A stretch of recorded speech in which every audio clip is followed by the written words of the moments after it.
Hello, the RBC listeners. I am David Maborshadar.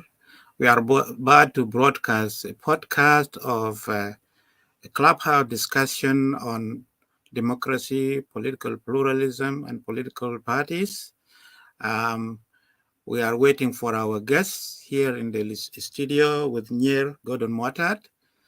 Um, and as soon as our guests arrive, we will start our broadcast. But in the meantime, we will be listening to music.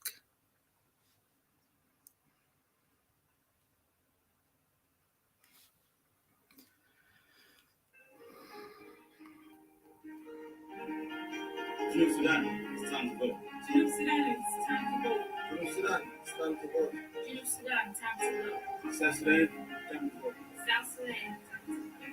Sudan, it's time to vote. Sudan, it's time to vote.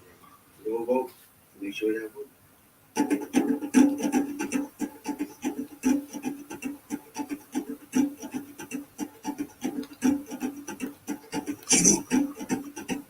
Sudan. Sudan.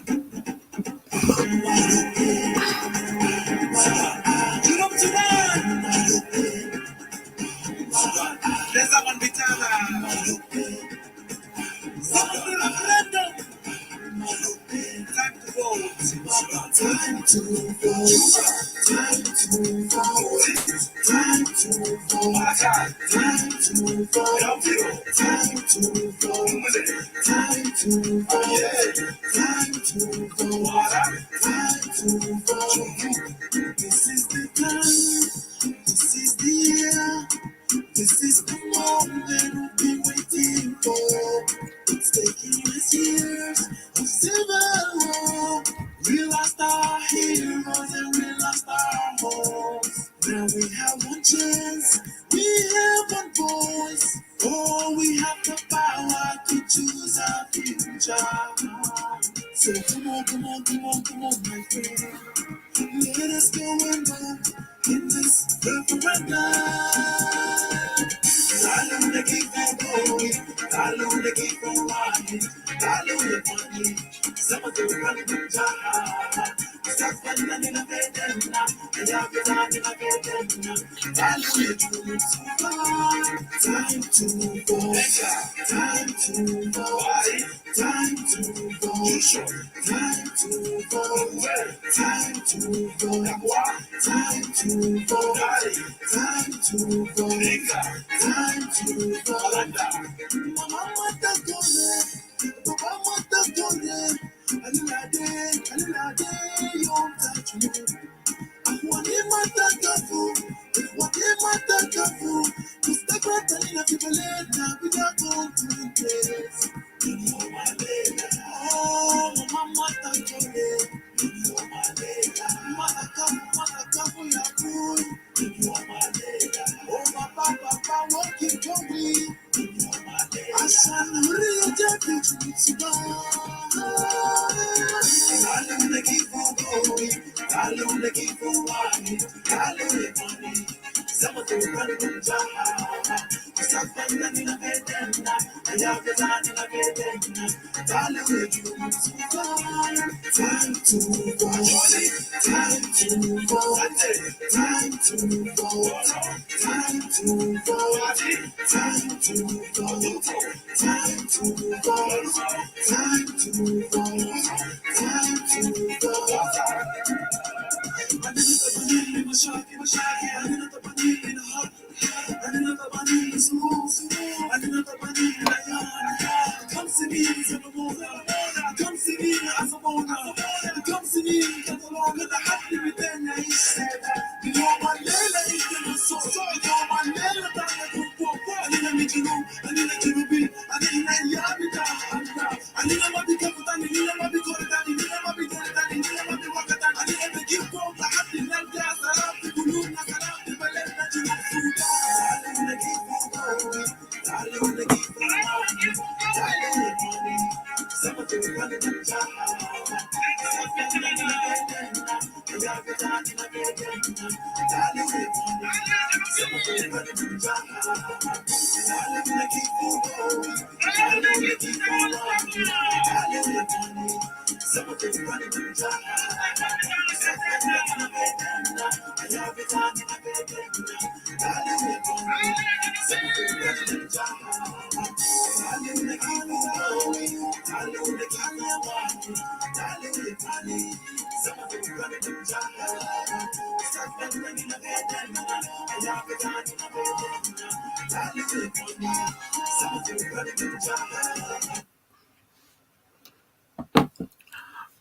Dear listeners, we will log on to the Clubhouse. We'll connect our broadcast with the Clubhouse at the moment, and we're listening to Dr.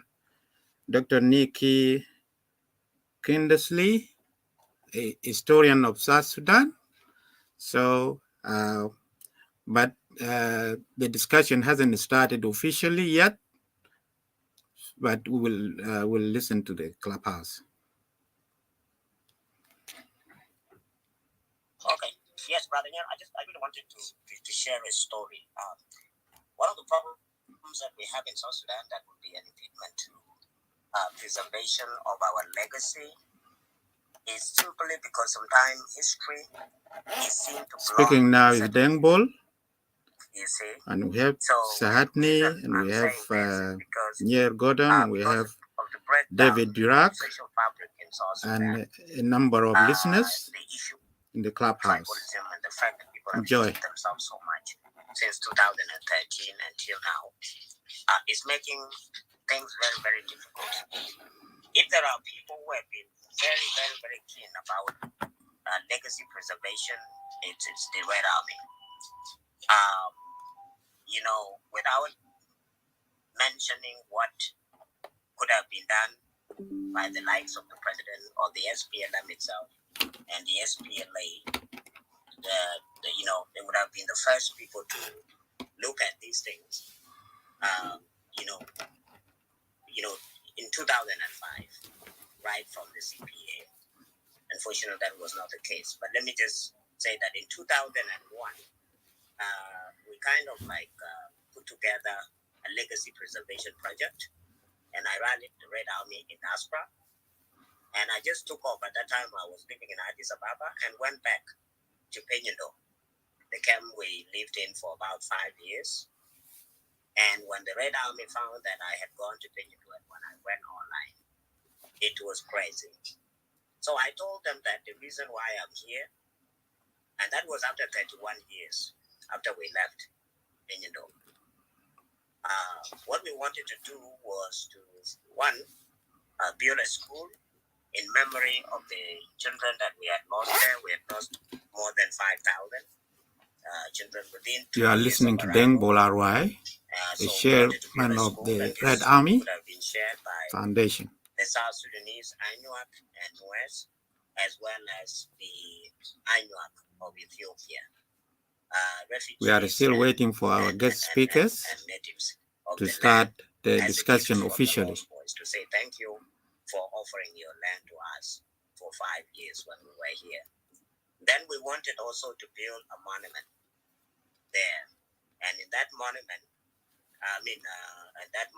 we were going to inscribe some of the names that we can remember, and then also dedicate some to a certain place to unknown. And then we were going to build a small museum, and there are things that we used to have when we were there.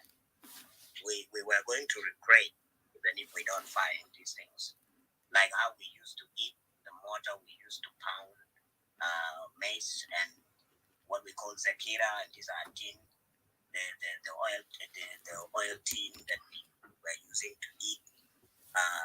Sometimes also sacks we put food and all this, and then some of the bags that we were using from sacks, we were going to put them together and hang them there. So we were going to have a mini museum. When some of the people found out that I was in Ethiopia and the project was going well, a lot of people were pledging $1,000 here, 500 there. and all this. The Red Army said even if it is going to cost $1 million, we are going to pay, because Benyindu had 26,000 of us. Guess what happened? Some of the people say went and mobilized the Anuak and say that it is the Dinka that has come back.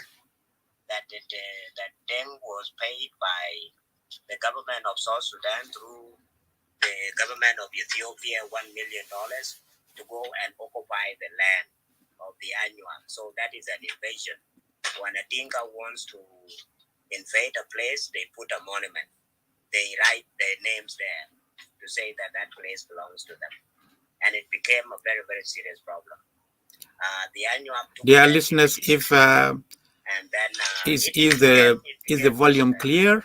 Can you clearly hear the speaker? I had to leave. Please write in the comments yes. And that was the end of the project. If the voice is clear. It became something else. I came back to South Sudan, and we attempted to do this. We wanted to build a monument in Juba as a dedication to the Red Army. All the Red Army we have lost during the war. We wanted to build a small museum too, and a library, because a lot of books are written. Please, dear viewers, if our listeners, until today we do not. If you can hear the speakers clearly, please write in the comments yes. A very senior person of the SPLM can allow us to have that.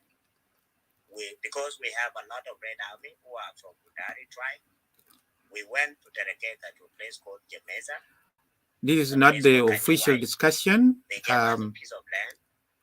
The panelists are just chatting around, waiting for one of the main speakers, and that's what is happening in the clubhouse. The MPs in Central Equatoria, the governor of Central Equatoria, Equatorian leaders met, and they said we cannot allow anything to do with the Dinka to be built in Equatoria. So there is now a very serious issue to do with legacy preservation of the SPLM, SPLA in Equatoria. You cannot build anything. They will not want it. And it begins with the leaders. So when you hear things here online, Comrade Nier is here, and even Self, even Kuch, they've been hearing this. To the point some people say that go and, if you are not from Equatoria, if you are a Nuer, or if you are Dinka, go and cast the bones of your people out. Those who died in Equatoria, and take them, we don't want them. So with such attitude, with such unfortunate breakdown of our national cohesion, how are we really going to? What I know about history, that it's now or never. And it's unfortunate that our leaders on top are not even thinking about this. Not only have they forgotten about the past, they are actually destroying the future. And this is why people like me and the Red Army cannot wait to get involved in politics. Otherwise, we will have no country, we will have no history, and we will have no future.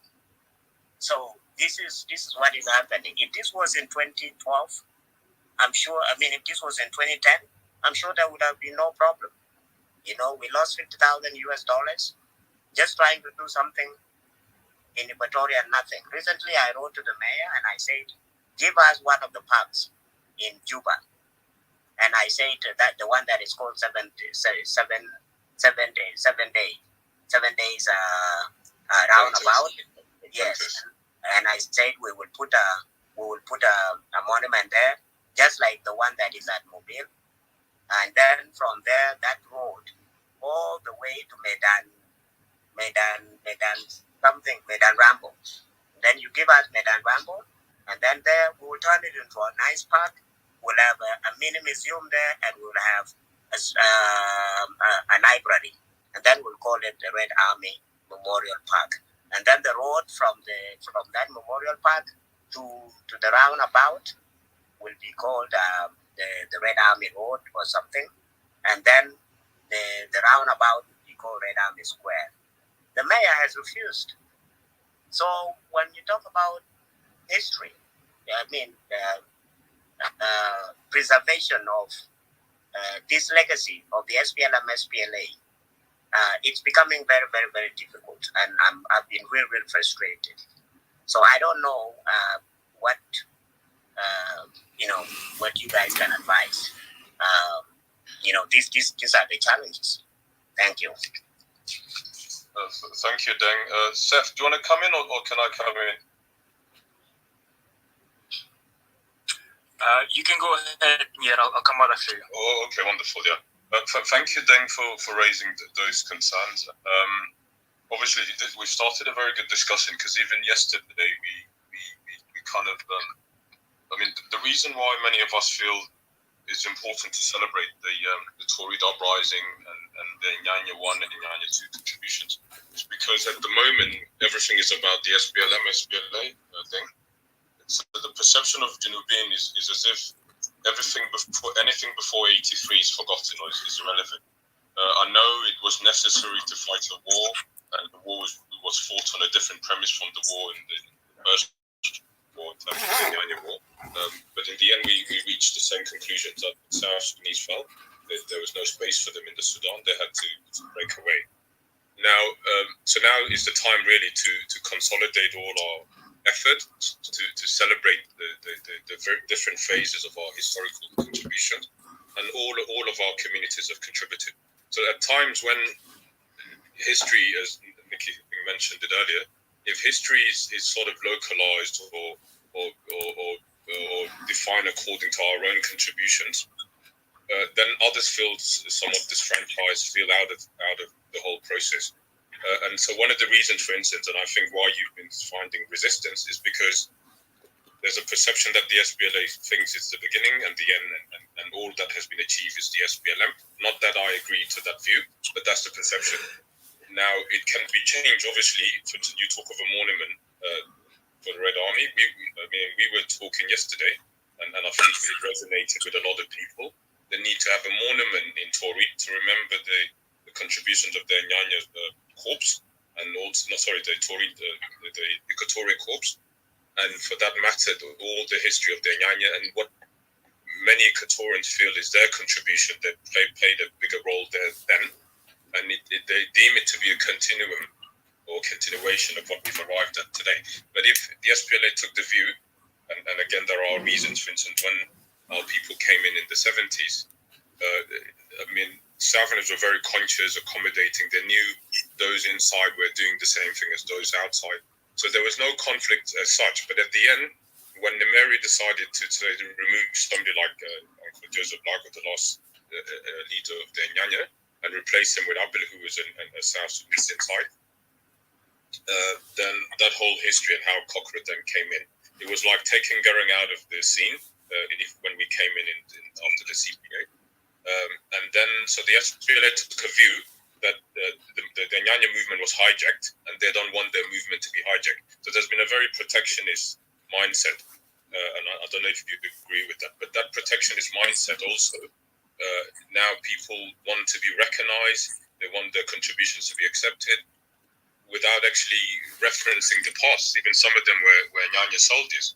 So you need the holistic appreciation of our struggle, and in order to literally consolidate the Southern unity, our sense of wanting to recreate ourselves.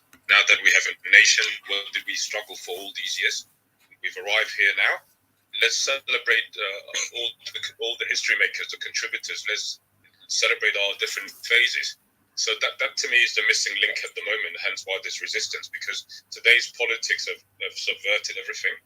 We're very tribal more than ever. We're practicing ethnic politics, wantingly or unwantingly, but we adopted this ill-conceived idea of community-based politics. So literally, even our Equatorians are only united because of external fears. Left alone, they'll all break up into their small groups, and equally all over the country. We are fighting. We're contesting identity. There are contesting identities. Are we sub-tribal? Are we tribal? Are we regional? What are we? So I feel somewhere that we haven't really prioritized the country and look at national issues, look at our collectivism. And again, the politicians and the people in the political sphere are not doing the right politics. And the lack of that means, we're not being won over on ideas, on programs and what needs to be done. It's about loyalty to our own people at every level. And then it becomes a problem. So, for instance, many of the Equatorian leaders, even the ones very high in the SPLA, fear if they are deemed to be aligning with the dominant entity of the day, call it the Dinka, whatever you want to call it, then they will also be deemed to be collaborators or traitors, or to be doing a disservice to their own communities. So really, until we decide to celebrate our collective experience, our collective contributions, arrive at the need to really build a country and build political parties that we can all align ourselves under and reclaim the kind of history we want to celebrate, where we had political parties as early as the Liberal Party, which were very representative across our 3 different provinces, which accommodated everybody. Even in the bush, they were democratic, they elected leaders, they had a lot of power struggles, but their personal issues never reached their communities. And again, we saw all the reign of 72 to 81. The Southerners were practicing democratic politics and ideas until the later years in the Merovingian interfered. They also couldn't tolerate each other, were undermining each other. So in the end, we ended up with a very divided society. We have never addressed those divisions. We've never addressed the divisions of 91. We've never addressed all the inception of 83 and the carnage and the killings and the breakout, or the things that led to the Nuer feeling they're on the wrong side of history. All these things have not been touched upon.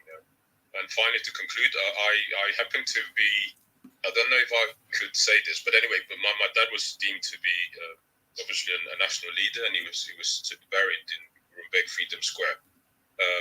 Yes, something was done, a very basic structure, but there was no maintenance, there was no afterthought or something of a permanent nature.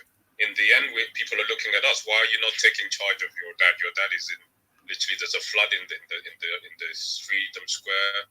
So it became like to us, we literally gave him over to the country where the ones who said he's a national hero, he's to be honored. But in the end, the burden of the responsibility literally has come back to us. So I somehow feel maybe we're not focused enough to really look at the importance of national issues, look at the importance of museums. Even yesterday we were talking that we need a monument for the Equatorial Corps, and Equatorians were saying it should be them doing it, and we were saying, how? These are our national heroes. We should all join hands. Some of them conceded and said, yes, they are, rightly so. But because of the sentiments of separatism and the elements at the moment, and anger and various other issues, and the politics of the day that has pitched everybody against each other, it may be difficult for us to even say we have rights also to contribute to such a project as being South Sudanese in general. But then the issue, for instance, when we also spoke of the need for a museum and all of those things, but clearly we may not be ready for them now because we're not really looking at the bigger picture and our common sense of purpose and the nation, as for that matter. Thank you. Yeah, may I come in? Can you hear me clearly? Yeah, go ahead, sir. Go ahead. This foundation to the actual topic, I think, is really wonderful because we're really hitting a lot of ontological issues, and I'm going to put 2 points out there. First of all, there's 2 processes which we have to distinguish when it comes to both the issue of the history and the heritage and the issue of pluralism and nation building. When it comes to history, the process of recording history really has to be distinct from the process of nation building, right? Because what we're doing is that we're collecting information as impartially as we can, whether it's pictures, videos, films, whatever, even monuments, names of people who have suffered. Those should be recorded, and those should be completely free from political rhetoric. This is what gives history all of its value. The fact that we can get data, naked data, raw data of any particular event, right? And then there is a process. So this is the analysis. This is where we break events down monumental figures down, particular times in history, places in history. We break them down in their places. What happened in Turid, what happened in Zara, what happened in different places. This is breaking down our component, our nation into components of history. Now, the second stage at nation building, this is where we bring all of those into a synthesis to create a narrative that will keep us together. Right. So what happened in Turid, for example, and I think some of us are starting to do that. We're not looking at Turid in isolation. It's not just the people in Turid or even the Equatorians, as you said, Nier. We're looking at that together with what happened in Zara, together with the movement started with Dr. John and other leaders. Right. It's a combination. But that process of synthesis, right, of fusing each of those various experiences, it cannot happen if we don't have the ability to appreciate the contradictions and the nuances of nation building, right? This is so critically important. Today in England, for example, right, I live not far from Cromwell Avenue, right? So for those of you who know about British history, Cromwell was the man who instituted the Republic and who killed the monarch, basically, right? So today we have a monarchy, but we still have a street, we still have streets and avenues named after a man who killed the king, who committed regicide. This tells you how much a nation has come so far to be able to accommodate such contradictions. And you don't have people out there fighting or killing each other today. It's part of history. It's just what it is.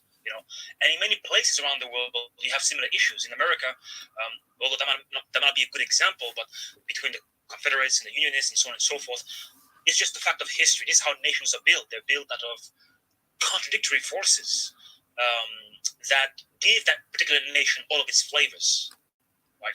And our responsibility now, and this is why, to me personally, I'm Republican because I believe in the Republic of South Sudan, but I am a non-factionalist.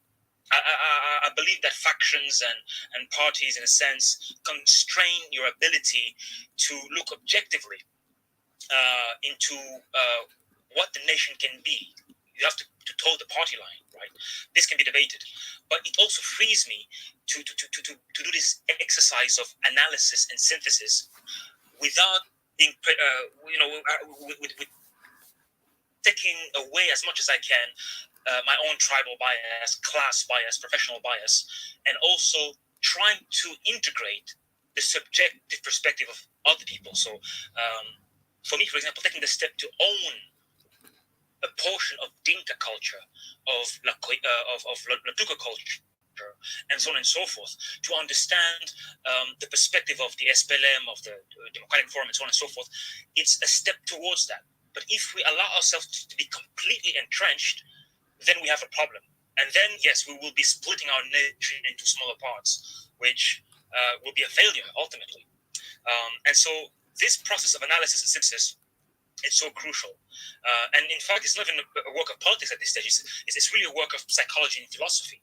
And we need people who engage with this ontological, epistemological components of the discussion to be able to really take us to a higher plane of thinking, of consciousness, and then create something completely new.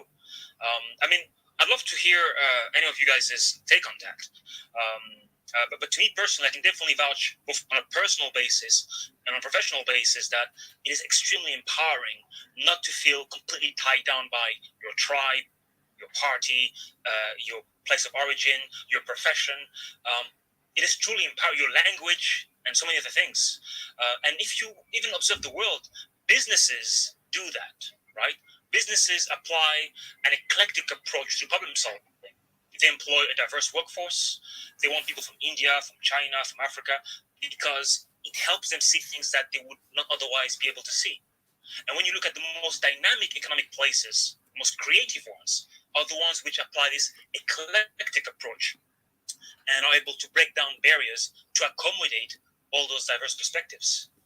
I hope this makes sense, but I hope that this also, can help us provide an entry into our conception of pluralism and how republicanism can be built for this new nation of ours.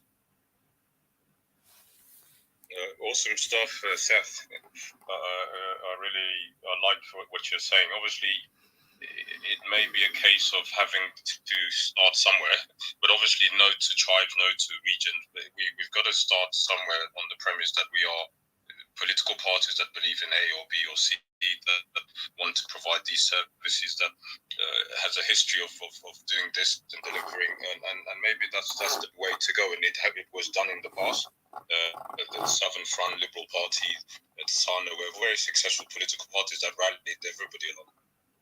But anyway, let's hear what Nikki has to say before we go to David and Kush. Go ahead, Nikki.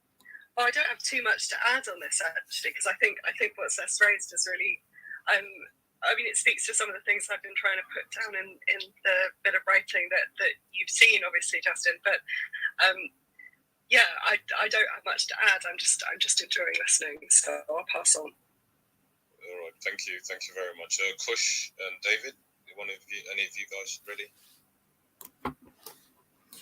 Yeah. Hi, Sahatni, and hi, Deng. Yeah, I was just wondering, because I'm divided between the podcasting I'm doing here on RBC and you guys in Clubhouse.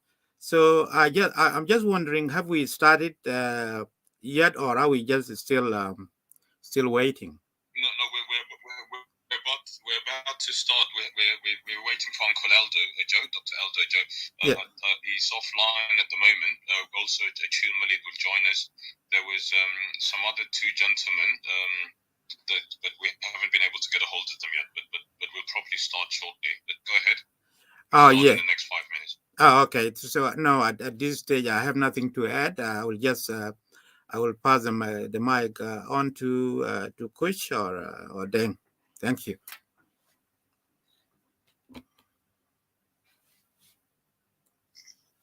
Yeah. Good morning, good afternoon, wherever you are. Greetings, welcome to South Sudan Discourse. Topic today, we're looking to hear from Dr. Nikki and the rest of the panelists. I just have a brief comment regarding to the museums and archive and all this. And a lot of these things we're looking for the government to really to provide, but unfortunately, the government, as we all know, is tangled into different priorities, whereas the whole budget is literally spent on defense and buying weapons and stuff like that. So a lot of those interesting stuff that we were talking about it, just the people who have interest in those things, they really have to just pick up the sleeve and just start rolling and do something small by small. It doesn't have to be done on a grandiose scale, but it could be done on a smaller scales. And this one really remind me when I was back in Arizona, I was working with a gentleman called Walawan. He was the I don't know if he's still, but at that time he was the chairman of the Lost Boys Foundation in the USA. And that time I was going to graduate school, and he told me that with this project that he wanted to do in Juba, to build a national archive for the Lost Boys, to collect all their archives and documents. And it's really wonderful. And so he told me that he did a schematic design, floor plans, so he could be able to, because when you go and try to raise funds and talk to people, he does need to show them something. Hey, this is the land, this is the architectural floor plan, this is what I wanted to do, something to conceptualize the. So that time I was going to architecture graduate school, and I worked with him and developed some floor plans, schematic designs, how the museum, this archive would look, and invited me to the board of directors and presented these projects. Before that, actually, I went to Juba, and that time he was in Juba too, so he took me to the site. He was somewhere in Gumba, and he showed me this is the site. Site has already been acquired, and just do what you can do with the design. So we looked the site and then designed something to be in harmony with that space. And we came into Arizona, we presented, and the board of directors really liked it. So And that time I graduated and then I moved out and I'm really getting con with. So this thing really just shows the simple things like just one person with a determined will could be able to do. And this is how really that the way that we should really be able to approach those kind of projects, whether it's a monument or whether it is Lost Boys Archive or Red Army Archive or even a South Sudan National Archive. You know, it could be done in a smaller scales, and then later on, when there is fun, then it could be moved to a bigger and a different avenue, venue. So really, Mr. Deng and Den Paul and the rest of the people really, you know, we just have to just keep working. And there is a lot of people who really wanted to help South Sudan in pursuing these kind of small projects and the small monuments and the small things that to come out with it. And because these things are really very important to bring the people of South Sudan together, because we see ourselves representing in that monument. This is our father, our uncles, our in-laws, our grandfathers, and those are the way that we really need to, you know, to do. And now there is with the GoFundMe, and through all these avenues, really the world has become connected, and something could be done, and it could be spread out. And if people just chip in $10, $5, $10, $20, those things could be able to really be achieved. And then the government could be able to come in later on once all this political dust is settled, to be able to upgrade it and to even make it bigger. But we really, people in diaspora have to take the lead in doing those things. And it's really when people are saying, "Oh, we could not do this because of these," you know, it's when, you know, if it's not now, when. You know, so those kind of just my little rambling. But pass back the mic to Brother Nier. Brother Nier, can I? Thank you, Kush. Yeah, thank you, Kush. You can come in. Then I was coming over to you, and then we probably start after you finish it. Go ahead. Thank you. I'll not take long. I just wanted to respond to Brother Kush. One is still working at the Lost Boys Leadership Center in Arizona. He is the executive director, and the building that you saw, or the land that you were shown, now has a building that is almost complete as the Lost Boys Center in South Sudan. And I understand that it will be open sometime this year or maybe next year. And they will move the database, the one that I was talking about, with 13,000 directories, South Sudan finally. So yes, that's good news, and I hope they will be able to keep a backup in the United States, because one of the things, Comrade Nier, I'm sorry to say this, but one of the things that I'm really afraid of in South Sudan is that we place no value to historical artifacts in South Sudan, and South Sudan is so fragile that. Just like if you take the case of Bor, Bentiu, and Malakal, whenever there is war, people will not respect such things. Not even those who are leading the troops will not respect those things. I remember in December 2013, when Bor was captured, all I decided is that I took everything that belonged to the Red Army. I took a van, I put all of them, the files, everything, and I drove all these things to Nairobi, because I said that should anything happen, should the White Army come to Juba, they will burn everything. You wouldn't have any records at all. That is one of my biggest fears in South Sudan. Even if you build a museum and there is no stability, whoever comes will just destroy it without any respect. Thank you. Oh, that's really interesting. That I wanted to see that the product that we started it. I lost contact with Paula one, but that's really good news. he's a very charismatic and really visionary leaders, and I really enjoy working with him in developing those designs for that museums. Hopefully, that it will continue, and that would be like the beginning of the many museum that would be done with monuments throughout all. But just one person could really to do a big difference. So I'm really honored to be part of that process. Thank you. Thank you, Deng and Kush. Nikki, we've kept you for long, so I think we're going to probably start now. Your co-panelists are a couple of them are meant to be here. One is Dr. Aldo Jo, a well-known politician. The other one is an academic, Nguyen Luat Tong. I don't know where he is. We haven't been able to get a hold of him, but I think he's in America somewhere, so he's probably waking up. There was also Mr. Bulan Norubwa. He's probably going to join us, and also Chil Malik will join us in an hour's time. So we are very happy to have you with us today. We have several forums, but this one is called South Sudan Discourses. We also have South Sudan Literary Review. Hopefully, one of these days you can come and review one of your works with us, and we'll be very touched to have you with us.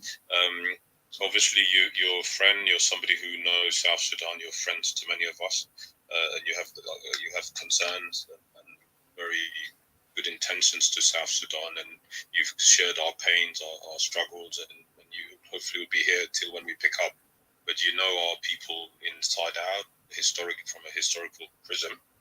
You know the journeys we've taken and where we are today, where we could be had certain phases of our struggles gone in a certain way. If they haven't, here we are today. We have a country with a lot of challenges, and we're looking to see where does history come in, what can history teach us. I often quote John Hendrik Clark when he refers to the significance of history for society. And he has two quotes. One, he says that history is like the relationship between an infant and his mother or their mother. And so that is how he looks at history, as the relationship between the people, like that between a newborn baby and their mother. He also argues, and I'm going to quote this under the quote, where he literally says, societies cannot do without history, because it's really, these are pointers that guide us, where we could reclaim what we've achieved collectively, learn from the mistakes we've made, the mistakes of others, but equally rise from any situation because of what history teaches us to avoid, and so forth. So in the quote here is that Dr. John Hendrik Clark says that history is not everything, but it is a starting point. History is a clock that people use to tell their political and cultural time of day. It is a compass that they use to find themselves on the map of human geography. It tells them where they are, but more importantly, what they must be. Now, in the little conversation we've had already, a lot of the importance of history and the need to look for the cementing factors that keep us together and that tied our people in the past and continue to tie us again. And so in wanting to look at these issues, we're looking at, obviously, democracy as a global known ism, or a means of governance or a practice of human beings to ensuring their space. It's one of those things. So we're looking at democracy, political pluralism, and political parties. So we've had a series of this. I think the first one we did was looking at the role of, in terms of our struggle, where did we wake politically, and what became of us politically. So our political awakening and the journey we've taken. We're looking today at idealism vis-a-vis realpolitik. We'll also be looking at the role of intellectualism, liberation, and its whole the whole experience of the SPLA, how they were able to articulate the political position vis-a-vis the Sudan, and how we ended up with the CPA. As is commonly known, and believe that social political thoughts are best expressed through idealism or realism. And as we know, this is the way the world is. And so when we look at politics as a guide, politics as probably where we as the main hindrance to our stability, to our realizing the need to build a country and a strong country, that we have to definitely look back in time. So hence why we've called you and several others today to look at what has been the politics of South Sudan. I mean, obviously, we live in a world where ideas are the things that guide us and guide many people. Many African liberation movements have been supported by the left. Many of our freedom fighters have kind of gone through a whole spectrum of political shades and colors. But at the end of the day, also as liberation movements, you can't blame them because it's a case of who supports us at any particular time. So our movement took a view from day one. We align ourselves as Pan-Africanists, and we struggle along and emulated many of our neighboring countries, with the case of SANO and even Southern Front. Even the Liberal Party had some probably ideological persuasion. But here we are today, trying to regroup, trying to find ourselves and finding areas where we can share the political space and build that nation. So we're very privileged to have you today. I'm sorry that you're going to be the first speaker. The others will come in, but the floor is yours, Nikki. But you're very welcome to join us today. Thank you, and thank you, Justin. That's a really warm and kind welcome. I definitely don't know everything, but I'm trying to learn. I feel like I'm just a student of South Sudanese history, and I learn constantly about myself and my own history through this work. So it's a privilege to be here. I wanted to pick up actually immediately on what you were saying about this question of South Sudanese ideologies. Often, particularly at the moment, especially in Juba, there is kind of often a sense that South Sudan is non-ideological, that kind of everything is realpolitik, that the politics of just eating the state, gaining control of the centre, just kind of managing the state, I guess. And like you were saying, Justin, actually, this idea that ideology in South Sudanese political history has often been kind of instrumental. For instance, John Garang using socialist language to get the dirge and the Soviet funding and then ditching that language later. Or if we look earlier at the use of anti-communist rhetoric by the Anyanya leadership after 1969, looking for funding from Israel and the USA. So I wanted to I've been trying to write this piece that challenges this idea, this common idea that's current within the kind of political sphere, especially in Juba. It's quite obviously not true that South Sudan is non-ideological. If anything, like you highlighted, there have been complex and difficult discussions over, things like what does Pan-Africanism actually mean in practice? These types of debates, these questions of state development versus, kind of neoliberal or libertarian models of individual entrepreneurship that are quite dominant, particularly within humanitarian spaces at the moment. There have been endless discussions of questions of citizenship, about state relations and responsibilities on liberal and socialist models, discussions of federalism that actually consistently demand a deeper engagement with political theory and ideology. What does federalism mean? Is this about socialized health and welfare and energy systems shared across spaces, or is this about recreating smaller versions of the current capitalist market-focused system without this form of wealth sharing? What does wealth sharing and state responsibility look like in a future South Sudan? These are immensely urgent questions. They're questions that are deeply important within the UK, of course, where I'm sitting and where I do my political activism on the side as well, And so I wanted to talk a little bit about the paper I've written partly on this that's becoming a chapter in a book about the revolutionary left in Africa in the 1960s and 70s. The reason I wanted to write this chapter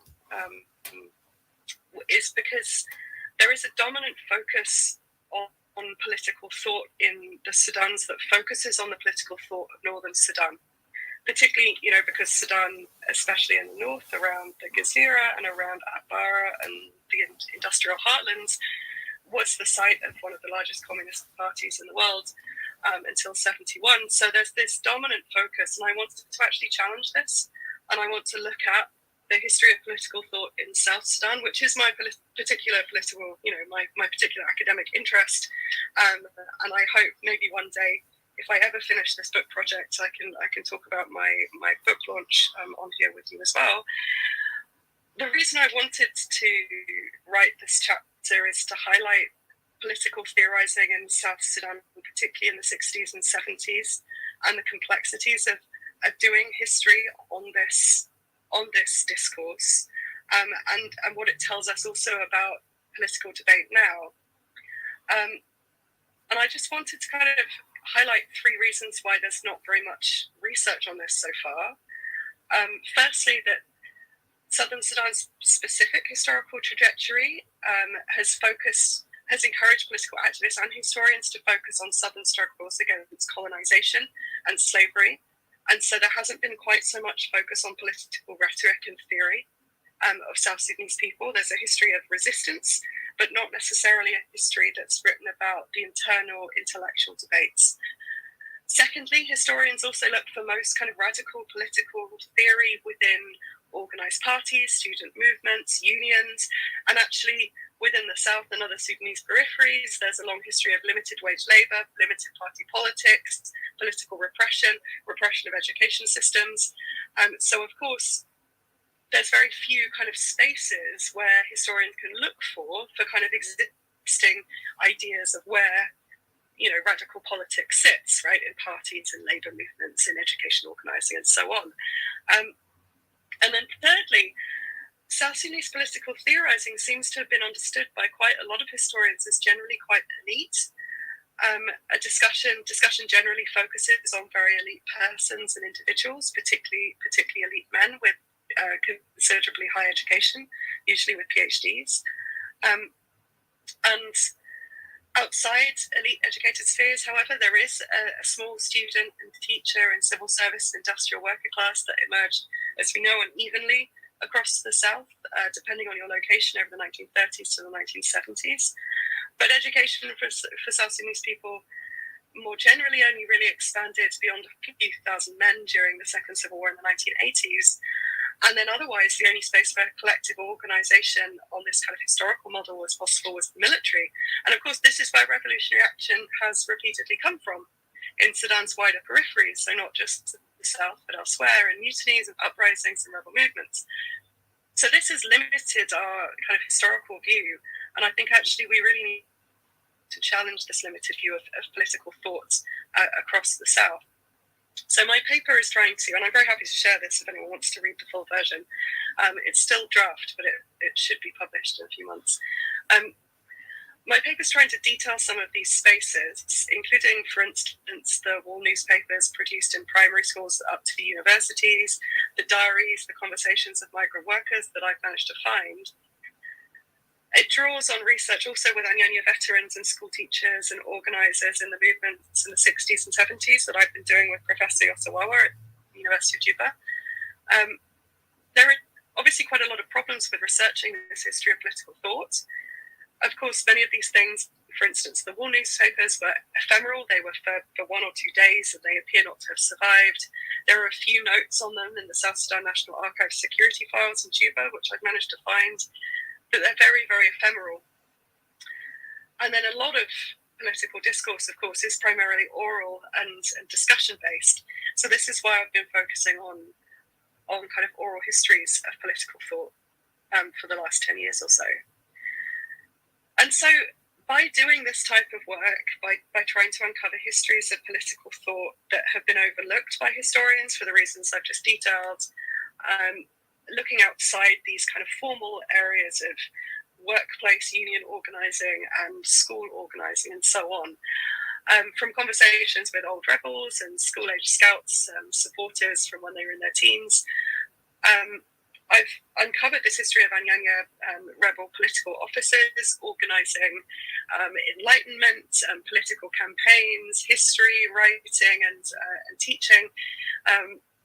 And then from new song recordings and archival work, looking at the discussions that were going on that haven't been properly historically documented among ordinary South Sudanese people over questions of shared economic wealth, equitable labour and welfare systems, how to end racist exploitation and inequalities, and the total reformation of a consistently violent and predatory state.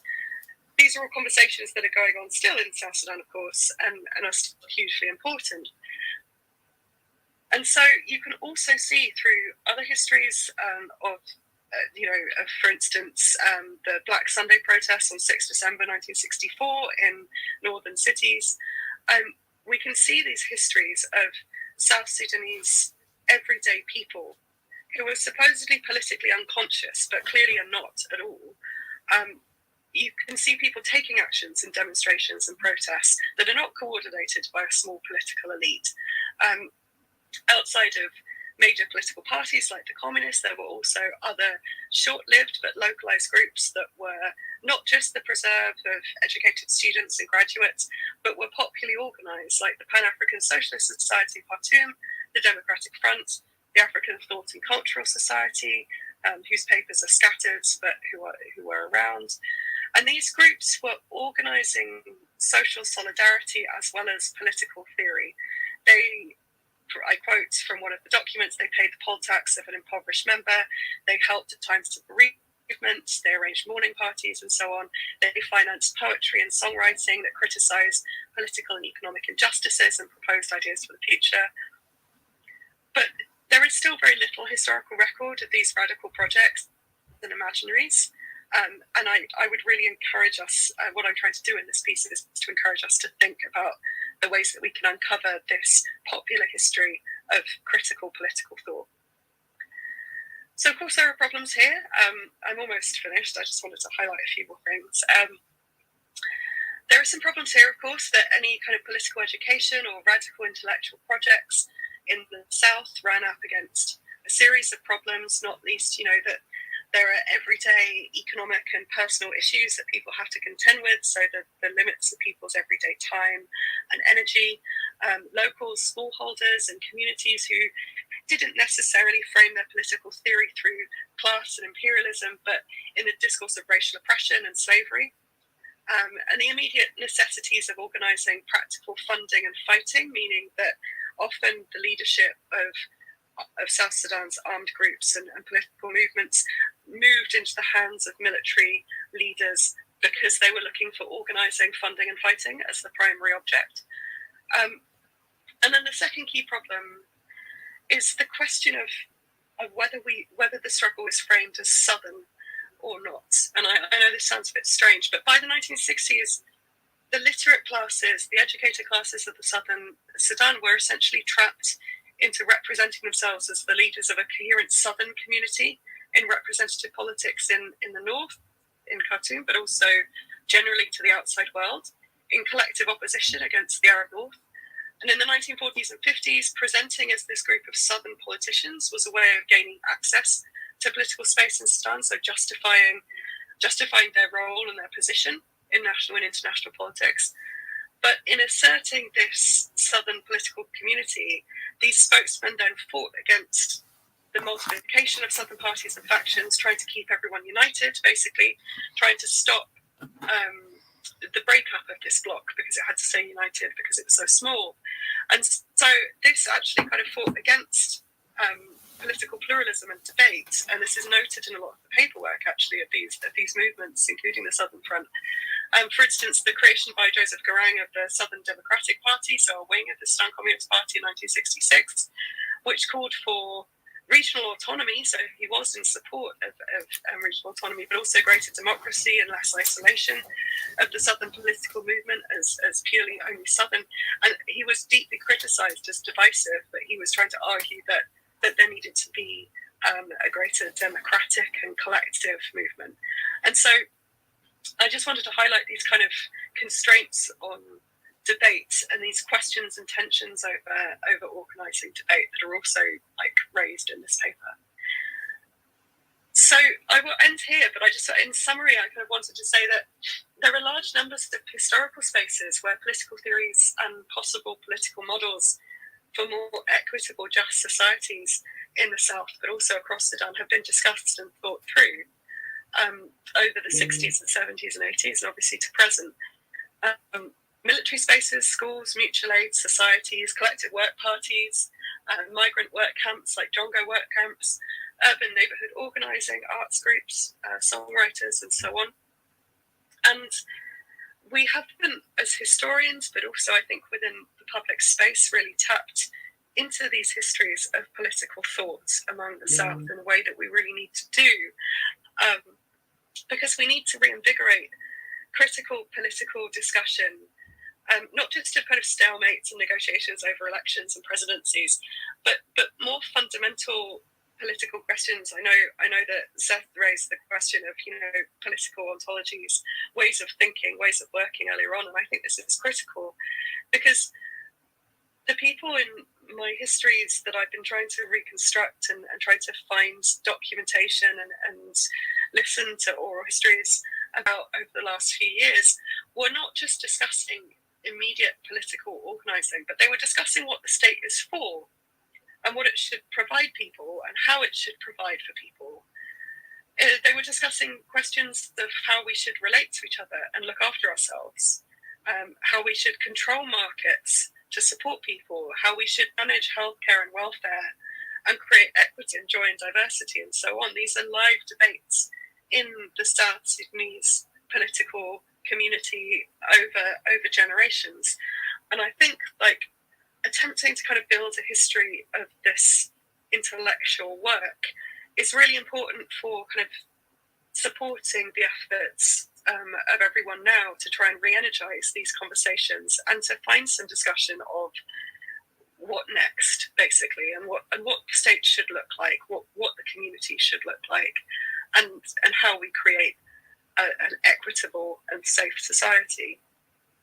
So I'll end there. That's a very long, rambling summary. I apologise for going on a bit, but I'm really happy to send this paper to anyone. It's based on a load of archival and interview work over a couple of years, as I said, with Yosawawa, and it's just part of a wider project digging into these questions of the history of political thought in South Sudan. But I'd be really interested to hear from everyone about your comments and your ideas about this history, this intellectual history of South Sudan. So I will end there. Thank you.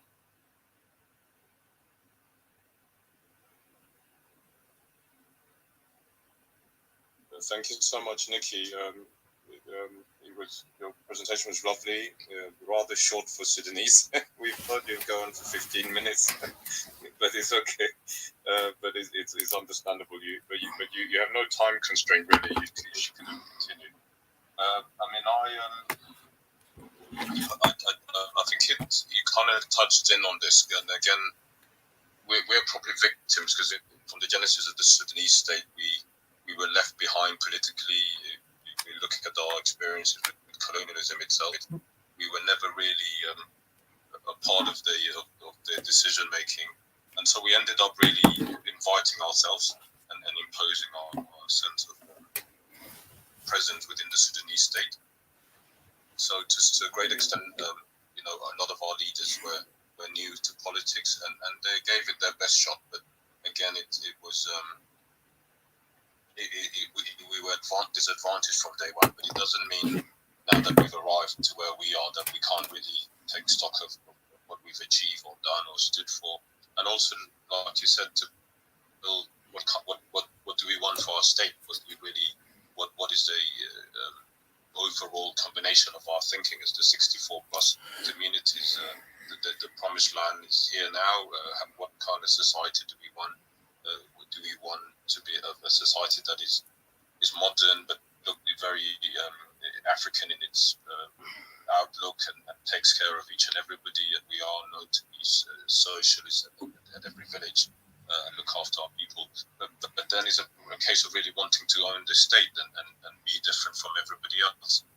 So I'm reminded of Kwame Nkrumah in '63 at the OAU meeting, and talking of, what future Africa has, and he obviously said we have a lot of external enemies, and we sit on wealth of resources that the world wants. If we're not ready and we're going to continue to look into our internal issues, we shall be victims of the world.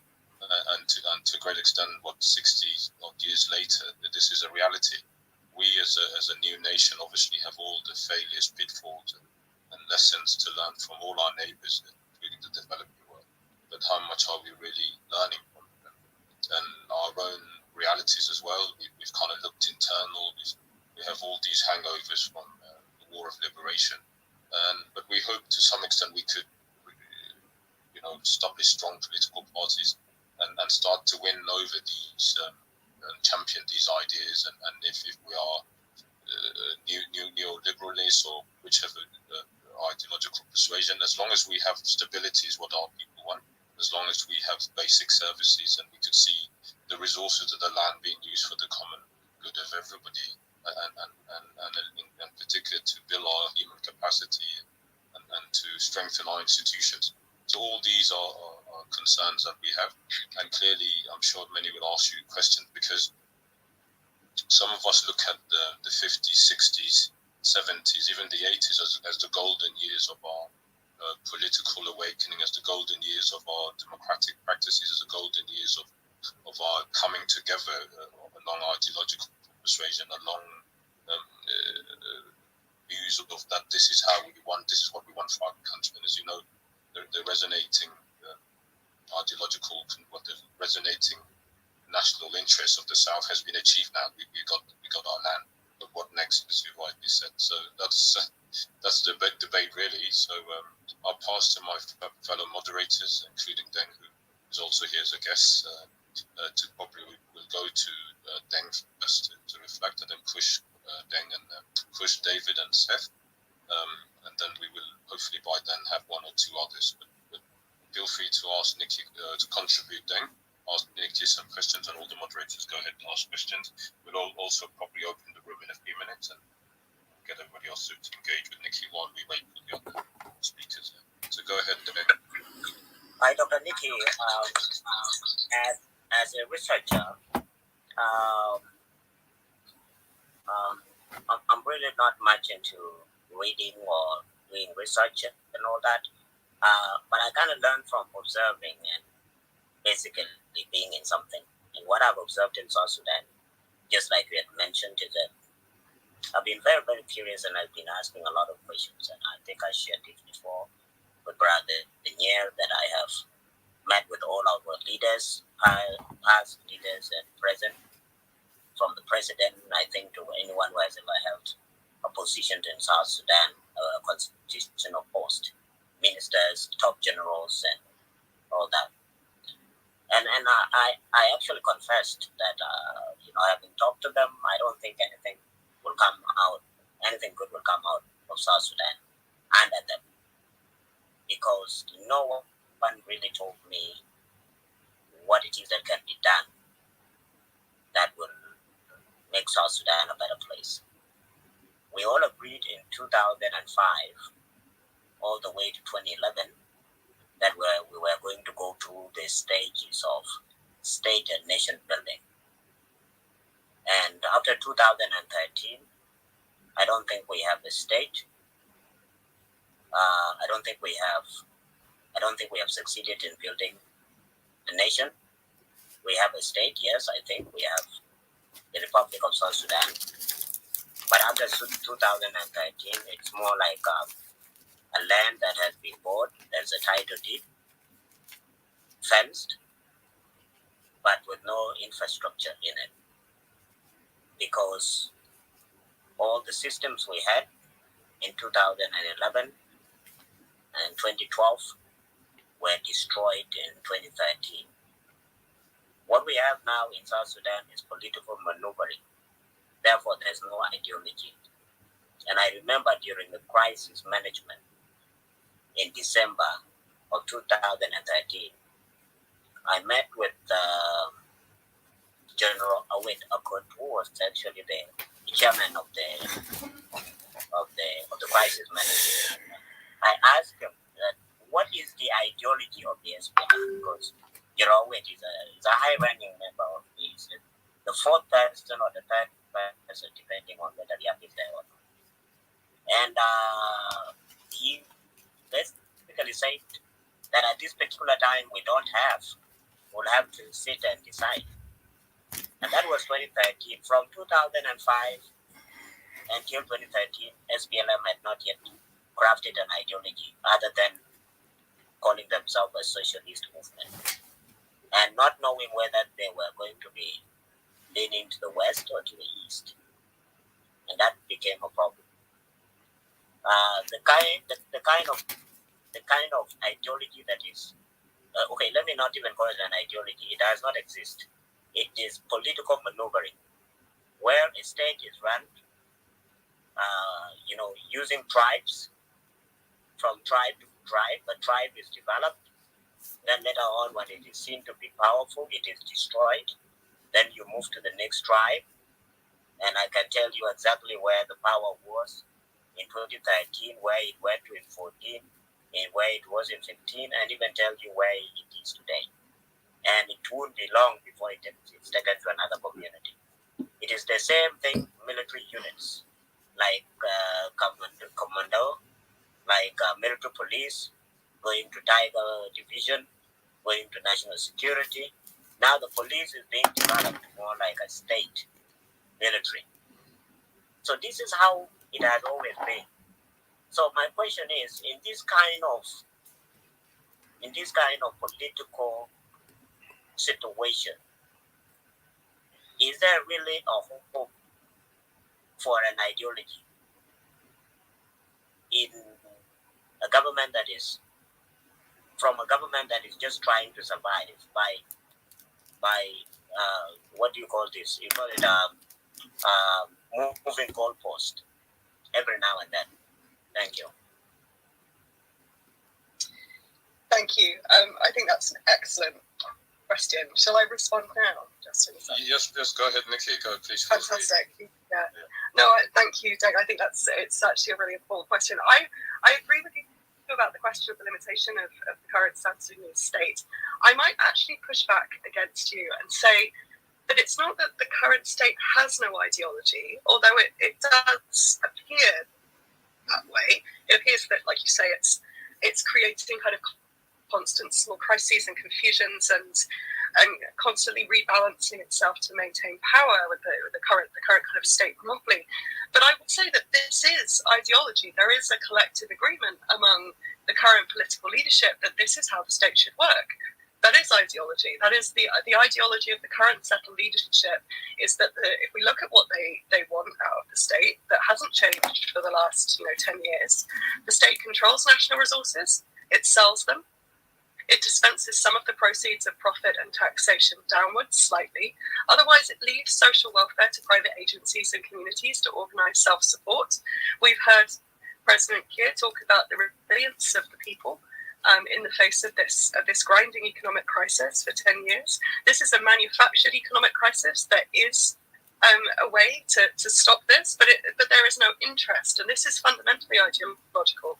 This, to me, in my reading, is a deeply neoliberal state. It's letting the market lead with a small state that doesn't intervene, that just has a monopoly on violence and securitization, and invests heavily in private companies to run its interests, if we look at Nilepet. Now, I know that this is a controversial position, and as an outsider, I feel very rude and kind of invasive to kind of say these things, but from my perspective, that is my understanding. Every time I'm in Jubilee, this is what I see the state ideology as, and it's how it's playing out in my view. And I think that kind of comes back to where I fundamentally agree with you, Dana, is this question of, well, if there is no movement there, if there is this settled position, and I agree, I don't think there has been any kind of intellectual movement or ideological movement from that settled understanding of this is how the state works. Where does that come from? Where do we build alternative models? And I just wanted to go back to what Justin was saying earlier about this question of, South Sudanese politicians have had to be defensive. That is totally true. I don't want to criticize South Sudanese politicians, particularly not our elders from the 50s and 60s who were working in such difficult conditions. they had to be defensive. They were fighting just even to be heard, and they had very little ability to set out visions and demands in detail and to create democratic spaces to discuss potential models beyond just fighting for for space. But we now have to do that work, and I say we because I think this is an international question. Every community in the world has to do this work in the face of political stagnation.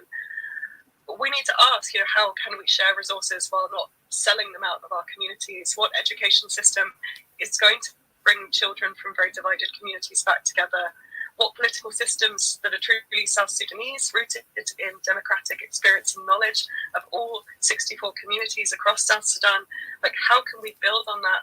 What systems can actually come from South Sudanese political knowledge and experience?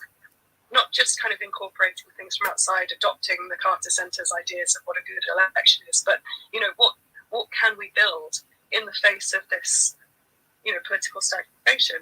So actually, thank you, Deng. That's a really provocative and useful set of comments, and it's made me think quite deeply about this. But that's my position in response. But yeah, I'd be really keen to hear other people's opinions. And I apologise again for being an outsider, having the audacity to say these things. But I think that therefore, under the microscope, the whole world's watching. So you're not alien to us, and you've journeyed with us, and you have a right to a view, really. But at the end of the day, many writers do critique and do look for commonalities or look for problems where the problems arises. And again, you're right. You have a right to a view, Nikki. Don't worry too much. I wanted to ask again, not to say that we've lost a moral compass or lost the. Not only are we lacking the ideological conviction or inclination to kind of literally say, here we are, we have a nation, what do we do with it? How do we carry everybody? What do our people want? What can we as politicians do? Where can we meet as a middle ground?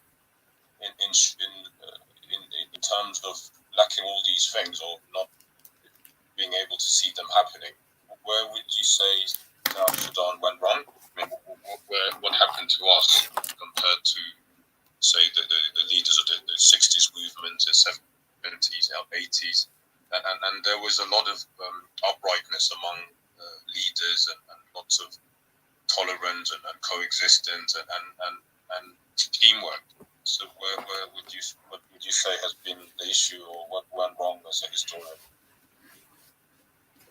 Oh goodness. This is the second worst question for a historian. We're often being asked to predict the future, but also being asked to say what went wrong is a really difficult moral judgment. So I might avoid that because I actually don't think that we can say anything went wrong. I think that South Sudanese people have been working within the possible limits of extremely intensely difficult circumstances. We have to recognise that these are communities across the South who have been fighting against some of the worst forms of exploitation and violence and colonization and slavery for 2 centuries. And I think it's incredibly important, whether that came from outside or from each other, that these are not circumstances in which imagining political futures is very easy, right? And I also mentioned, we're starting from a position where formal education systems, which are not the only education system by a long way, and I think we should really respect like South Sudanese traditional education systems. But the question of space for political debate, schools do provide that space for imagination and for seeing beyond the local and thinking about political community. And South Sudan has had very limited space, intellectual space, other than, in refugee camps and in the diaspora, where there are many other pressures on people's time and resources, and you can end up, being called a daydreamer very easily, I think. And so I don't want to say that things have gone wrong per se, but I think there is this question of investments in not just dreaming up political futures, but thinking really specifically, what do we mean by a federal system? What do we mean by sharing, for instance, the Nile waters as a national resource? What does that look like? I mean, I've just been in Juba listening to some of the most amazing political debates around the Nile waters. So, for example, I will use this as an example, that there is a collective understanding that the Nile should not be dredged and the water should not be sold and exported. Well, then the question is, so what? What do we want to see? How can it be done? How can it be done equitably? How can climate change defences be put in place without risking the ecological and cultural and historical foundations of communities? What does a shared economy of water and power look like in South Sudan? So I think, I'm not saying that these aren't conversations that all of us have been having. I'm saying like the lack of space that has been a political endeavour, right? Like schools have not been created in South Sudan by the British colonial government for a reason, because education is dangerous. These conversations are dangerous to authoritarian governments. I'm saying like that's been what has been an issue with creating the space for these conversations. We need to be encouraging the space and the time for these. And I think as several of us have noted as well, like already, there is a real lack of trust. And trust is also necessary for these conversations. If we're talking about sharing resources and looking after each other, there has to be a kind of foundation for these conversations. Okay, I'll shut up now. I'll pass back to you.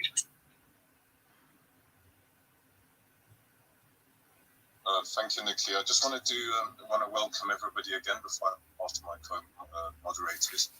We're today looking at in our series on democracy, political pluralism, and political parties. We're looking at the role of idealism vis-a-vis realpolitik from 1960s to 1983. So we have today, and we're very privileged to have her with us, Dr. Nikki Kindersley.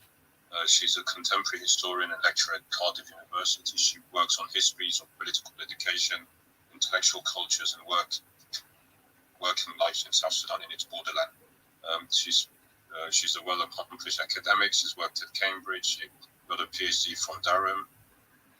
Her current research she's working with colleagues at Juba University, as she said, and also University of Khartoum in Sudan and the Rift Valley Institute. She's helped run oral and archival research method courses for students, and has worked with South Sudanese National Archives, as she said earlier. She works on reconstructing the histories of migrant workers and refugees within the 19th century slave trade, slaving system, colonial rule, and long post-colonial civil wars through research on ages of national, organizational, and privately led archives, and through direct interviews and discussions with residents in South Sudan and around the borderlands. She's also director of the Rift Valley Institute and often helps them with their courses in diplomats and humanitarian heads and heads of missions. She's currently at the School of History, Archaeological and Religion in Cardiff University. So we're very honoured to have her today. Her co-host or panelist, Dr. Aldo Joe, will join us shortly. Equally, Atul Malik Mongol. Then we had Mr. Bulan Noruba. We haven't got a hold of him yet, but he will probably join us. And also Dr. Nyon Grab. Before we open the forum, we're just going to let Bush, Seth, and David say a few words. But also we will let Dr. Yaj, who's here with us, also say a few words. So I think Kush and David and Seth, the mic is yours before we pass to Dr. Yaj. Go ahead. Hey, good morning, my fellow moderators and audience. And thank you, Dr. Nikki, for this outstanding.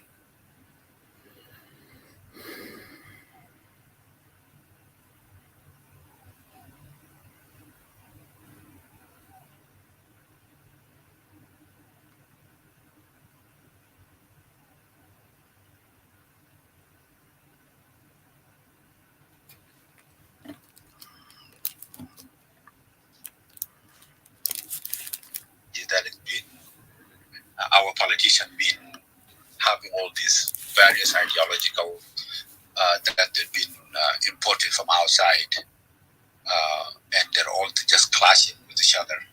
For instance, you will see that there is the communist ideologies there. We see some people who are advocating for the capitalists and the socialists.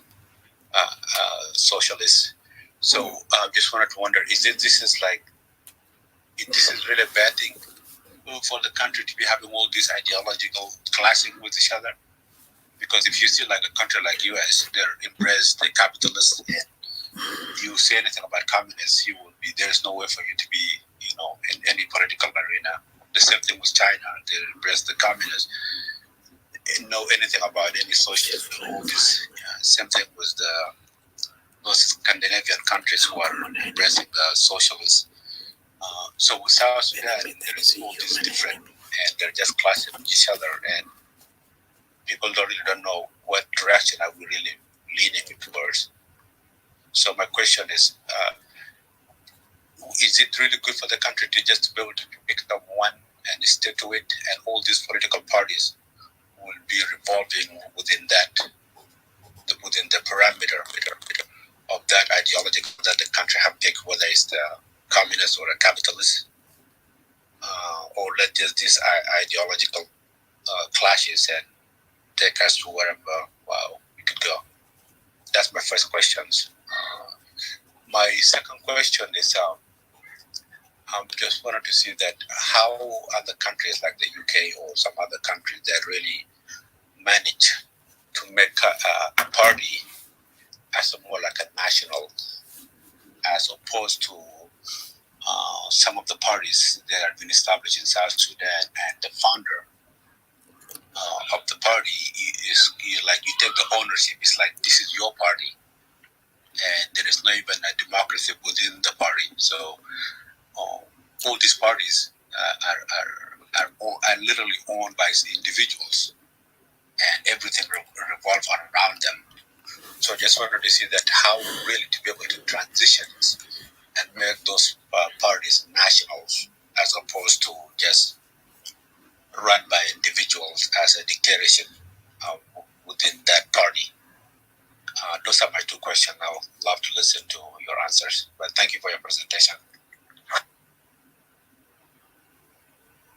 Oh my goodness, two more brilliant questions, thank you. And I guess my answer is going to be trying to connect both of your questions.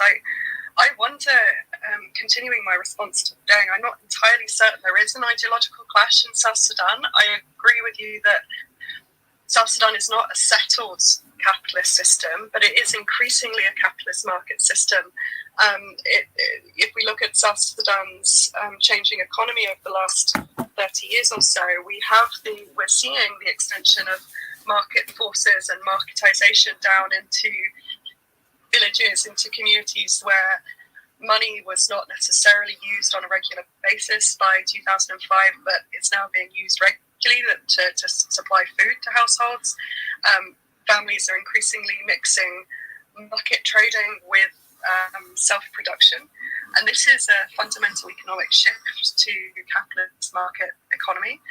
And I'm not saying that that's necessarily a bad thing, but it is kind of, to me, therefore, a kind of current ideological system that is kind of encouraging capitalist marketization, but with very little oversight and management. There are many people who are suffering from this marketization, who are being forced into paying rent for farmland, for instance, in Alel, in northern Barghazal, or being forced into cash work on farmlands, or cash work in cattle camps, who are now kind of dependent within this economy. So I want us to think, that about what fundamental systems are emerging in South Sudan and what needs to mitigate their abuses while maintaining the benefits.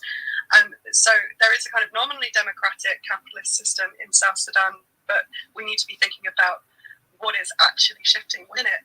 And I mean, to me, like I was saying today, I don't really see an ideological clash within South Sudan. I see a clash over who gets to control the system, but I cannot see anyone proposing fundamental changes to the system, which is what I would determine as an ideological clash. I can't see anyone. I would be very keen to talk to socialists and social democrats proposing alternative political circumstances for South Sudan, but I cannot see anyone kind of putting forward a coherent policy position that sets that out. I mean, I could be entirely wrong and I could be missing something. But you're right that there seems to be mostly a competition over positions rather than over a new South Sudan. And so that would be my response there. And to pick up that question of, political parties revolving around individual figures, and this question of kind of constant jockeying for position rather than for a different politics, I might ask you a question back, to be honest, because I would say, what is a popular movement in South Sudan? What brings people together? And I wouldn't say that political parties are necessarily the thing that can bring a popular movement together in South Sudan. Where we've seen movements being brought together with the Anyanya, with the SPLMA, we've seen people being brought together over threats to their fundamental way of living, over threats to their economy, the safety of their family, over threats to their land, and whether that's with the SPLA or with other opposition groups. And so I would be interested in looking at what would form a popular movement in South Sudan. To me, that would be people's personal interests, whether that's economic or political. And I think that will come from political parties just focusing on an individual, but actually focusing on a platform and a specific set out of a new South Sudan, a way forward for the country. I think, to be honest, in my view, that's what we're missing. We're kind of missing this, someone setting out, or several people setting out opposing visions of what the future could look like, what power sharing really looks like in practice, what the South Sudanese political system would look like. And I agree with you that we have this kind of imported kind of ways of doing politics from outside South Sudan, including like just the traditional kind of liberal democratic model of parliaments and so on. This isn't necessarily reflective of South Sudanese political organising or political methods within kind of diverse political communities. But I wonder what then you could do with that. And I think, I've been fascinated by following kind of the debates around federal systems. I would like to know what a South Sudanese federalism would look like. So if anything, I'm looking towards South Sudanese intellectuals down to village level to articulate what a political system should look like, what would get people motivated to act, to organise together. And I think that actually is the kind of route to any active political party, is to go back to that level and say, okay, so what do people want? What type of systems look after people? What type of systems build on our history and our collective ideas of what democracy is, not just kind of external ideas, but our own ideas. And I think, to me, that would bring people into party politics, into political activism. That isn't just a case of kind of this defensive politics of mobilising to defend, but a positive politics of trying to fight for something better, which we've seen so many times in South Sudan, but it's probably what we need again now. I'll leave it there. Sorry, Nikki, we're bombarding you. Just to take off where to continue where you left off. Which phase of our history and some say a landmark somewhere in our history would you think would be absolutely necessary phase? If we had to go back in time to reclaim the future, where would that time? Which phase would you think would be most necessary now, or could sort of rekindle the right route, or the necessary journeys to be taken at this stage? Oh, Justin, that's a very difficult question. I don't know. I think probably the number of people in the room is the number of answers you could have to that question. I think we would all have a different idea. So I might say it depends what we want from history. I think I often, when we're talking about bringing communities together, rebuilding trust, I often think that bringing children together is a good way for people to look after each other and to learn about each other and to, share a future. And so I often think of Rumbek Senior Secondary School as a really interesting example, or of the old boarding school systems in the 50s and 60s, where that first generation of politicians came from. As a really interesting model, actually, probably accidentally, of creating a sense of community and collective work for the future of the South, and creating kind of trust and shared experience across ethnic and community lines, and linguistic lines as well. So that's just something I go back to for a sense of positivity and for a sense of kind of possibility. But I don't think there's any one particular political moment that could be used. I think there's lots of things that we know very little about that would be quite useful to us now. I would like communities, I would like historians and political organisers to look to the histories of collective resistance to colonial rule, which is very recent, from the 1900s to the 1920s. I would, and before, resistance to the mafia and so on, because this is where a lot of communities' own histories are rooted in. I would like to look at pre-colonisation political systems. I think there's a million ideas that we could gain from understanding South Sudanese political systems better. And this is where probably, if we're going back to Kush's point about imported political models and political systems, this is where an answer to that could come from. But I mean, there's a million places you can look for ideas and for inspiration in South Sudan's history. It's just a case of having the time and the energy to look for it and to prioritise a positive vision of the political future over kind of a history of past grievances and violence, which is where a lot of our history is unfortunately focused. Thank you very much. Thank you, Nikki. Over to David. Did you come in earlier? And then Kush. Do you want me to come first, or Kush? Yeah, you can go ahead. No, go ahead. Then Kush comes in. Okay. Hello, moderators and viewers downstairs, and our guest, Dr. Nikki.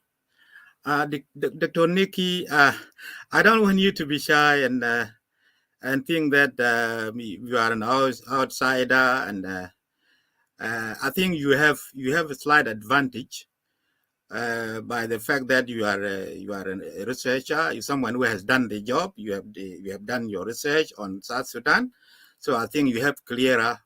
You can have over us. You can have clearer view of what is going on in South Sudan, and also it makes you also as a neutral person to see even clearer than most of us. I think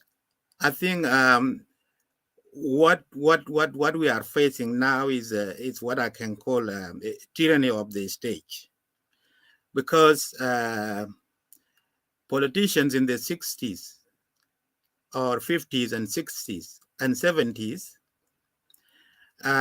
they were operating. Yes, the politicians that we think they might be, idealistic in their political practice, they were operating in a different environment, civil environment. It was not the environment of violence, especially in Khartoum, and then after the autonomous government. So it was a different environment, and it was conducive to political bargaining and making alliances. What I have noticed, what brings, as you touched earlier, what brings South Sudanese together is the external enemy, the external threat, that is what brings them together, because they have never been a nation state before. So, and as soon as the external threat is gone, power divides them a lot. So now it's the problem is the power struggle and survival. Power survival is the imperative, is the agenda. So it's the priority now. So they are not thinking about how to make South Sudan better. This is the priority. And what happens when they fight over power, when they fight using guns, then they revert to their tribes and their clans. And so that's what keeps them very far away from democratic reform and also the agenda of nation building. So that's what I see. We are very far away from that, and also I see that as a power trap because they came with a there is a big power imbalance in favor of the what Dr. Majak called the gun class. There is imbalance in their favor, and on all the fight is among themselves. So it will be that way for some time. That they are the ones who have they have the power of their military power. They have their militias and they have their guns, and also now they have the nation resources. So the fight will the change will come within them. If someone luckily takes over anytime at any stage, takes over and decide to take the path of reform and democracy, then that is a good luck. But at this stage, I don't know how long it will take for them to keep fighting, using their militias when they disagree. And then when people talk about peace, it is also peace between them, among themselves. So this is a power trap. I call it power trap because also now when they rule with their clans, and their cronies, so also the opposition threat will be greater. The opposition threat will be greater, and then they will try to keep power by all means. So even if they were willing to leave power, the threat of the opposition, the threat of punishment, make them try to maintain power by all means. So that is so this stage, I call it it's like we are stuck there. So that is what that. But if any change happened by any chance, by any good chance, then that's when people will think about reform, think about democracy, think about all that. But we are not alone in this. This has been the case around the region. They do politics when it is civil politics without guns. They go back to their communities, bargain among make alliances among their communities, like among their tribes. Even that has been the case even within the student politics of South Sudan. They make tribal alliances to take office. So that's my ramble. Thank you.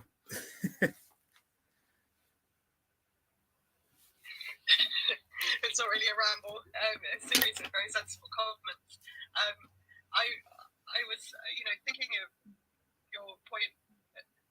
It doesn't feel like change can come anytime soon. I think that's maybe, I mean, to be pessimistic, potentially true, but at the same time, that doesn't stop us working for anything, right? I mean, as a political organizer in my community in Cardiff,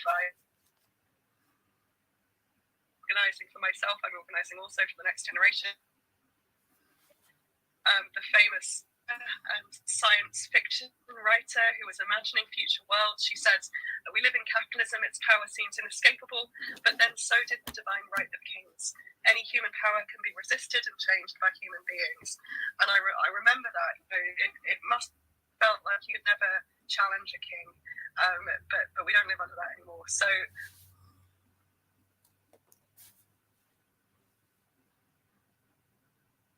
state system that collecting communities under a state via the colonial system is not natural. I mean, look at Nigeria, we look at Kenya, we have exactly the same problems everywhere. You know, there are questions currently with Scotland and Wales whether the UK is a sensible state system, so this is a common discussion. But while we live in a world of states, we must recognise in South Sudan that the colonial model, the colonial political model, is still somewhat in place. We still have the same borders. We have a centralised, violent state that takes resources and does not give them out, in my opinion. That's my observation. And that, to me, as a historian, I can see that going back through the colonial paperwork in the South Sudan National Archives in Juba. I can see continuities. And I think it's a question of, well, then how do we challenge that colonial state model? And the two questions I've written down as you were talking and I was thinking, the question then is, how can that power be shared out and organised for mutual support? And then secondly, like you were saying about the use of armed power by the central state, like how can power be checked without violence? How can restrictions be put on the powerful, on the leaders of any potential future state without violence, removing power without the use of force?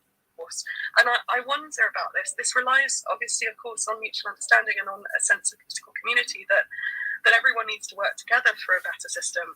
And so I was looking at the chat and thinking about this question of sports that's come up, about how to bring people together to create this kind of mutual understanding of a need for a better model.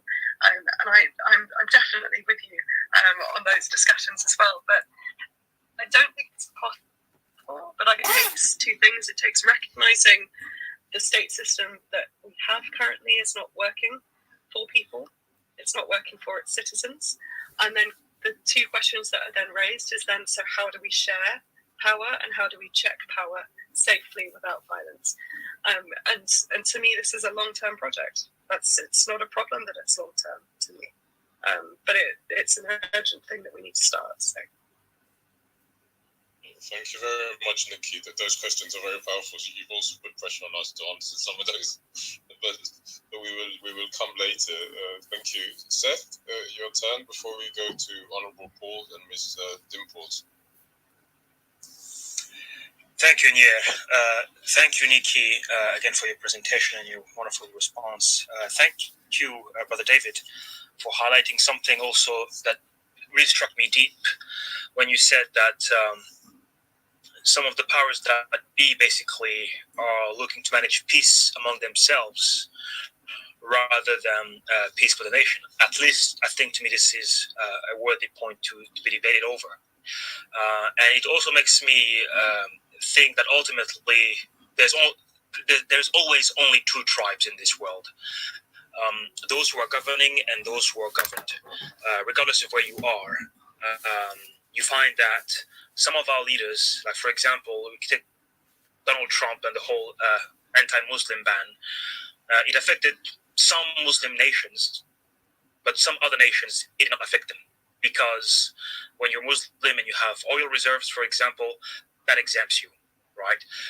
And likewise, when certain elites are able to find accommodation with each other, then they're basically the same tribe.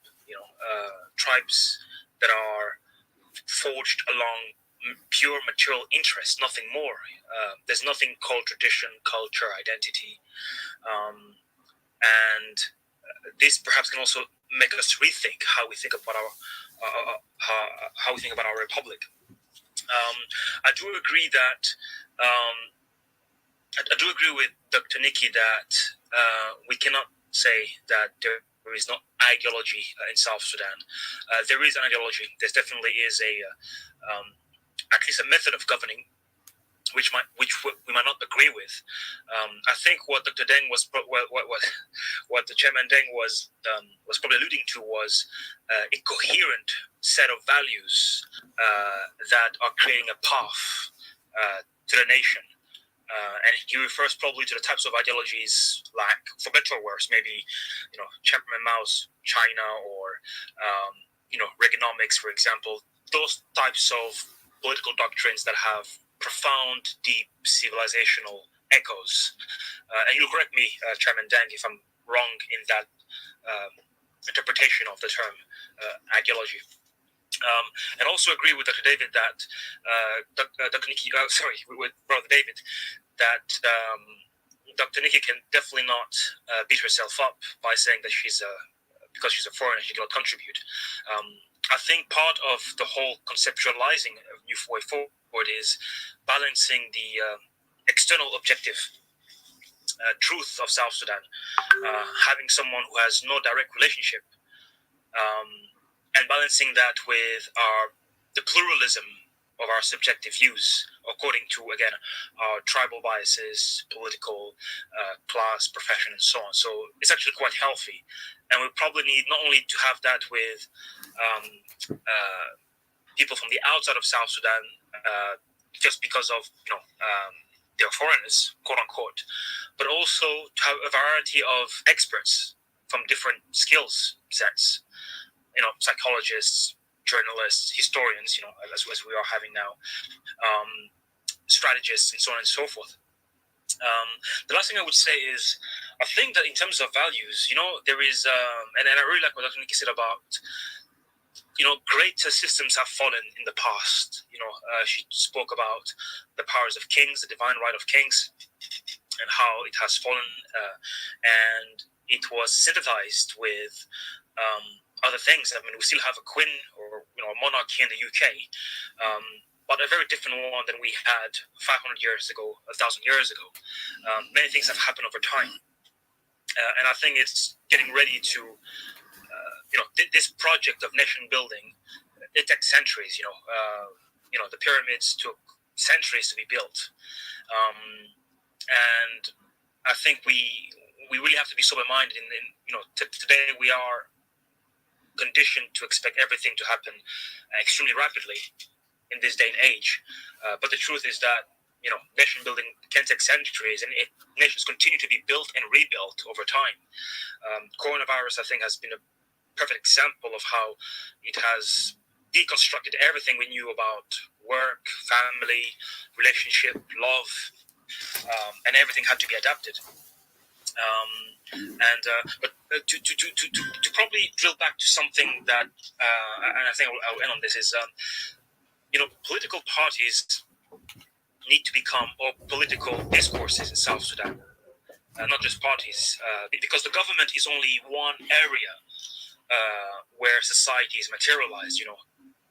There is the marketplace, there is the academy, there is, it's multifaceted. The government is only one aspect that sets out rules that codify our interactions. That's all it does. But our interactions go way beyond codification. We really have to understand this. Nothing stops us, for example, right now, let's say, whether you're IO, IG, DC, DF, whatever, nothing stops us to come into a club like this clubhouse, for example, and discuss. And likewise, as professionals, as tribesmen of different origin, nothing stops us from re-engineering our society directly. We don't have to wait for the authorities to do that. And I think that we have the medium. We have access to people from different countries and experiences to learn from. So what's the wait? We definitely don't have to wait for a constitution. We don't have to wait for that to be friends, to marry each other, to set businesses together. This is what builds a nation, I think, fundamentally. And then the government will have no choice but to recognize those relationships and codify them. I think that this is how politics works in general. Government is only there to officialize a social reality, a that's been there. Now, sometimes, of course, it can stimulate that. It can, people can, especially when you have a totalitarian regime, the government can stimulate and enforce that proactively, can try and plan society. But most often, I think it's something which is quite vernacular. And so, if we can allow ourselves to have conversations like we are having today, but expand it and allow to accommodate the most divergent views, the hot topics. How do we get people to agree on certain fundamentals, regardless of our interests? So that's the thing. The very last thing, I apologize, is in political discourse, there's also the item of political opportunism that comes in and taints the actual philosophical nation-building conceptualization process. And this needs to be dealt with. I think communities need to have mechanisms of regulating character. This is not even about, again, a doctrine or policy, but there has to be ways of saying, okay, well, this person should be encouraged because he has good character, he has a good heart, he has a good demeanor, filtering, that human spirit, so that the best of our communities, the best of our stakeholder groups can be allowed to contribute to business, to government, to academia, to all of those things. I hope this makes sense. And again, I'm really happy to sort of clarify and do a bit of back and forth on this. But yeah, this is definitely my contribution on the conversation so far. Yeah, thank you.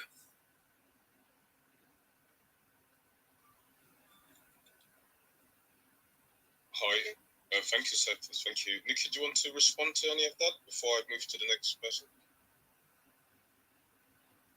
No, I mean, I think that's a fantastic, fascinating set of comments, and I would strongly agree with many of them. I mean, on this question of time, that we need to take time over building a nation and a state, I think that's true. As I was saying, but I also think, we have a sense of urgency to articulate at least principles and visions. For instance, the sudden, potentially devastating impact of the Nile water situation a month ago, there needs to be an articulation of an alternative. So there is a sense of urgency, but we also need to be kind to ourselves in terms of, things take time to change. But I agree really very strongly with what Seth was saying about building models now. We've already talked about potentially building democratic, multi-ethnic parties that are setting out models for a better future state system, that are creating and proposing these things. And I also am seeing the emergence of unions and labour movements, which is great. I mean, recently the protests in Bor involved many teaching unions and workers' unions, and I think that's a really positive step, because together everyone is stronger to make their voices heard and to avoid being singled out. And I think also the growing cooperative movement. I was going back to the Governors Forum notes a few weeks ago, thinking about what the Governors Forum suggested around reviving old cooperative projects that would look after the interests of everybody, that would provide social security for disability, for injury and harm during production, for instance. I think there are models that we could actually be building now without waiting. And so I just wanted to agree, really, and say that actually some of these projects seem to be already in train, so we just need to get on board. Absolutely. I think it should not be left to the politicians alone. Yes, I think that's the general thinking. But one of the problems, obviously, is... Comrade, I'm sorry to interrupt you, but Comrade Julian is already here. Yeah, well, I'm going to bring him up here. I'm going to bring him up now. Yeah, so it's along those lines of how do people organise, and how in non-political ways, and if you did organise politically, would there be room for anybody or any group? And there's always a sense of fear, but also the political space is still restricted. Freedom of speech is still, neither here or there. So there's a lot of issues, but definitely we think really the diaspora and all people from different walks of life should organise and do their part. They should not wait for things from the top. We need bottom-up solutions as well. Thank you. I Achille, Comrade Achille, you're more than welcome. We'll give the floor to these two people before we bring you in. So, Reverend Paul, Honorable Paul, presidential candidate of the Republican Party, we introduce you to Dr. Nikki. You can introduce yourself further. Go ahead. Thank you, Brother Nier Justin, Gordon Motat. Thank you for your time. The time you donate to South Sudan is a lot, considering the fact that there are some people here who get paid for 30-minute speech, a lot of money, and you get that time. And that have been mirrored by Brother Deng Bol, that we don't give value to certain things, certain historical artifacts and stuff like time, and he elaborate on a museum and things like that. Dr. John Grant once said, "Why being serious when it is already serious?" He was saying that to his generals when they just got out of war that has cost life, and each and everyone was sitting and the eye was bloodily shot red, and it was like, why being serious when it is already serious? This discussion is serious, and I'm glad it is being recorded. Dr. Nikki Kinsley, thank you for your time. The valuable time that you gave to South Sudanese. You are a global citizen, and I mean that considering the whole globe based on the research that you have done.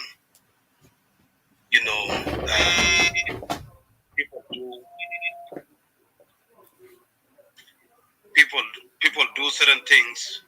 People do what their emotion afford them to do, and your emotion affords you to do the research in various angles and various places, including religious background and all of that good stuff. I'm inspired by the conversation that's taking place, and I don't want to talk much because this day is specifically set aside for people like yourself, Achille Bangol, whom I highly respect his views, and our uncle Aldo Ajo. I don't know whether he's here yet.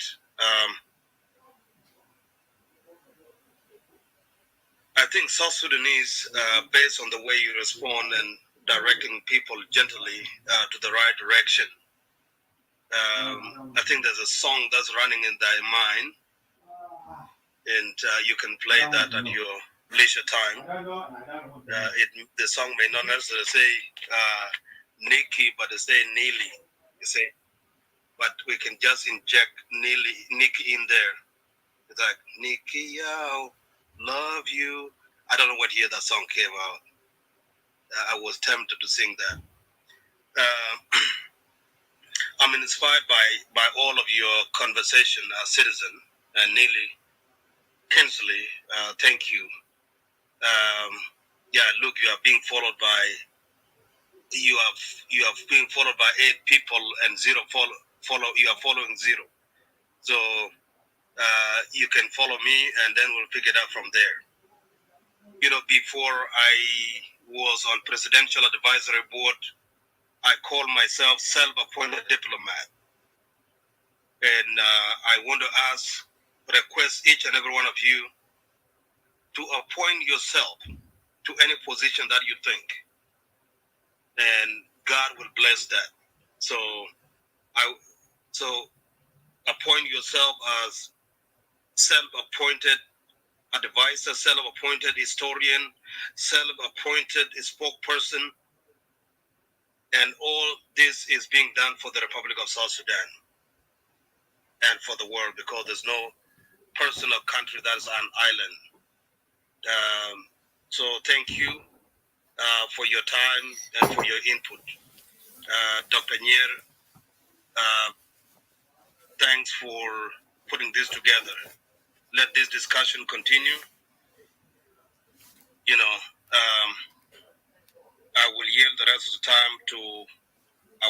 brothers and sisters. But let's continue to work hard to bring the Republic of South Sudan together. I'm hoping to see South Sudan that work hard to bring somebody that want to take his own life back to life. Here in the United States, if somebody want to commit suicide, people will do the best they can to help that person. Someone was helped not too long ago, a person who tried to cut his throat. He missed the jugular and cut another vein and he was bleeding. And not only that, he swallowed the razor. And citizens worked so hard, helped that person, and the razor was removed. I'm looking for South Sudan that will look and that will value the life of its citizen, and not South Sudan that will be pointing citizens to the tree, encouraging them that if you don't like what is going on, go and hang yourself. That's not South Sudan that I want to see. That would be a South Sudan that would be in the history, because history has its contradiction. As my fellow Republican put it earlier, Brother Seth, that a history have to have all its flavors. I want to see South Sudan that protect its citizens. South Sudan that respond when somebody is missing. Like today is the 8th or the 9th day where people who are protesting in Jonglei State, the activists, they went missing. In the last time I checked, I was told that they were in jail, and they disappeared in jail. Nobody know where they are. Governor is not responding. Where did they go? And jail is a government institution. Where would a protester go and disappear from the jail? Now the wife of the guy that was leading the protest is asking his husband whereabouts. And for rest of you, you can find it at iRadio. And people are focusing on criticizing the language that was put out by the iRadio. Somebody was like, is iRadio really an I? Is it really an I? So let's be concerned for the life of our citizen. I don't want to remind you of the incident that just happened when our fellow South Sudanese was set on fire. It will not leave the memory of the whole world. But let's work to bring our people together, a beautiful history that will help us be remembered well. Thank you. May God bless you, and God bless South Sudan, and happy Sunday. Thank you. Thank you very much, Honorable Full, for that contribution. Thank you for the update as well. We appreciate. Please do stay with us. Thank you very much. We move over to Ms. Dimples. Ms. Dimples, you're very welcome. Go ahead. Yes, thank you so much. Hi, Justin, to all the mods. Kush knows me very well. And everybody that's contributing and the listeners, especially to Dr. Nikki, your presentation was flawless, so lovely. I think there's nothing more greater satisfaction for me for someone to be so interested or puts all the energy into my culture, especially when you're not from that place. It says a lot about you, and it says a lot about your character, and your work is phenomenal. So thank you for that. I want to hear from you more. I only came up to show my gratitude. Justin knows I'm a listener. I'm usually in the basement listening. And so, yeah, I only came up to say, I'm really enjoying this conversation. And the other thing is, I think there is a level of discontent when it comes to the people of South Sudan that is, at this point, I think there's a consensus. And so these conversations that Justin and all his board members that he has or who host these shows are really doing a justice to the people of South Sudan. So I'm just here for it, and I'm happy to be here, and I will yield back for now, and I'm just here to listen. So thank you. And for some of you that don't know Ms. Dimple, she's the chairperson for the community. So she's one of the leaders, but she's very, very humble. I have deep respect for her. Thank you, Ms. Dimple. Actually, I've been criticized by saying dimple instead of dimples. Thank you, Paul. You didn't have to do all that, but thank you. She's been very elusive. She hasn't been telling us who she is.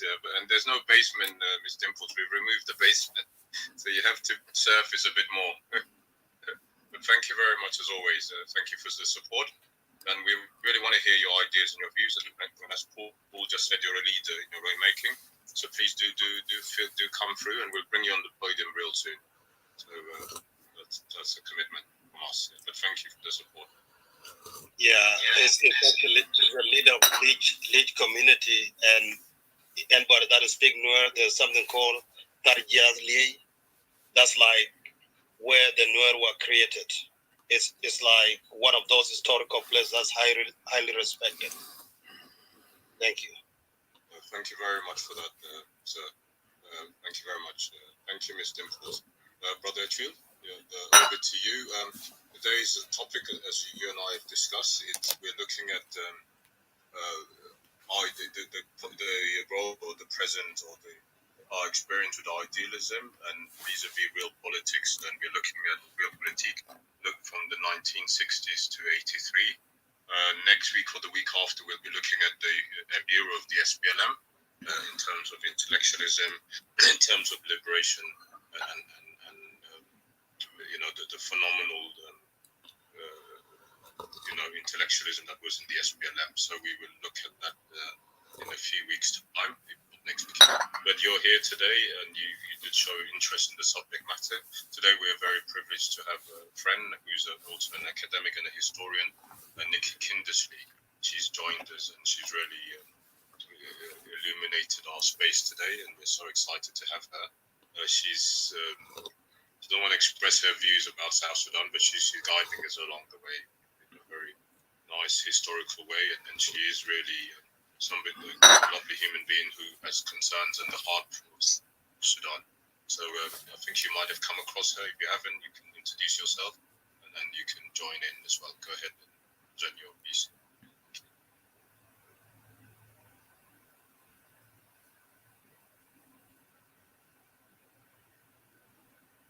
Brother Achille, are you there? You activate your mic.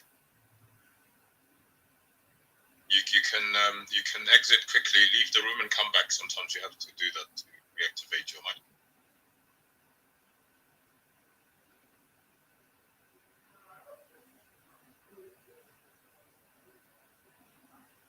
Sorry about this. Kush, do you want to come in the interval?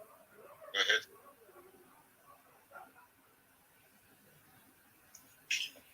Yes, I just wanted to give thanks to Nikki and to really inspiring people like Ms. Dimples and all of us really to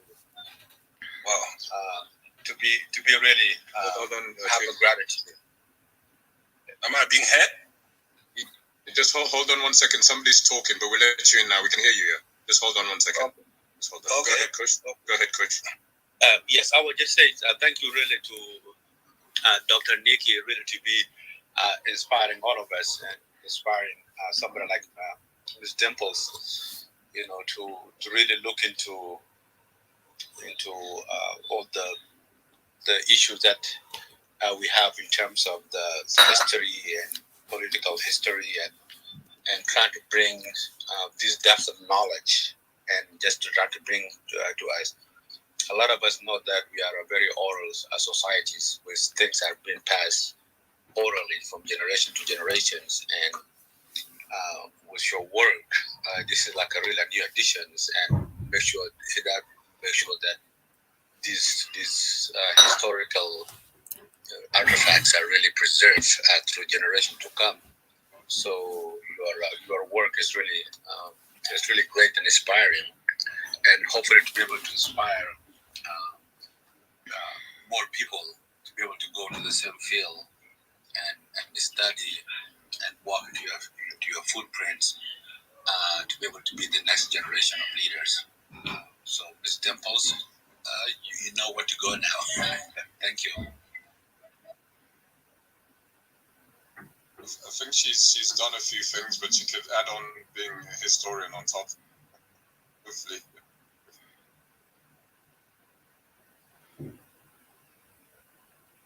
A quick thank you for your contribution to the Lost Boys Foundation. That was great. The work that you did with Kuala One. Kuala One is the one that I'm featured with in BBC documentary called This World: Return of the Lost Boys to Sudan. Yes, absolutely. You know, we all have different skills at different levels that we could all contribute.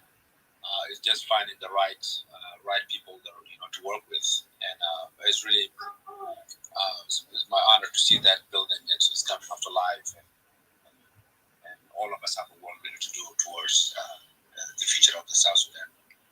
Thank you. Thank you very much, Kush. Without further ado, we want to welcome Comrade Achille. Malik, Achille, you're more than welcome. Okay, I hope it is okay now. Are you reading me now? We can, sir. Loud and clear. Thank you very much. I'm very pleased also. It is very exciting, and the challenge is that we, all of us, including you, Brother Nyer, we South Sudanese are like a person who is hungry, who want to buy from the grocery, then we'll almost at the one go we want to fill the coffer and fill the bucket. The topic of today is actually very relevant and very important. And actually,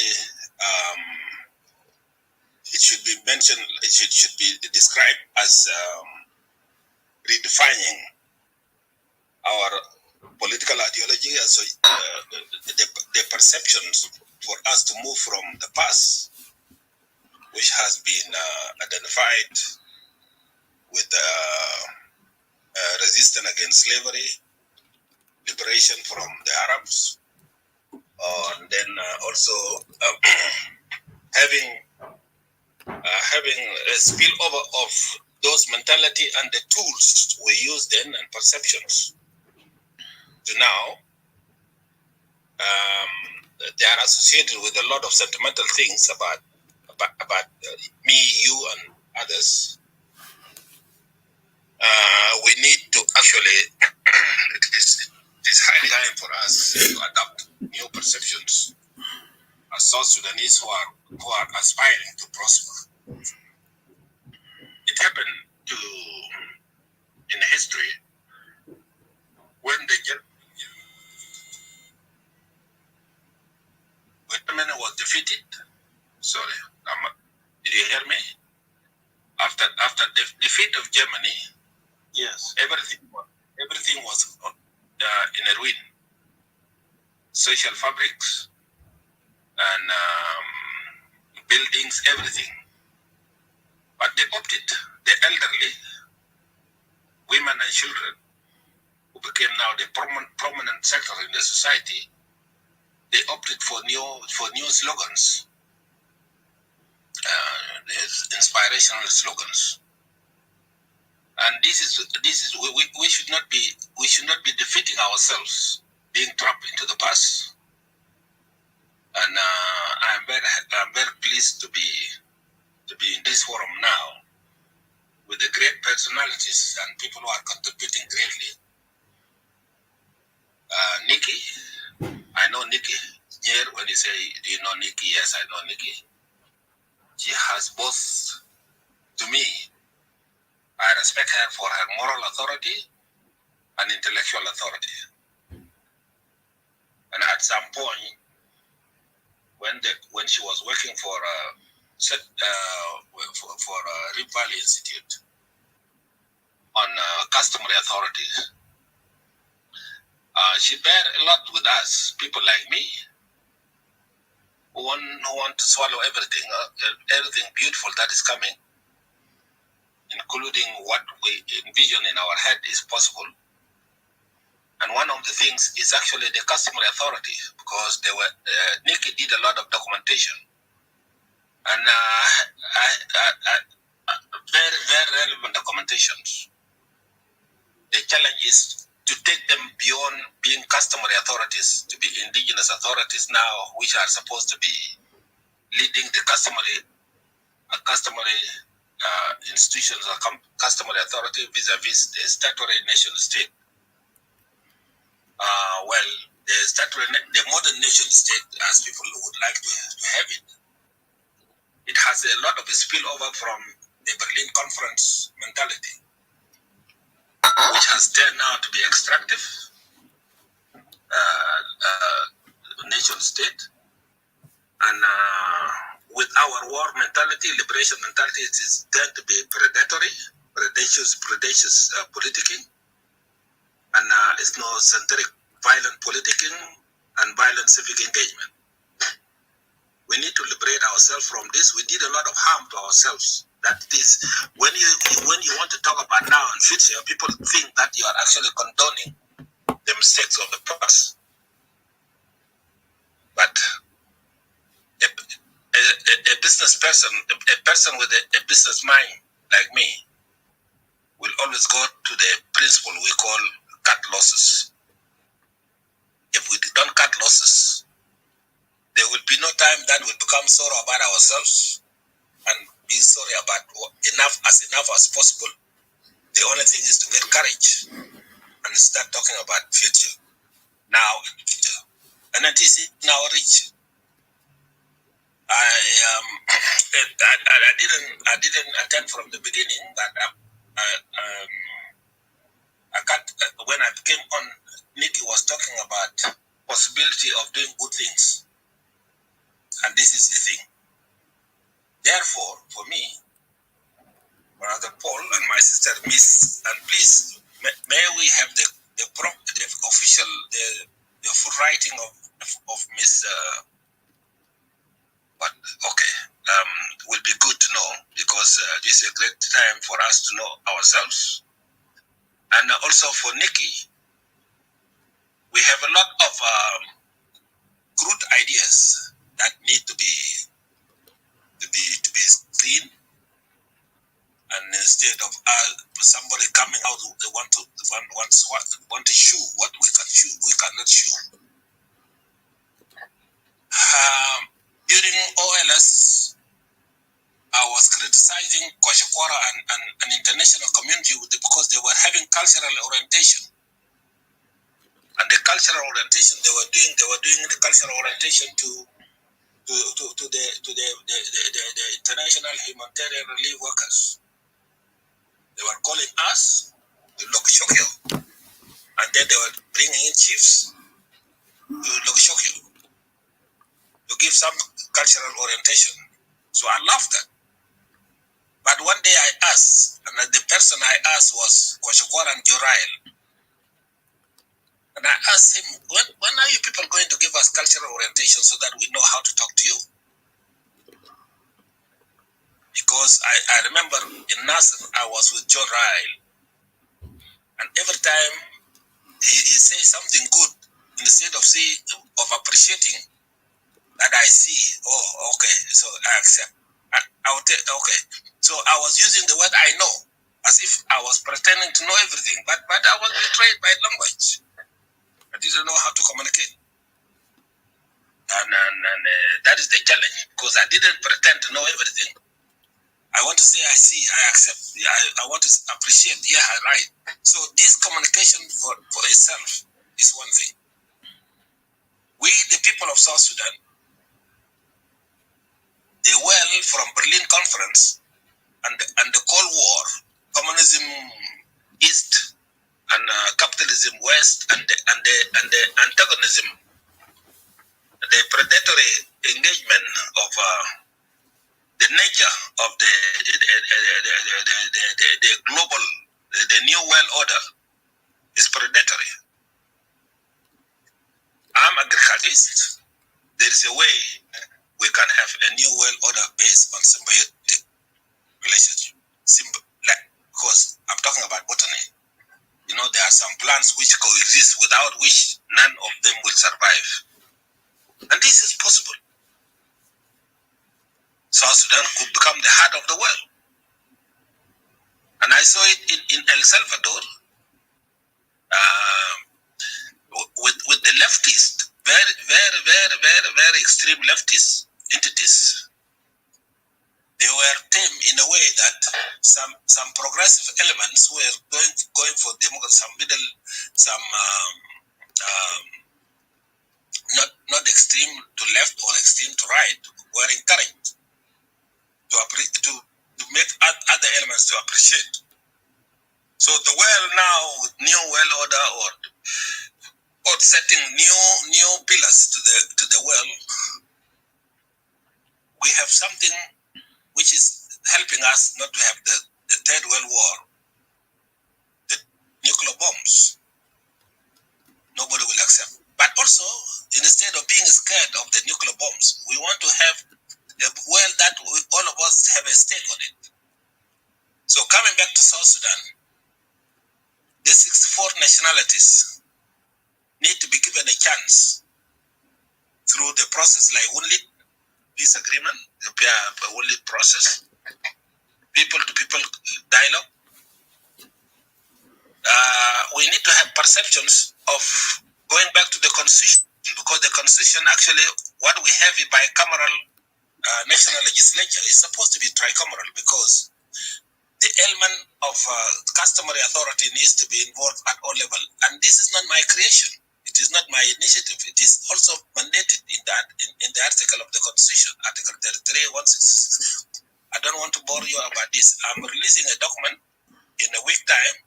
I've just finished it, and that's why Brother Nyer, I asked permission, because I was on it. Somebody in UK was helping me to have something of 2 or 3 pages, because every time I'm writing, I go to 10 pages or 20 pages. So I was able today to reduce it into 4 pages, but definitely that one is actually going to be sent to the centers of decision making on the world as much as possible. But the one I'm going to share it here in this platform, I'm going to make it maybe 10 pages. And the reason I'm making it 10 pages simply because I want references to put there so that people don't think that I'm coming up with innovation. I want to remind people from 2005, the liberation agenda that we translate into CPA. We translate CPA into transitional constitutions today, and it is the same CPA today is trickling into the revitalized peace agreement, and we wish to have some good things from there and not forget about many things. Instead of really having granting inclusiveness and ensure fair relationship. There are terminologies in there are provision in the constitutions.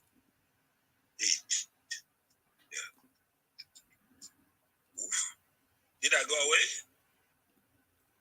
Hello? No, we can still hear. No, you're there. Okay. So we have provisions in the revitalized peace agreement, chapter 6. You have provisions in the revitalized peace agreement, chapter 5, on the which is neglected.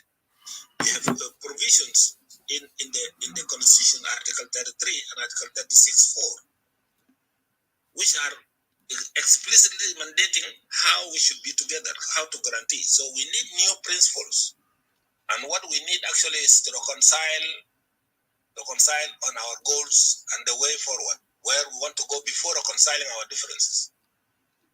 And reconciling our differences, we must be buying.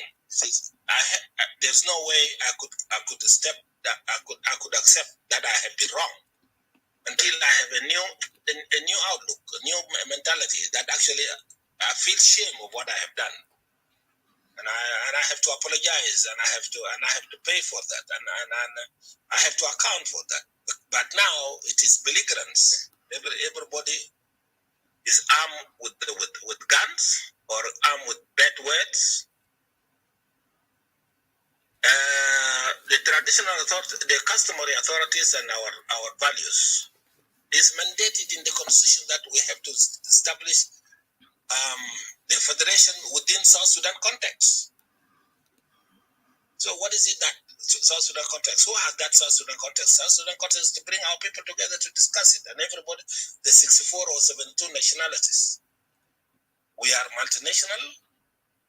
We are actually multi-regional, and very importantly, gender. Not only that, we have issue of age set, because we have communities which are being governed according to age. With us, by the time you are 16 until 18, you will define the agenda of the community. Now they have to hear your voice. So we have a gender, we have age, we have regions, we have nationalities, and nationalities going down to tribes and going down to ethnicities. I tell you, we in pitch we became harmonious among ourselves because we have accepted ourselves into two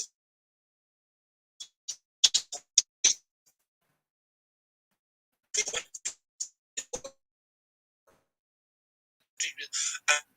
and each of the and two of us are six. So anything we do, it must be inclusive, and it is defined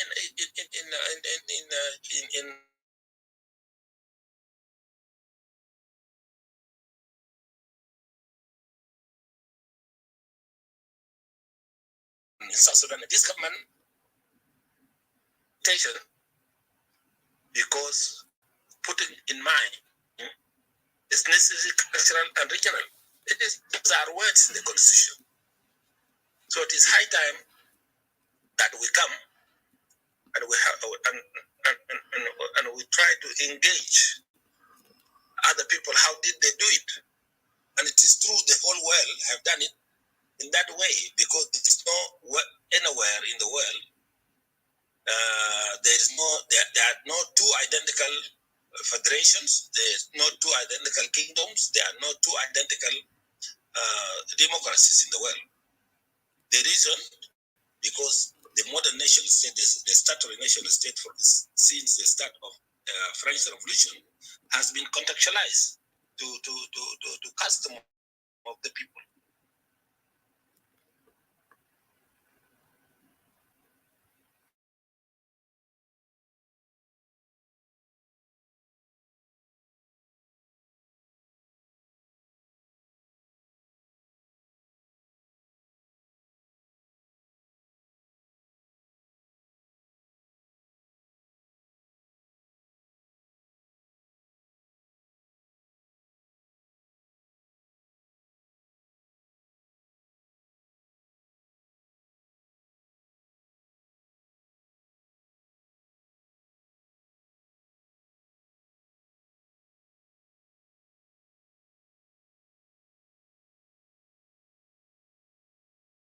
Here and as much as possible from here. You have Article 37 of the Constitution and the whole of Chapter 4 of the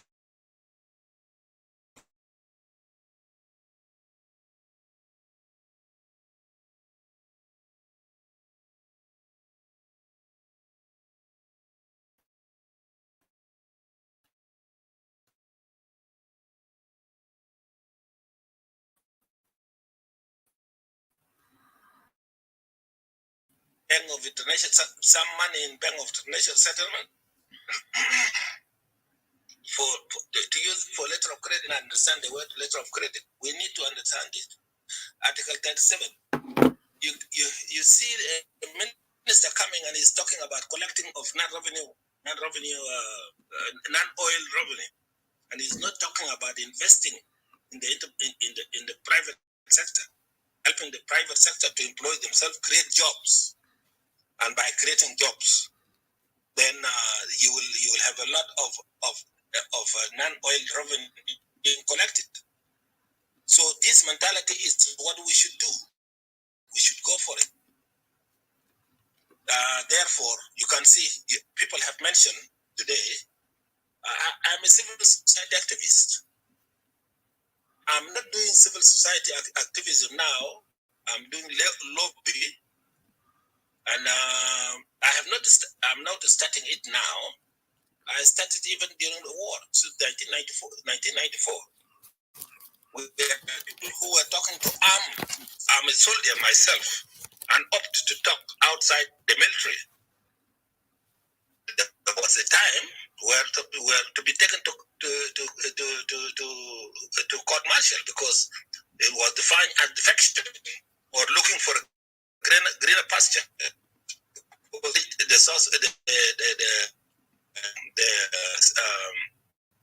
Me and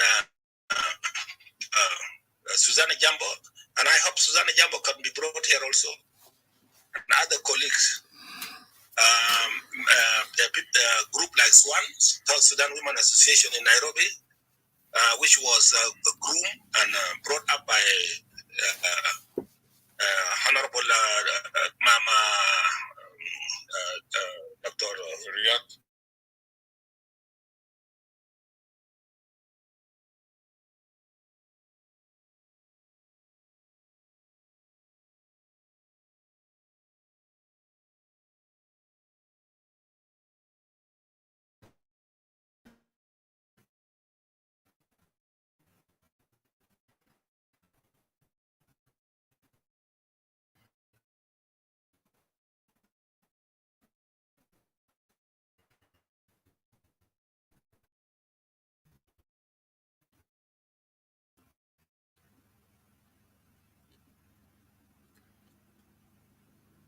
To Helder Johnson for a state of continuing up coming to South Sudan. She left Nairobi immediately.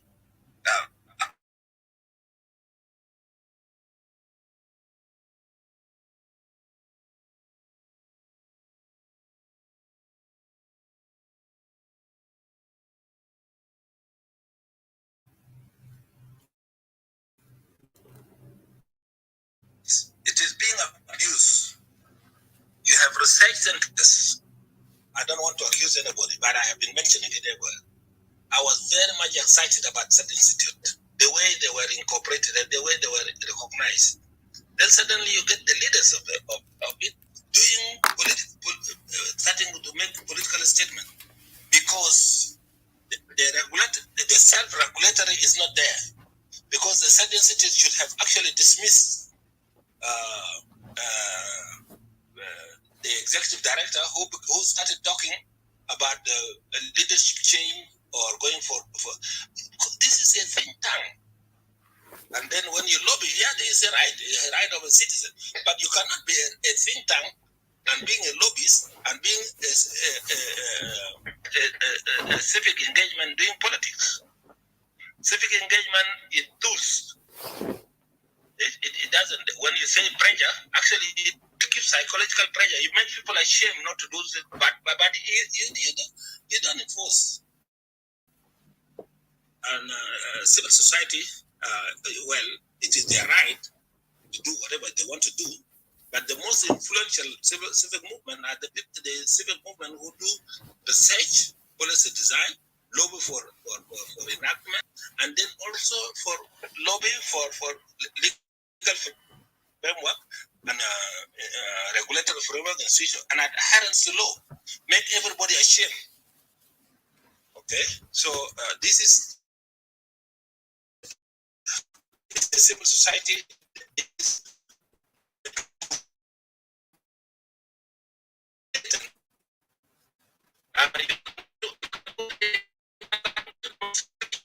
Yes, but definitely.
to the point that they were even discussing about the roles of communication authority. So communication authority and AMDIS are actually controlling the space. The other very good thing that happened also, it was what brother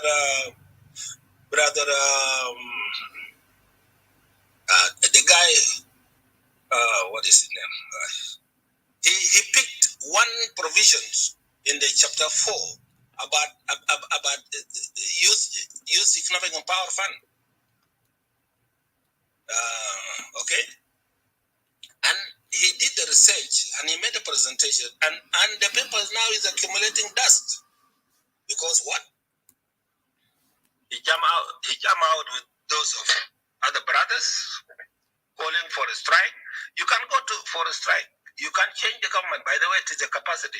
But where in the world that the civil society have succeeded to change the government and put the government that they wanted? It is always exploited by soldiers. Except in Sudan, it happened twice in Sudan. But it will never happen again. The moment you remove the government of the day that was even listening to you, you will find that opportunistic element. This is what happened with Khartoum.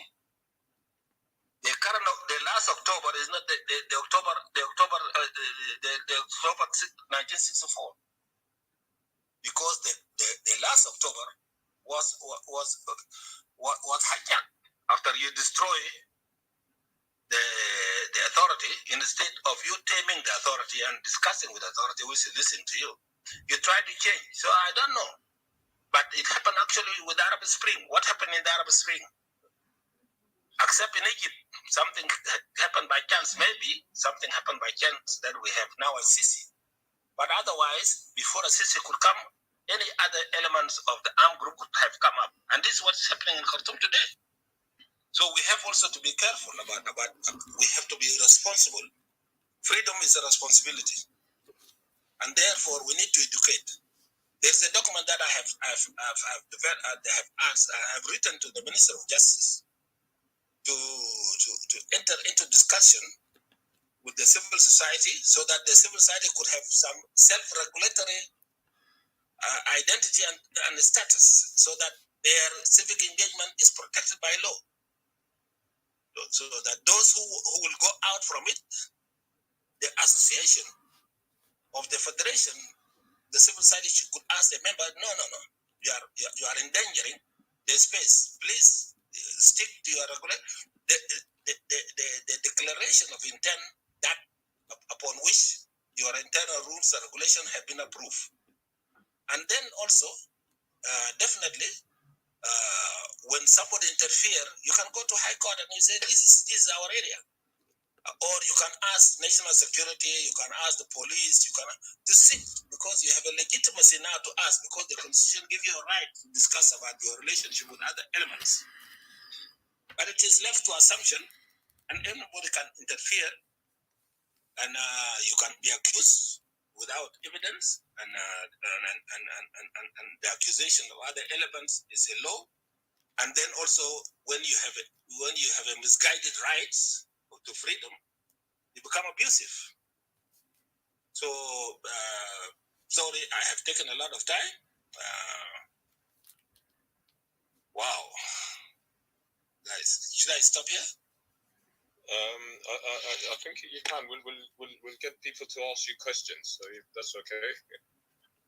If it is possible, please, because I live outside the main town of Juba. And we will probably not take more than 40 minutes and we'll finish. Yeah. So okay, excellent. Thank you for your contribution, Brother Chud. I just wanted to ask, I'm sure others will come in. Obviously, we have governments, and governments sometimes don't take it nicely when they challenge and when questions are asked with reference to freedom of speech. So if there's a lack of freedom of speech, there's a lack of government listening or even really paying attention to issues of the day. How can civil society address those matters, and what corridors do you suggest? Because you're talking of like a guided guided. Not guided, self-regulatory. I'm talking about self-regulatory. The government's got to sanction how we demonstrate or what we ask for. But why should that be? Because it's within our right to ask what we want. As long as we're not violent, we're not overthrowing the government, or we're not demonstrating and destroying public property, people should be allowed to speak their minds. Yes. We need to, and that's why you need to agree that you commit yourself. Actually, I will be moving from Gambel, from Kudeli, and I'm going to J1, or I'm going to UN, or I'm going to Council of Ministers, or I'm going to National Legislative Assembly. You have a right to do it, but you are responsible to inform the government to open a way for you. Because if they approve, numerously people have been told, there's live bullets waiting for you. So how? Please, now you are taking me. You want me to discuss with you with the old perception, and you want me to answer that for you? Because I know I will make ashamed the person who did this. Because 1 week later, the same person came and he said that my statement was taken out of context. So the only one, that is the pressure, psychological pressure. You make them ashamed to adhere, and you take them to court because this is a proof, and I'm now being stopped. You take them to court. We have to be, because of course, those mentality, we have to make them ashamed. Myself, I have to be ashamed. I'm an SPLM person because that is, I'm a soldier. I've been in SPLM, but it is the same like what happened in 1994, which I'm doing today. Because the statement being said there are not actually authorized, and somebody is insulting us as social media criminals. Now, if you should make that such a person ashamed instead of making him accountable. It's one thing to make him accountable. Brother Chu, they wield so much power that citizens are afraid. How do you really correlate that? My friend, I'm here as a soldier, and I can be court-martial here. People know me. Deng Bol is here, but I say what I want to say. But I say it based with what Constitution gives me the right to say. I don't abuse anybody. Sure. Anyway, Deng wants to come in. Thank you, Brother Chu. Deng, go ahead. Okay, the other thing, you mentioned something, Brother Nyer. The other important thing is about policies. Brothers and sisters, all the provisional policies in any constitutions, there is no civil servant, there is no minister, there is no DG, there is no undersecretary which will come out to do policy research. There is no any person. This is the right of citizen who is not a member of the government to do a policy research, policy design, and then lobby for transformation, because the civil servant cannot do something is not written. So the role of civil society, if we don't give them a space, a protected space, South Sudan cannot grow, because we have very good constitution, we have very good revitalized peace agreement, but we have to change it from there. 23 steps, and I am ready one day to share them here. 23 steps. If you don't do it, if you do them 22, you don't achieve. And this 23 is divided into 9 phases. I wish this one having a Zoom, I would have just done it to you, and I would share it to you. Only one slide will give you this, to show to you that despite the fact, directive from leadership, provisions, make sure if there's no citizenry role through civic engagement, which is protected. Not somebody today is playing, become famous because it's a civil society, or become like Volensky, or what is his name, and Banksy. Yeah? Banksy. What is his name? This guy in the war between Russia and who? The president. Ukraine. Zelensky. Yeah, Zelensky. It took him a lot of time to move from being an actor to being a president. So using one status and jumping to other status actually victimize. So if we have civil society activists who want to be presidents or want to be, and then you come and use me, you come and use civil society as to open a way for you. This is what we call shelling in the army. So you shell it before attacking. So to weaken the government through the civil society, instead of giving civil society the right to help to educate the current government and the incoming group. So this is being abused, and I'm ready to testify about this. Thank you. I don't want to say yours is a sole lone voice, but well done for holding up those issues. Yeah, Deng wants to say something, and then we'll bring in Brother Kush. Kush, do you want to say? I think. Yeah, I just want to say something. Brother David is in Australia, and he's about to Israel. They wanted to say his final comment before. Yeah, he will 1 second, but Deng just wants to contribute to this thing, and then we can go to David. Thank you very much, brother. What's that again, Justin? I'm sorry to jump the line. It's only that it's getting late here, and I've not been sleeping lately. Of course, my salutation to Commander Achille. It's always difficult for me to share a stage with Commander Achille because we end up arguing all the time over things that are happening in the SPLM and what in the world has happened to our nation. Basically, I'm just gonna touch base on these three topics that are listed here. One is democracy. This democracy that we talk about is something that we have had a problem with as South Sudanese because I don't think we understand the modern democracy that we have. And this is why sometimes I tend to agree with Comrade Trill. We are very democratic people as South Sudanese. We have always had leaders, even those who were not colonized, because where we come from, we don't really think that colonization had really taken roots. But we have always governed ourselves democratically, you see. So it is the introduction of modern democracy that people twist and use whatever it is that they can, like buy democracy. This democracy that is on sale is what has become a problem in South Sudan. And our lawmakers, policy makers, and decision makers have not been able to sit down exactly and engage, or perhaps try to weigh whether you meet in the middle or you move to one side. That has not been possible.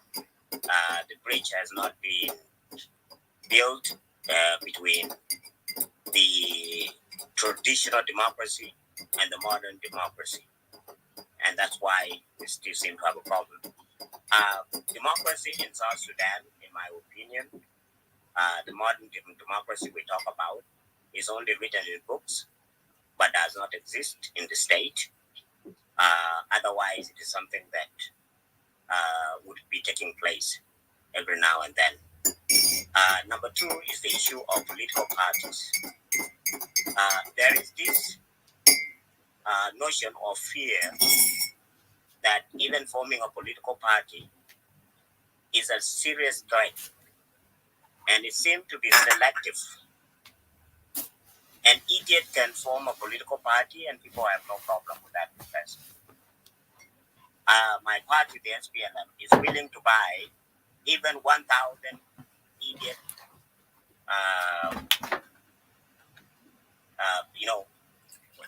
political parties led by some individuals that basically you can call them briefcase political parties.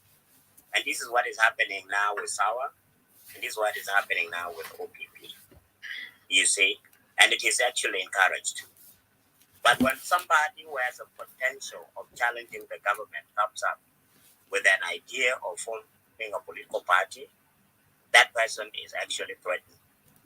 And it has happened with many people, including Ustaz Luis, had formed a political party called something Republican, and he had a lot of problems until he had to leave the country because his political party was going to receive some support. So political parties in South Sudan have become very difficult to run and to maintain because people also, because they are poor, they turn to be bought and taken away, and they do not have that voice that you need. And that's why people continue to say that there are no political parties in South Sudan. The other thing is the issue of federalism. We are loosely a federal state. Unfortunately, everything seemed consumed at the center, which is Juba. Whatever little goes, let me give you an example of the state where I come from, goes to board.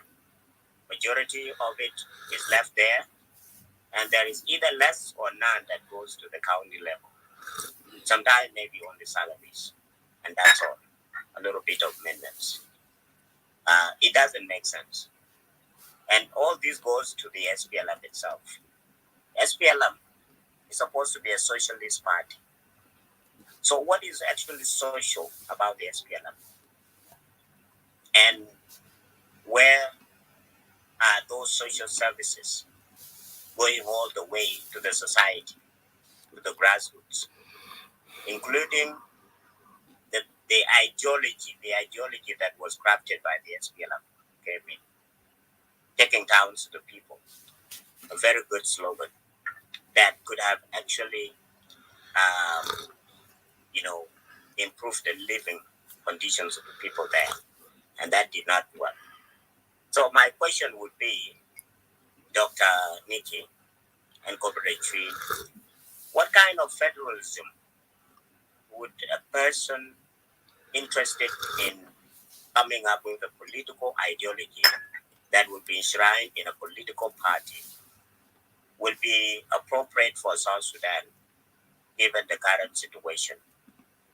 And number two is that as a political party, would it be possible to make it a law as part of the political act or the political parties act to make sure that the chairperson of any political party is not the one fronted for president? Because it is actually what caused the war of 2013 when the president felt threatened in the party by certain people. He was the chairman and he was about to be replaced if majority of people in the NLC had voted against him. And then the person that becomes the chairperson of the party automatically represent the party and become the president. What if we develop a system like the one that we have in the United States, where the chairman of the party is the CEO of the party, to look after the interest of the party, bring up leaders of the party, and make sure that the party is able to gain support, capture, and maintain power. And then everybody else, all the members, are out there to go to the field, wrestle themselves, and then see who is liked most by the members and then also the citizens of the country, and who is able to win even with other people from other political parties. And then people sit just like in the United States, and the most popular and the person that basically presents the good results, or the person who's most likely to win, is the one that is declared now the winner. and then this person goes to be the flag bearer of that political party. That is one. In terms of democracy, Comrade Jill, I consulted recently with one of the members of the political bureau, one of the senior people. I don't want to mention the name. And I said, there seemed to be a problem here. And he asked me, what is the problem? I said, the Red Army is being threatened by the SPLM for suggesting that they are exploring ways of forming a political party. And he said, well, what the SPLM was fighting for was democracy. And now that there is democracy and it is protected under the law, why should it be a problem? Why shouldn't any citizen, as written in the Political Parties Act and also guaranteed by the Constitution, why should any person be allowed to form a political party without being threatened? You see? So I said, okay, then I'm going to talk to these people. So these people have been going through the Constitution, going through the Political Parties Act and all this, and trying to research what kind of political party would be best for South Sudan. And the ideology, for instance, SPLM as a socialist party, in South Sudan we have different political parties, and I don't even know what they think. For instance, where is the Labour Party when majority of our people are lazy, not working, with no work culture, because majority of them have been fed by the United Nations for the last 30 years. So taking down to the people who are going to require work should have actually come with a labor aspect of it and all that. So those are the kind of ideologies that I'm happy because Dr. Nikki had mentioned earlier about the trade unions, about the workers' union and all these other organizations and cooperatives and all this. These are groups that can be led by a political party that is work related, that is labor driven. So that can also be a political ideology. And lastly, the issue of intimidation and arrest because of protest is really wrong for South Sudan. You see, at any given time, war can begin. This work of this, and it should have been the work of the SPLM to advise the SPLM-led government that intimidation of citizens who are armed more than the government and more powerful than the government is completely wrong. It is actually not wise, in my opinion. Why? Because I wrote something. I wrote to the governor of Jonglei State, because the three gentlemen that are arrested are members of the Red Army Foundation. They were kept there in jail, and we got information that they may be transferred to Juba to a known location. Now they are not in jail, and these people are saying they have disappeared.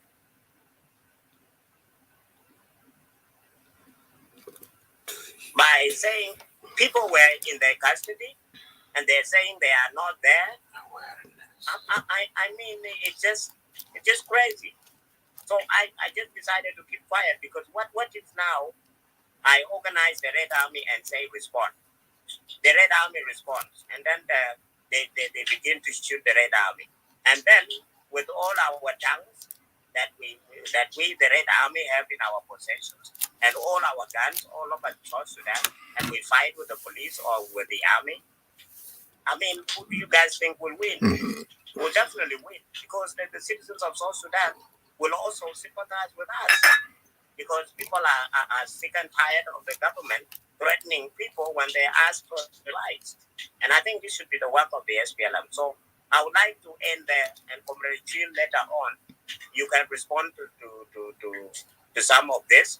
But we need some advice on the kind of federalism, how political parties should behave, and how they can be, how there can be a space for political parties, and how we can strengthen this democracy so that it makes sense in the context of our communities. Thank you. Thank you very much. Thank you very much, Deng. Hold on, Mr. Paul. Mr. David Mabor is leaving. Also, Nikki wants to leave. So, David, please come in quickly, but then we go to Nikki, and we'll release her. She has a commitment, another commitment. She's already stayed long enough as well. David Mabor, go ahead. Thank you, Nyer.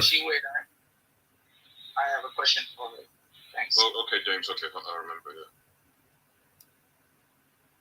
Go ahead, David. Yeah, thank you. Yeah, I just make a little clarification on my my previous talk.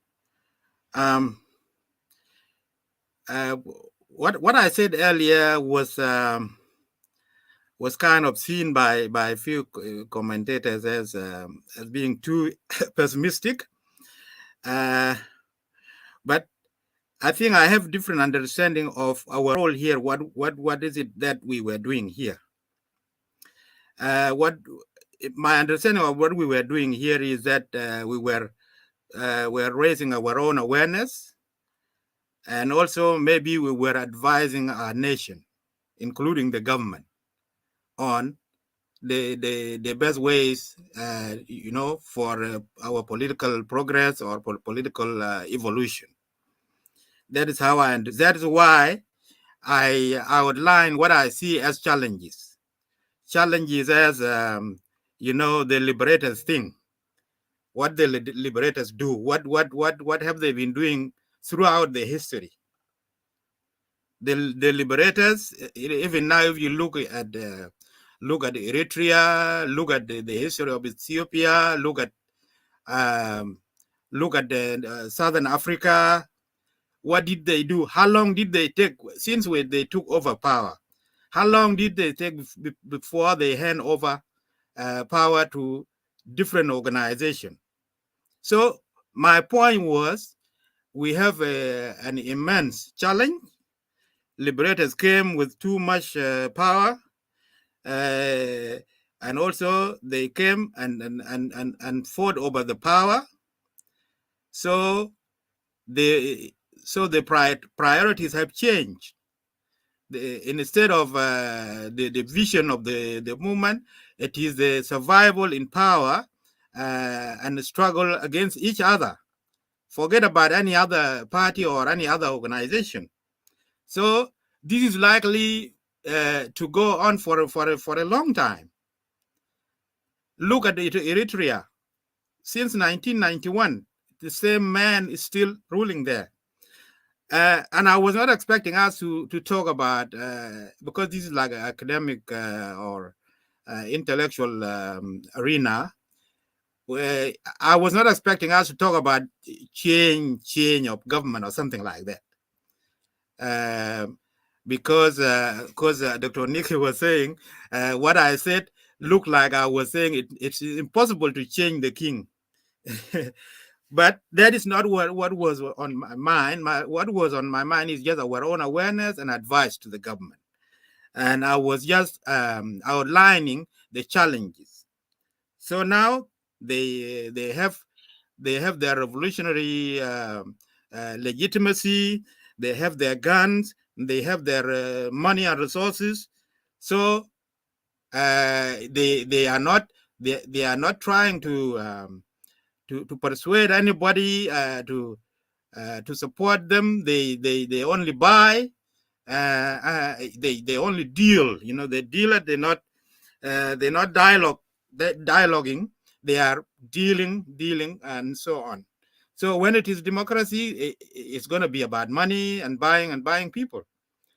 And when it is violence, then it's about tribes and clans and ethnic nationalities. So this might look like a bleak picture, but that is what we are facing. So we can go on and try and theorize, but it will be like, who will put this bell on the neck of the government? We can theorize as much as we like, but that is the challenge that I'm talking about. The challenge to political evolution. We are at a stage of political stagnation or decay. That is the situation we are in. So that is what I want to make clear. So we want to be aware about this situation, and we'll see how we go around political evolution. What I understand, when the change is likely is when this first tier of leadership that has revolutionary legitimacy and have the legacy of having liberated us. This first tier, when they go, by time, that is when any kind of challenge to this one party, that is when it will be easier to challenge the Liberators Party. Yeah, so I will stop there. Sorry. Thank you, Brother David. Nikki has to go. Dr. Nikki, before you go, one of our moderators is called James. He just had a very quick question for you, and then you can respond to those and go. See if that's okay. James, please be very quick. Manasseh, go ahead. James, are you there? Refresh your mic.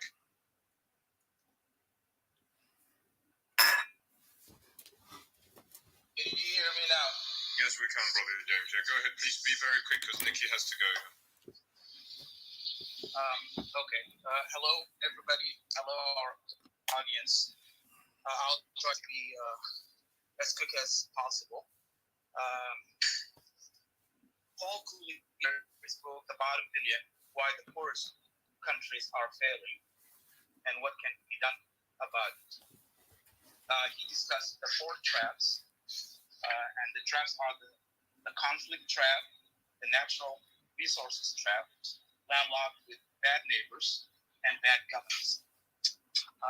He argued in chapter 5, bad governance, he argues that governance and economic... General Kurt, can you mute yourself?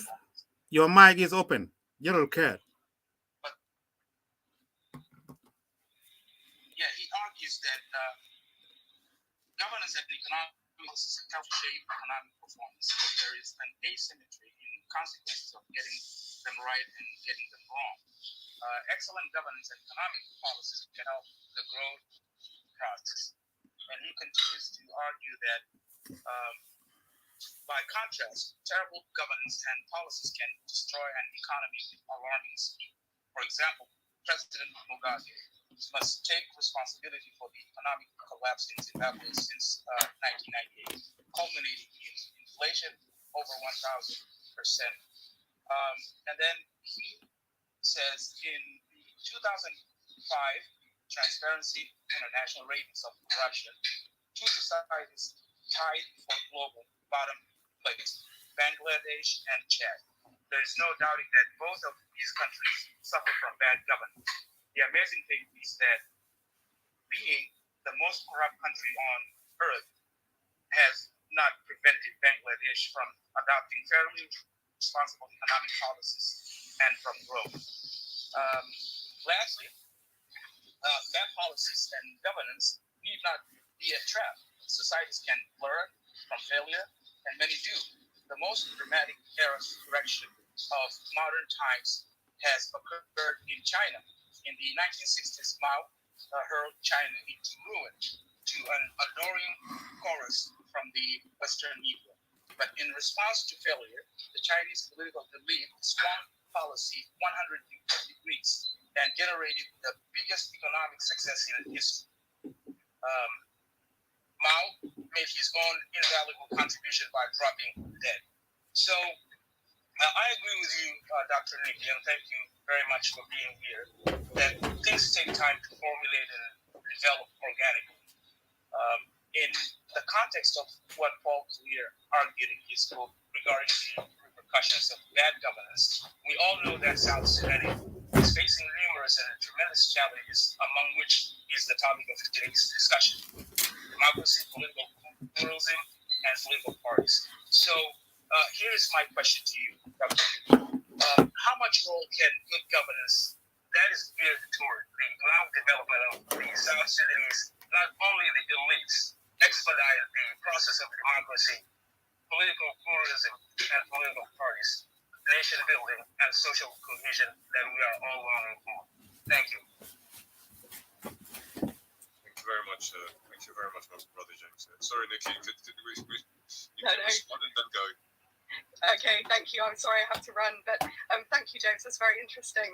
And I mean, of course, I fundamentally politically disagree with Collier, his ideology, which is quite apparent from the excerpt you just read. But at the same time, I do agree that good governance, however we define that, there are multiple very competing definitions, is at the heart of what we've been discussing. And I think if we look at South Sudan today, we have this question, people are managing to build economies and societies even within significant repression, as we've been talking about, significant political stagnation, a lack of funding, a lack of direction. People are trying to build safe communities and building good local markets and cooperatives and excellent farming innovations and so on. But that comes with its limits, right? And its limits for freedom. And so yeah, of course, good governance is at the center of this. But I would ask, what does good governance look like? It's a lovely phrase, but what is it? And what is the South Sudanese definition of it? I think it's very easy to slip into the common terminologies of the kind of liberal development world, but I would like us to actually go further and say, what do we mean by that? What do we want? What is the South Sudanese model of democracy and of good development?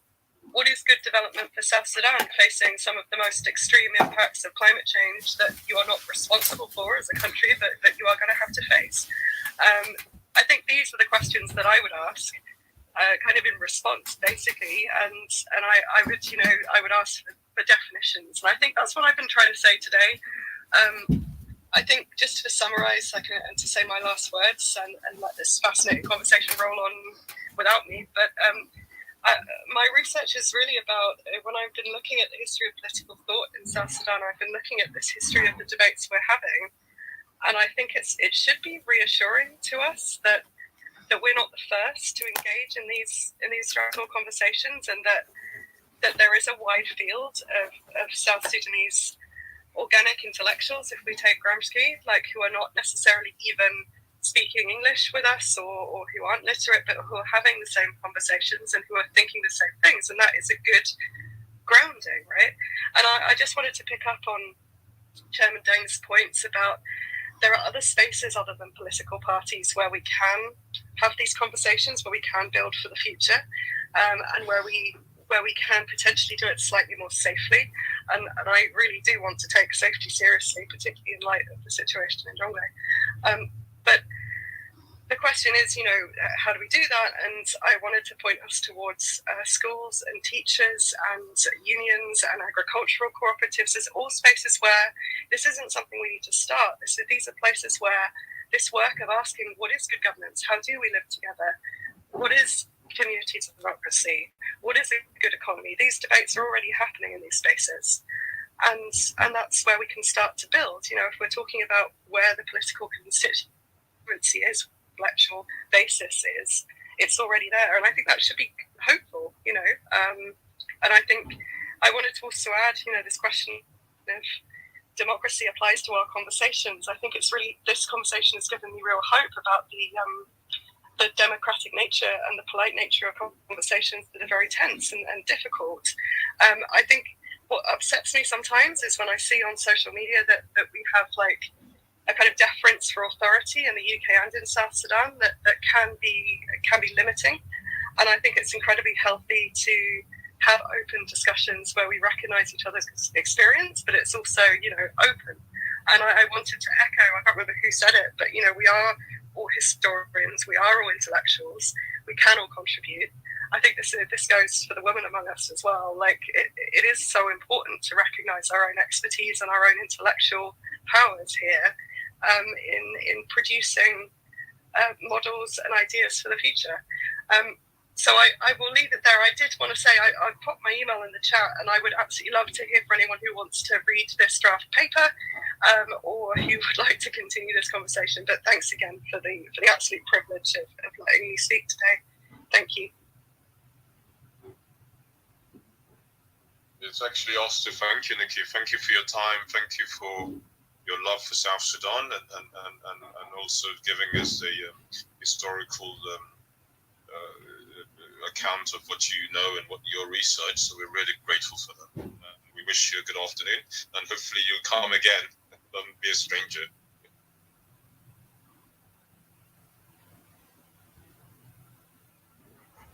Yeah, so we wish you well, Nikki. Thank you very, very much. Thank you. Thanks, everyone. Thank you, Nikki. Have a good rest of the night. And God bless you. Happy Sunday. Thank you, Paul. Yeah, thank you.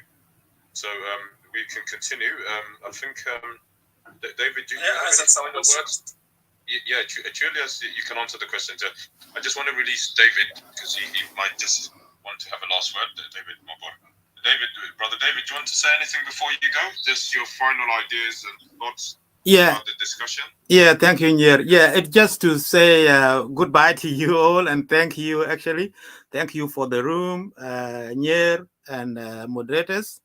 And thank you also panelists and listeners down there, and also Yarol Achwil here, and Ben Paul.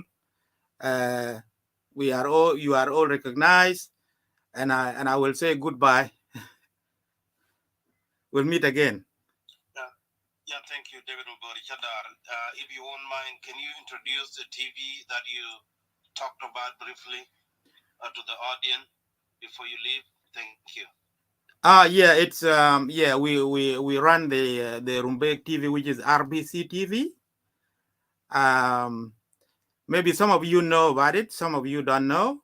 I think we had Comrade Achwil on RBC last year. I think he was interviewed by Marwan Gordon Motat. Yeah, so it's there. Yeah. And by the way, we are looking for, and also Saadni here, Sas, is one of our panelists. And by the way, we are looking for a female panelist, because all the time we fall short of the the other half of our community. We struggle with that. So I can see some intellectuals here. If they wish, let them follow us, and we can discuss later. Even Ms. Dimfalls here, or whoever down there. Yeah. So that's my explanation. So I will say goodbye. Thank you, brother David. Have a good night. Have a good rest. Okay. Ms. Dimples, I saw your mic flashing. Do you want to say something before we go to Brother Achwil? Oh no, sorry if it was accidental. I was just waving to the individuals that said they were leaving. Okay, that's fine. Hopefully that's all y'all heard, because I'm like moving around the house. It's okay, don't worry. It's fine. Thank you very much. All right, sounds good. Thank you. Brother Achwil, go ahead. Wow. Okay. Do you hear me now? We can definitely hear you, sir. Go ahead. Okay. Lovely.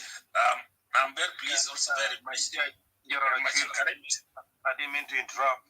If you could touch a little bit your initial time with the Jesh Hammer as the one that was first responsible for Jesh Hammer before your other assignment, that would be it would be good for.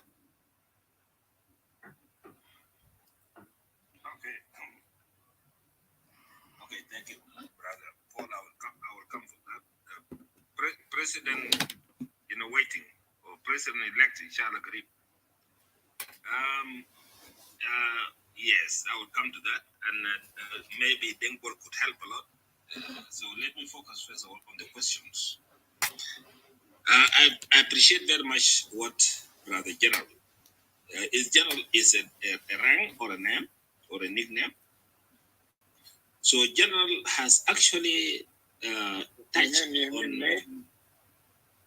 is a name or your nickname? The lack of I'm never a general and I will be never a general.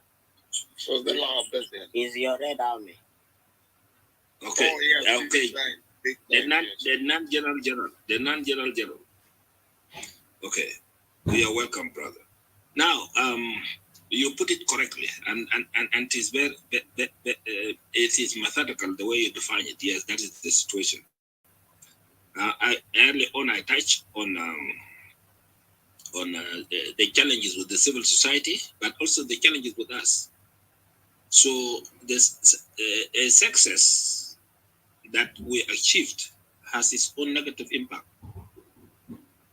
And the negative impact is that it's giving us the assumption, the revolutionary legitimacy is giving us an assumption to, instead of persuasive and visionary revolutionary legitimacy is becoming predatory revolutionary legitimacy. And this is the nature of human being because we have left it. We have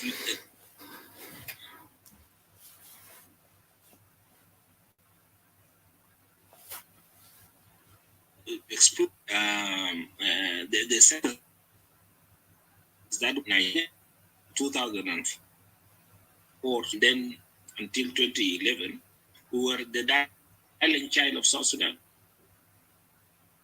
to also be part of the process because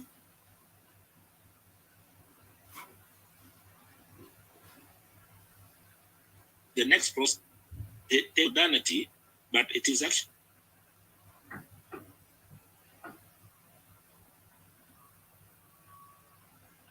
taking perceptions of it. It is not delivering Juba to rural parts of Juba.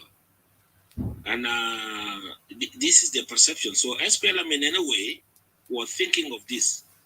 But today is another thing, but it is not the mistake of SPLM. Brother Jajamar, say SPLM is a socialist movement. No, it is a social democratic party because it has social, it has democratic goals, and it is mentioned in its constitution, Article 5 and 6. Where it talk about communities, it talk about cultural the role of communities in governance. It's social, and when it talk about democracy, about collective leadership, is democracy.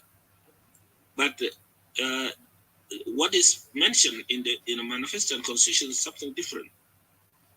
It is this what we want. It is this the role of civil society, a citizen, a free citizen, to make us who claim to be revolutionaries, who want to revolutionize of a no revolution, because what we want to do is not a revolution. We want to transform our society. You cannot transform and deliver it. You have to share. And instead of talking something empty, and I want to say, we are becoming protective with the freedom fighters who came to the government. And the worst thing, we are making it easy for us. I think the other people who are competing against us are making it easy in a sense that actually they want to use the same tools that will send away Jalaba. So that is the one challenge. So if you use the same tools, the same mentality, you will find that SPLM is already very strong in that. The other thing is transformation is inclusive. You don't, it's okay. Then Paul mentioned it correctly. The essence of 2013 is because we were talking about the chairman, about things that are supposed to be discussed during the convention, but they were being discussed openly. I remember our leaders, Comrade Pagan, Dengalor, Comrade Waniga, and Comrade Salva Kiir and Comrade Vice President then the Toriak met in J1, and before they get out from J1, we have already in social media what was being discussed. So they were discussing leadership, and we are my generation. The next level of leadership of the SPLM is also a culprit with me and other colleagues who are in the secretariat, because we were talking as if the next convention we are going to elect a new chairman of the party. So the elements who were being seen were incriminated, and the list of 75 who were in that is a ploy actually. Once somebody asked in the Council of Ministers meeting and said that who is actually coming up with this list, some people were made a victim, and I don't want to mention names. But these things were made because this is what happened, and within the SPLM we have the leadership factions making allies with non-SPLM, and this is what is happening today, and people who are going out. So, brother, then the so-called briefcase political parties, they are actually not being relevant because of their ideological prospects, but because they are being seen as being allies. So it is like when we're in NGOs, we're having non-governmental organization, but suddenly you find that we have governmental, non-governmental organization, and we call them gongos, NGOs and gongos, governmental, non-governmental organizations. You have opposition political parties who are in government. Can you imagine this?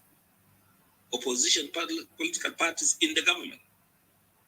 They are not opposition, but they are taking the title of being opposition when they are actually in the state of joining the SPLM, instead of coming out with a political party, they say political allies, and they say, okay, it's. So people are creating new mentality to escape what is happening. The other challenge that actually the transformation you should not exclude. If you start actually incriminating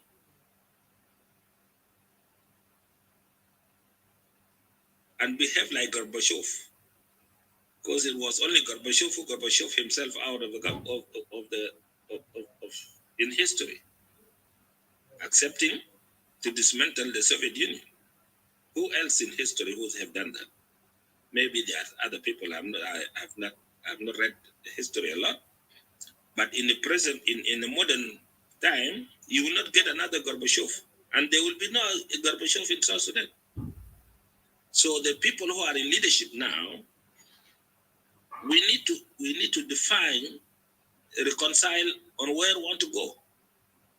Then after set new principles, it is then the commonality, the South Sudanese commonality will emerge.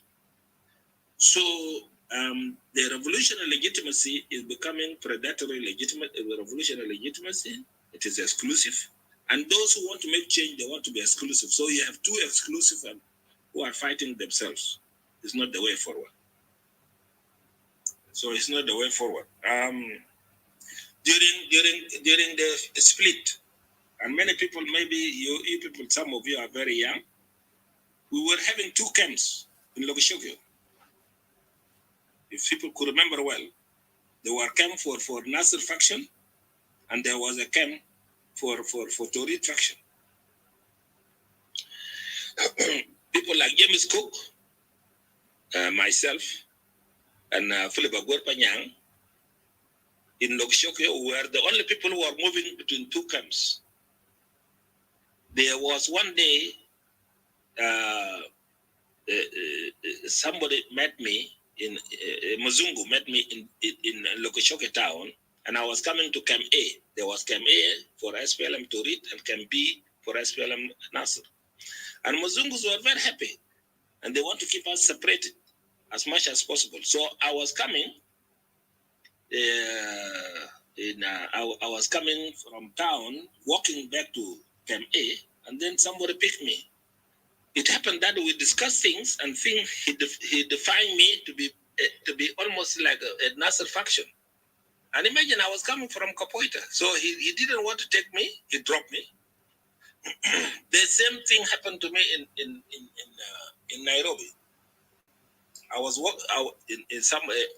colleague in NPA, whom I was talking with him, and when I mentioned to him that we are starting our indigenous NGOs in liberated areas, he dropped me in the middle of the road, Kawaja, because any person talking against SRRA is a crime, and anybody is talking against RAS, but then Relief Association for South Sudan, is a crime. But thank God, the women of South Sudan in Swan, and thank God to Madame Pauline Riak, and one day Pauline Riak should come here. They managed to bring leaders. The wife of Dr. Riak, the wife of Dr. John Garang were there. The wife of Dr. Lama Kol, they were there at women of South Sudan. They were not there at wife of so and so and so. So it is a big challenge to get people talking, and people will be surprised. And sometimes I'm even not accepted when I'm talking something like this. People will doubt me, and they have a right to doubt me when I'm talking about what I'm talking. And then I've just Brother Nyer put it rightly that is one voice, or was I don't know what, there was a good term he used just a few minutes ago when I was talking about the other options, the other alternatives. Brothers and sisters, we have to jump out from this grip of political factions, the past, and the mistakes. We have to be very innovative, and we have to survive. We have to be careful. We have to survive. So we should not abuse opportunities, and we should not exclude others. Then say introducing democracy. We don't introduce democracy. No. We adapt. And I mentioned it earlier that there is no federal system. There are no two identical federal systems in the world, simply because the federal system is being adapted and will continue to be adapted. Monarchs, there are no two identical monarchs in the world. It is feudalism which got modernized, or empire, like the Japan one. You get it elsewhere. So please, South Sudan also is the same. You are lucky to be part of this process of transformation. So please, arm yourself with persuasive attitude and accept, because you will have to be somewhere. You need to explain yourself, and it is at your own risk of being misunderstood. We have to accept it, but be inclusive, please. Thank you very much.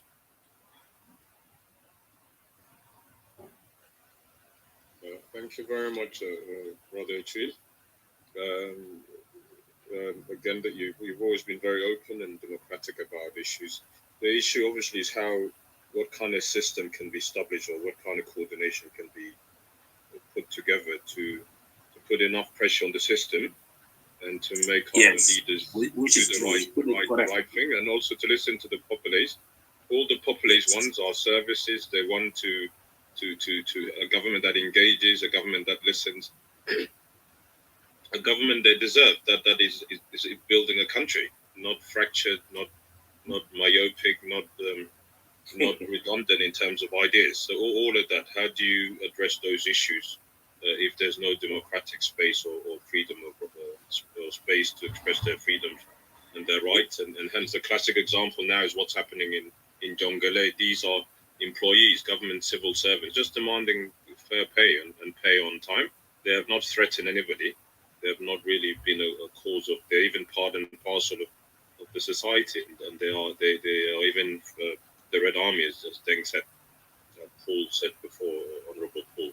So those are the issues, and hopefully these guys are alive, and we hope that if you want to encourage greater participation of citizens and to even engage with the government, then nobody should disappear just by basic rights.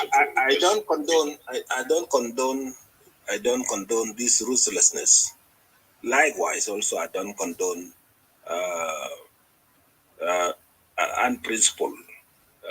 If you do it unprincipled, you have to accept because you have to accept that you are endangering your life. You are actually like putting a light in somebody's eye. He or she will close her eye. That is the challenge.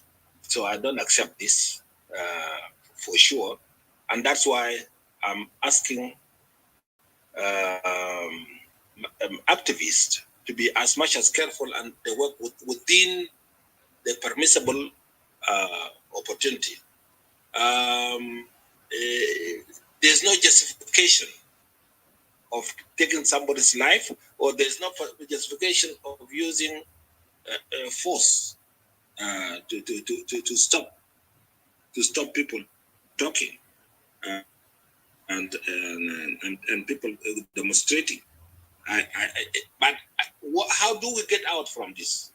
How do we get out from this? There are provisions in the constitutions that we should develop them from being a provision to institutional framework to legal framework to program.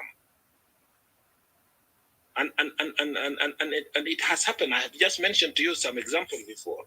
I don't blame people who may get themselves caught up. Yes, I can't blame them. I cannot justify whatever mistreatment happening to them. But also, we cannot wait for that ideal situation whereby, because it will be resistant, change is resisted. And those people who are resisting it, actually, they are individualistic. They are doing it from their own point of view. And they are doing it without legal framework. It is when there is a legal framework, then you can say the right thing. But what has happened? Disappearance is not acceptable. Harassment or using excessive force is not acceptable. So, but what I am saying, that apart from doing violent or going, okay, so when I was discussing with our colleagues, those of Raja Mahandis, and I said violent civic engagement, and they said no, we are not violent civic. We are calling for non-violent. And I said, but non-violent is being the way it is perceived, because exclusive civic engagement, when you so should go. I would like the whole of question. If you don't the whole of South Sudan national dialogue. General, you're coming next. You're coming next. No. The whole of South Sudan before. Okay, let me finish this sentence. Can I finish this? The whole of South Sudan national dialogue resolution. The beautiful themes. The good. All the very good recommendations. And by the way, the resolution of South Sudan Nation Dialogue, there are three. There was the first which was presented. There was the second which came out and said the two principles have to go. And then when it didn't work, do you know that there is a third version which was presented to the people who are left after those of Aulaj left?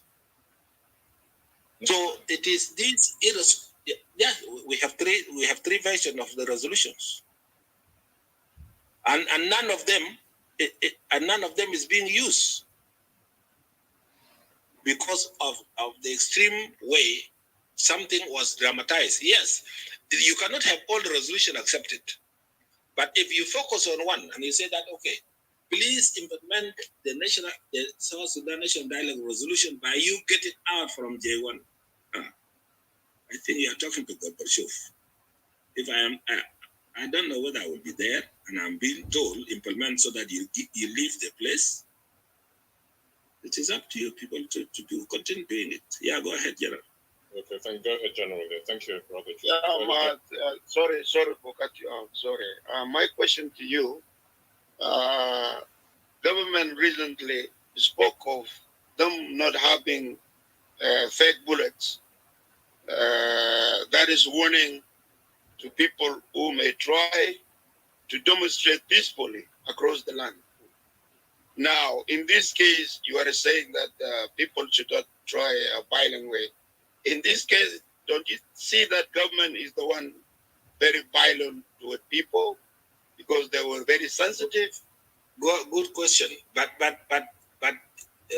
you are not also fair, because the same person after 4 days came out and said that his statement was taken out of context. Is it not true? No, it's not because true. He felt ashamed. No. He came out. He felt. I think he came out and he said that what he meant is that he was very sorry for people who get wounded, and he wanted to seek to divide. He wanted to seek to divide the protesters. To say that actually you protesters, he is not really respecting the protesters. He said that you protesters are being abused by other political parties. So it is this mentality that we have to remove. So I'm not defending it. It is a shame. It is wrong. It is wrong to threaten citizen with a gun, sure. and it is also wrong to invoke. It is also wrong to invoke the person who has a gun and you tell that you are responsible, keep the gun down. Point of clarification, please. Okay, yeah, go ahead. Okay, Brother Chil, go ahead, Brother Simon. Yeah, Comrade Chil, I want to ask you for clarification, please. You have been talking about the articles and constitutions. In case if a citizen of the land try to administrate as they have been trying all along, what kind of mechanism has been put down to contain the situation in case there is any administration within the country? Because people have been saying here that it's okay. Trying to do things, they will be using a live bullet. No, please. First of all, I'm not talking to defend the government. I'm not talking to defend the civil society, but I'm talking of a new mentality. Understand me, I should sitting in Juba now. I use very serious words. The young boy here can testify to me that even indeed in SPLM I have many times been asked to withdraw my words. And I say, go to article, this is my right to say. And please, if I get out from here, don't ask me. If you ask me at your orders. I want that article that protects you. Okay, so forget I will give it to you. I can bring it here. The article that protects me are there. The whole of the Constitution from Article 17 to 37, or 16 to 37, or what? It is all about rights of the citizen. But those rights are not applicable, are not implementable until you recite them and you translate them into laws and translate them into program. Please, this is what is missing. So I'm talking here that the government is wrong, but I'm talking also our citizens are assuming that now I'm being asked what is in place. No, I'm saying there's nothing in place. So we have to create what is supposed to be in place. We have to adopt a framework, and this framework is not supposed to be dictated upon us. The civil society have to control their space, their status, protect their status. When I go out as a civil society, I'm going out as a civil society. I'm accountable not to bring out a wrong word that jeopardize the space of civil society. If people don't know this, I'm going to continue to say it. Government is wrong. The civil society is wrong. Freedom is not an open dance. It is not the bull dance that everybody come and say that is freedom. Freedom to insult. It should be a freedom to educate and enthuse people. If you pressurize me to change, I cannot give you the freedom to pressurize me to get out from J1 or get out from any ministry. And then is aware that it is only until 2016 that I have never been invited to take a position in the government. since 2005, my name is in the members of the people who are supposed to go to Khartoum, and I decline. And the way I decline, even if I am assigned by my party, the SPLM, I tell them no. I'm not doing this because we are not doing it SPLM way.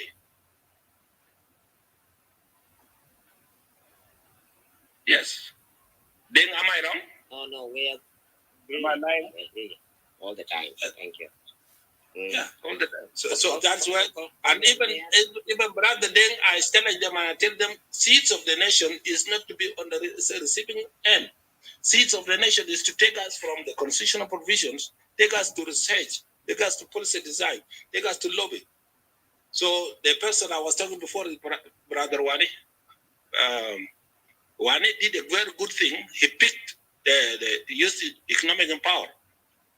Two of them, I respect them. These two citizens in South Sudan, they have done their level best. But Brother Wani went in and said he thought that by going protest, that the youth economic empowerment fund will be initiated. Just like when the minister, when people were talking on this issue of the Nile, the council of ministers say that we allocated money. The council of ministers do not allocate because they don't have money. Exactly. They don't have money. You can see the mentality that we have allocated 23. And the person saying is a legal person. They allocated money for this program without going to parliament. So guys, we are in trouble. We are in trouble. And the council of ministers say that what they have said is final. What is final? Something which has not been legislated is going into 4 phases, and it has not been signed into act of law. You get the memo of understanding. People say that it was a memorandum of understanding. Why it is called memorandum of understanding? It's not even a contract. And even it is a contract, it is not rectified by the parliament. You cannot go and sign something and come and hold South Sudan into. And I'm saying these things, I put them in social media, and I'm saying this in meetings. Okay? And I say this is a shame. How can you have even international law which is not ratified by South Sudan Parliament? How can you say it is a law South Sudan should abide by it? Because somebody has signed a memorandum of understanding or somebody has visited. We are giving these people actually a feeling they are powerful more than God. This is wrong. Comrade, can Comrade Achille say something about his connection with the Red Army, or Commander, are you ashamed of that? No, I'm not ashamed. Okay, so first of all, I was okay.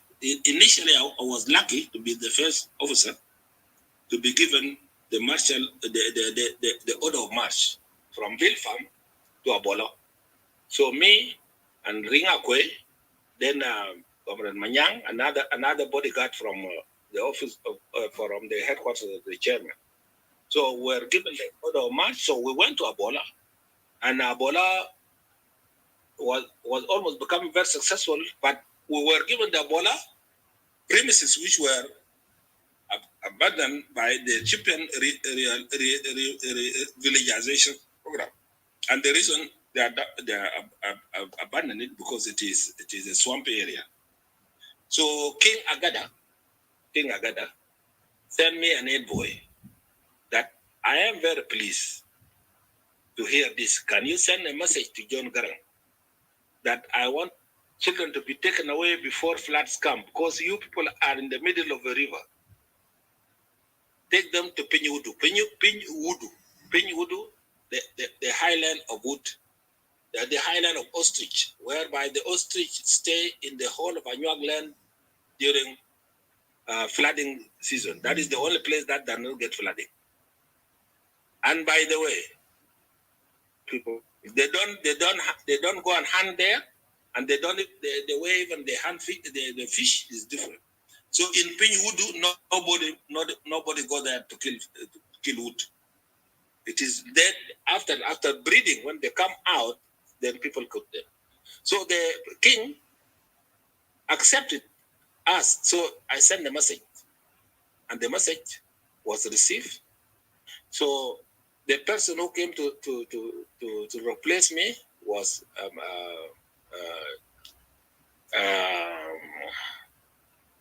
Majornial, but then later on the whole team was changed to the leadership that came headed by Comrade PM, and then I was brought to Fada in Fijar.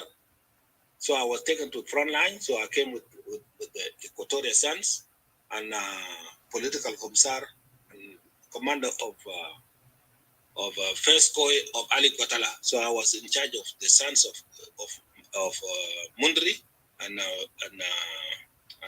Keka. So we came to,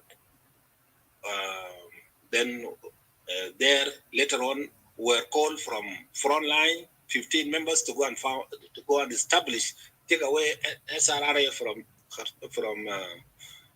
the Nairobi now to Logoshogia when the Operation Lifeline Sudan started, and the person who was responsible for us in Dama call. So we continue until the Exodus, and then in the Exodus, I was the head of the team of South Sudan, SRRA, and there was another person on behalf of the UNICEF, and then the Close Johnson. So I was their counterpart. So we are I am the one who organized the evacuation from Ethiopia. So when I came to Nairobi, I met Jacob Akol. And Jacob Akol is the person who is accredited to name them Lost Boys, because he came out with the article tracking them, because he experienced it before. And then also later on, I became part of the process of resettlement when I came back, because I was in charge of food security, agriculture and food security in SRRA. So I was in charge of all the camps with regards to food. Even during the time the Jayamar was taken to Morangapi and all these places, I was in charge of doing whatever I could do to make sure I do food assessment during OLS. So I was always the counterpart to Douglas Johnson and food assessment team. So that is my Red Army. My role with Red Army. I'm also lucky, but when I was in the SPLM, then I encourage the Red Army. They have the SPLM Red Army League. I drafted the perceptions and with those of Dengpol, and then also I helped them edit their foundation, the initiative of the Red Army Foundation. So I was trying to link this because I have the hope that the Red Army are the seeds of the nation, and they cannot become the seeds of the nation without getting engaging in public policy making process, policy research. They are trying their level best. They are already in the whole of northern Barghazal. The leadership. There was a time the whole after the governor they were Red Army, and the Red Army is emerging. They are already PhD holders. Then Majuk came here. He has 2 PhDs already. And many PhDs are here. They are real seeds of the nation. But the element of a citizen doing public policy making process is missing. And that is my weakness, because I was in the SPLM and I was supposed to be in charge of the civic engagement related like-minded group. But I have some mad people like my brother Denka who cannot accept my approach. Thank you. I'm sorry, Commander. Okay. Yeah. Okay. Thank you, Brother Achille. So I think, General, do you want to finish your question? Then we'll move to Simon and to Achille. Yeah. At first, I greet you all. Somebody mic is open. Yeah, Brother Achille, your mic shut. The other Achille, thank you. Go ahead. Yeah. The SPLM ones were preaching democratic freedom, but now they are faced with the reality, and it is very hard.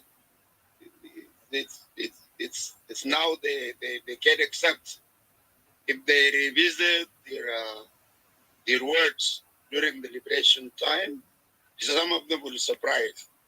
This is what we were saying towards the government in Khartoum, and this is what we are doing today. Make them ashamed. Yeah. But after, even our songs, the lyrics,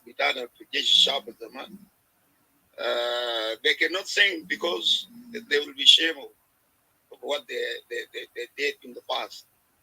I read a thing like this. Having what Achol was saying, civilians are MPs. This is how you talk to government. And if the MPs are nothing in South Sudan, how do you expect the civil rights activists to engage in policy, what you call it, researching the policy, while the MPs are not even active? We got a big problem. And also you have to know the government is really serious. You don't need to equate what they're saying. Okay? They said don't have bullet, that is true. And here is the examples. It happened in Wow, they killed people with the live bullets. Okay? And also SPLM internally, when the collective leadership of SPLM died in 2013. When the cadres, they noticed something, they want to change it, they were always elephant in the room. And people got scared. So that's where SPLM to me died there. The idea of collective leadership is over. Now the bill, the security bill is in place. If you dare to talk in Juba, they will do something to you. And I don't know how guaranteed you are. You're speaking from Juba. Maybe then the Quadizia. Or otherwise, you will be termed as the social criminals, social media criminals, like some of us here. We got to have an active democratic system. I think we need all people to engage. Okay, we need all people to engage, with exception to the army. But the SPLM leadership is something else now. You talk, they will show you bullet. Because they have needed, they done it to their comrades. Those who dare to say, no, this is not the way we were coming. We were guided by the brass star Nenya, and then we reach here. This is a guidance where we go going. But some repeat saying, no, that's an old SPLM. We don't need to hear it. So please shut up or you listen to us. Simply, this is what they're doing. Brother Chul, Constitution, it's just a paper and ideals, if not translated into a ground that people can understand. I have it here, the Constitution. But you read very wonderful phrases they put there, very wonderful ideas, but it's not being translated to the people so that people understand. You're talking of your right. Those of Akwel, the former governor of Western, is it Western? Northern Barkazal. He's now in detention. And hatta who the lawyer to represent him. And if he has a lawyer, don't lawyer go and revisit the constitution to cite his right? I believe what you say is not correct, my brother. Yes, we just dream to have a beautiful South Sudan, but we don't know how. Because the SPLM is something else now. And this is the reality. And we have to accept. And if there is a change, must come with this basis. These people, they must be corrected. And thank you. Okay, you mean there are three ways of doing change. Sorry for coming. There's a revolution, and if you can make a revolution, this is what I was involved in during the war. We're making a revolution. It's called revolution, the change. But there is also transformation, and transformation is inclusive. Sorry, but brother, in revolution, you identify a target. Huh? Sorry, brother. General Curtis was there too. Curtis was there. No, but I'm answering the one for Gerald. I'm agreeing with you. No, I'm saying he was also one of your comrades. Yeah, that's what I'm saying. Yeah. So yes, please. One important thing you asked, and that's why sometimes people think that it is either I am mad or I am an agent implanted, because I'm talking in a way that I think I could be accused of defending the government, and there's some elements in the government can accuse me of actually starting to rebel. I will never rebel. I will never rebel, and I will never condone wrong things within my political party. And I will not hide them. But I will not personalize it. I will put it in a positive way where we want to change. I'm an SPLM by choice, and today I can form my own political party. But even if I form a political party, it will be hijacked from me, from my bootlickers. I don't want to accuse now. Actually, I could conclude quickly, crudely, and then say there's no SPLM now. So it is the name of the SPLM which is being there. So sometimes I'm being seen as pretending to be the only person. At some point we are being called Awlad John Garang. Imagine, Anna will Zol made. Yani, they are even undermining my mentality. Somebody one time came and got me gala class, and I told them, in Jayuk you got my Quran until this Malagin Rasiwen.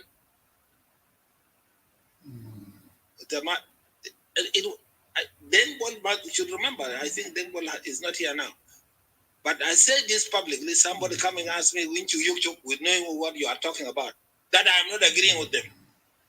And I say, no. If Jayuk took there, you have to look where my mind is. During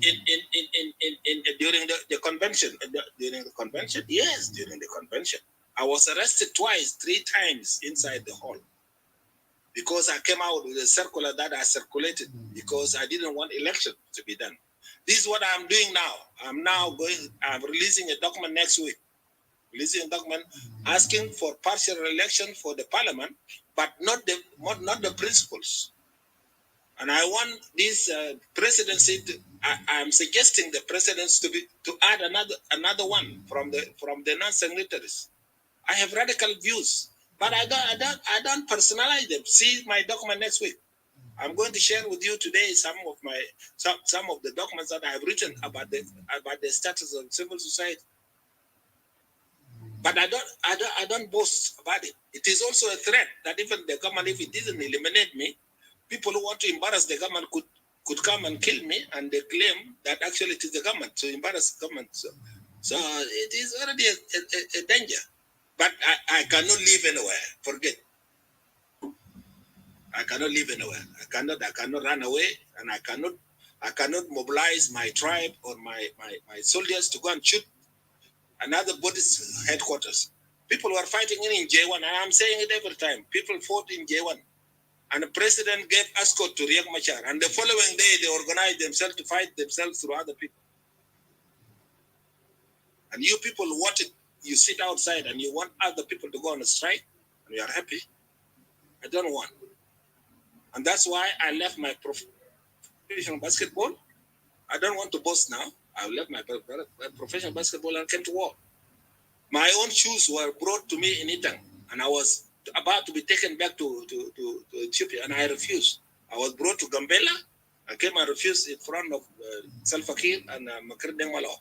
So I was stationed in Gambela as a recruit because they wanted to take me to give me a new name, give me a new passport. I said, but I'm known in the whole of Africa that I'm a South Sudanese.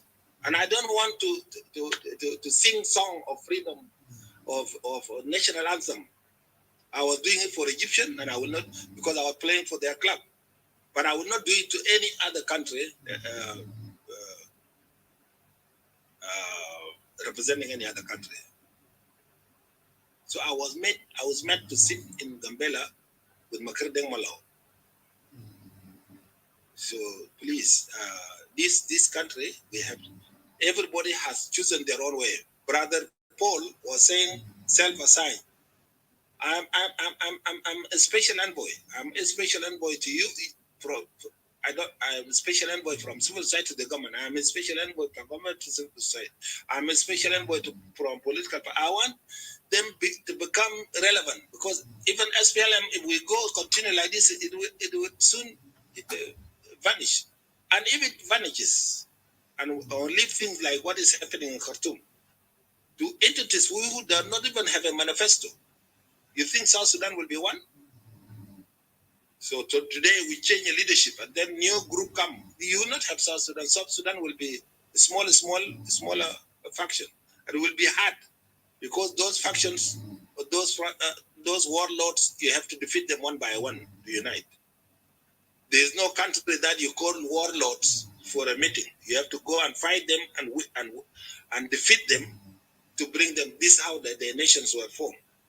We are lucky that by chance, but through the enemy, we are what we are. But can they change the government and you will see how many I will form a Republic of Twitch. Yeah. Nobody will come to me.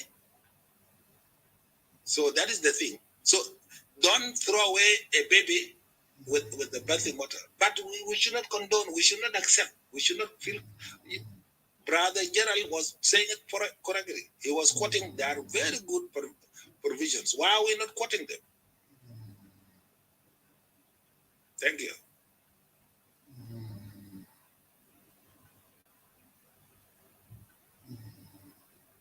Thank you, Comrade Chu. I think we can move. Simon, do you have your last word? Thank you, General Cardis. Thank you. All right, thank you, all of you, brothers and sisters who are down there. In fact, my question is just brief, and I need some clarification. The one thing which I want to rub out in our mind is the what so-called SPLA is disappeared. SPLA will never and can never be disappeared, because it's just a name. What is disappeared in SPLA is their system, and what there's somebody who can control the situation of SPLA, the vision of SPLA, is the one who is disappeared, not the SPLA. So that one, it is a wrong definition and the point for us to talk about that the SPLA is disappearing. We need someone who can control the situation, the vision of SPLA, to come to the light of where it was started by then. Second to that, there is so-called the boys of Garang. What is so-called boy of Garang? This boy of Garang, if they were have a vision of Garang, then us could have not been in the mess in the first place, because we know what the vision of Garang was and what are the criteria and also the direction of the Garang by then. If they were to be the boys of Garang, copying the attitude of Garang and follow the passage of Garang, that this country could have not been in this place. So those people who have been counted as a boy of Garang, maybe they have been blindfolded and they blind away from the vision of Garang, if I'm not mistaken. What is so-called, as Commander Chivin was talking about, that SPLA was not a socialist, it was a social movement. All right. If it is a social movement, so what are the causes of social movement which blindfold the movement of SPLA? What are the models or the system that the party is leading the country to? Is it a communist social system or a socialist movement capitalist system? What is it? And where are we going with it? So all these things, nobody has come up and defined it for us so that we can know it. The problem of protest, there is a misunderstanding in J1 or in general the public of South Sudan that when people are going on the street to protest, they assume that they are going to remove somebody from J1. That's the wrong concept. The protest is not about removing the leading party. It is just to ratify the situation which people are seeing is quite different from what they want in their life. Because government is the power of everything. You got the power of money, you got the power of rules and regulations, you got the power of whatever of the policies. So if the citizens see some different things are going on and they are not right for their life, then they have to come up and do something that can need to be ratified by the government. And if there's no anybody there, then what are they going to do? What are their rights? And if the government see the people standing in the street and come out with the light bullet, so what is the definition of citizen? So don't assume that when the citizens come out for protest, they mean that they want to move the government. No, they want to rectify the situation. And that's why I asked you, Comrade Shu, that what are the mechanisms has been put in place in case there is a citizen who have got some problems in their cycle of daily life. What are the protection have been put in the constitution and in the policies that you can protect? It to be put by who? You expect it to be put by who? By the government. No, it is wrong. Actually, the civil society should come with its own regulatory way to regulate itself and define the laws that protect its space. And you have to take it to parliament to legislate those policies. Until it is an act, you can actually challenge those abuse. You will not stop people abusing. You will only take people accountable because they have abused. Because according to Act so and so, the Act of the citizen right to protest, it is now a law. It is a provision in the law. It is not an act. So I'm not defending the government, but actually some of us are assuming it, and you cannot take anybody to court. Okay, you can go international community and the person will be condemned. It is happening. It is wrong. It is wrong. My view is, I assume that. I assume that the somebody who write constitution. No, there is no somebody. It is the right of the citizen, the civil society, the civil servant, the president, or the MP, or anybody in the government. They don't have a right to research, lobby, and change the law. They implement their civil servant. It is you, and that is why called pressure group. Pressure group is to persuade and to educate and make people ashamed. It is not to capture by force. It is not to force anything by force. Do it by force, okay, at your own account. Yeah, there is time that the change is not possible. Then you have to risk. But know that if you are using force, there will be force used against you. But if you use the intellectual legitimacy and persuasive and education, and do what takes it from the provisions of the Revitalized Peace Agreement, provision in the Constitution, provision in Local Government Act, the South Sudan National Dialogue, which was actually stolen by people who are buying into changing leadership or whatever the case. For me, yes, I want to change the system. I want to change the system, but I don't want to send away those who feel relevant. They have to contest. They will be taken away through their constituencies. But not for me to say stand by. I will do it much better, and so should come. That is wrong. All right. Yeah. Thank you for that point, Comrade Will. Yeah. What annoys other citizens in South Sudan here is that the assumption that when there is any protest, citizens plan to do, they assume that this protest is going to remove the leadership in J1, and that one is the wrong concept. There's no anything of that kind. I cannot defend that. I cannot defend that. That is wrong, actually. These are predatory governance. I call it predatory, and predacious. It is predacious to protect yourself by assuming, because the person who is coming out for protest did not say that I'm coming to change you. It is wrong. Yeah. What sometimes threatens the people who are planning to go on the street to demand what they need, what they are doing, their daily activities. And to be given to you by who? Freedom is not given. Please, you have to do it yourself. You can either take it or you educate the people to understand your way. You either take it by force, okay, go ahead, take it by force. It is another way. But the only way for me to be a civic, and that's why it's called civil society, is civil. It is not military. It is not militant. It is not not violent. It is educative, and transformation take it slow. You beat somebody every day to become educated, that person will beat you. And you get somebody who is enjoying comfortable where they are. Today, what we are doing in South Sudan is a crime. The money, forget about what is happening with the citizen. My friend, the money which is being released per week from International Monetary Fund is a loan against South Sudan. Even if we are being fooled that it is a loan without interest, $13 million a week.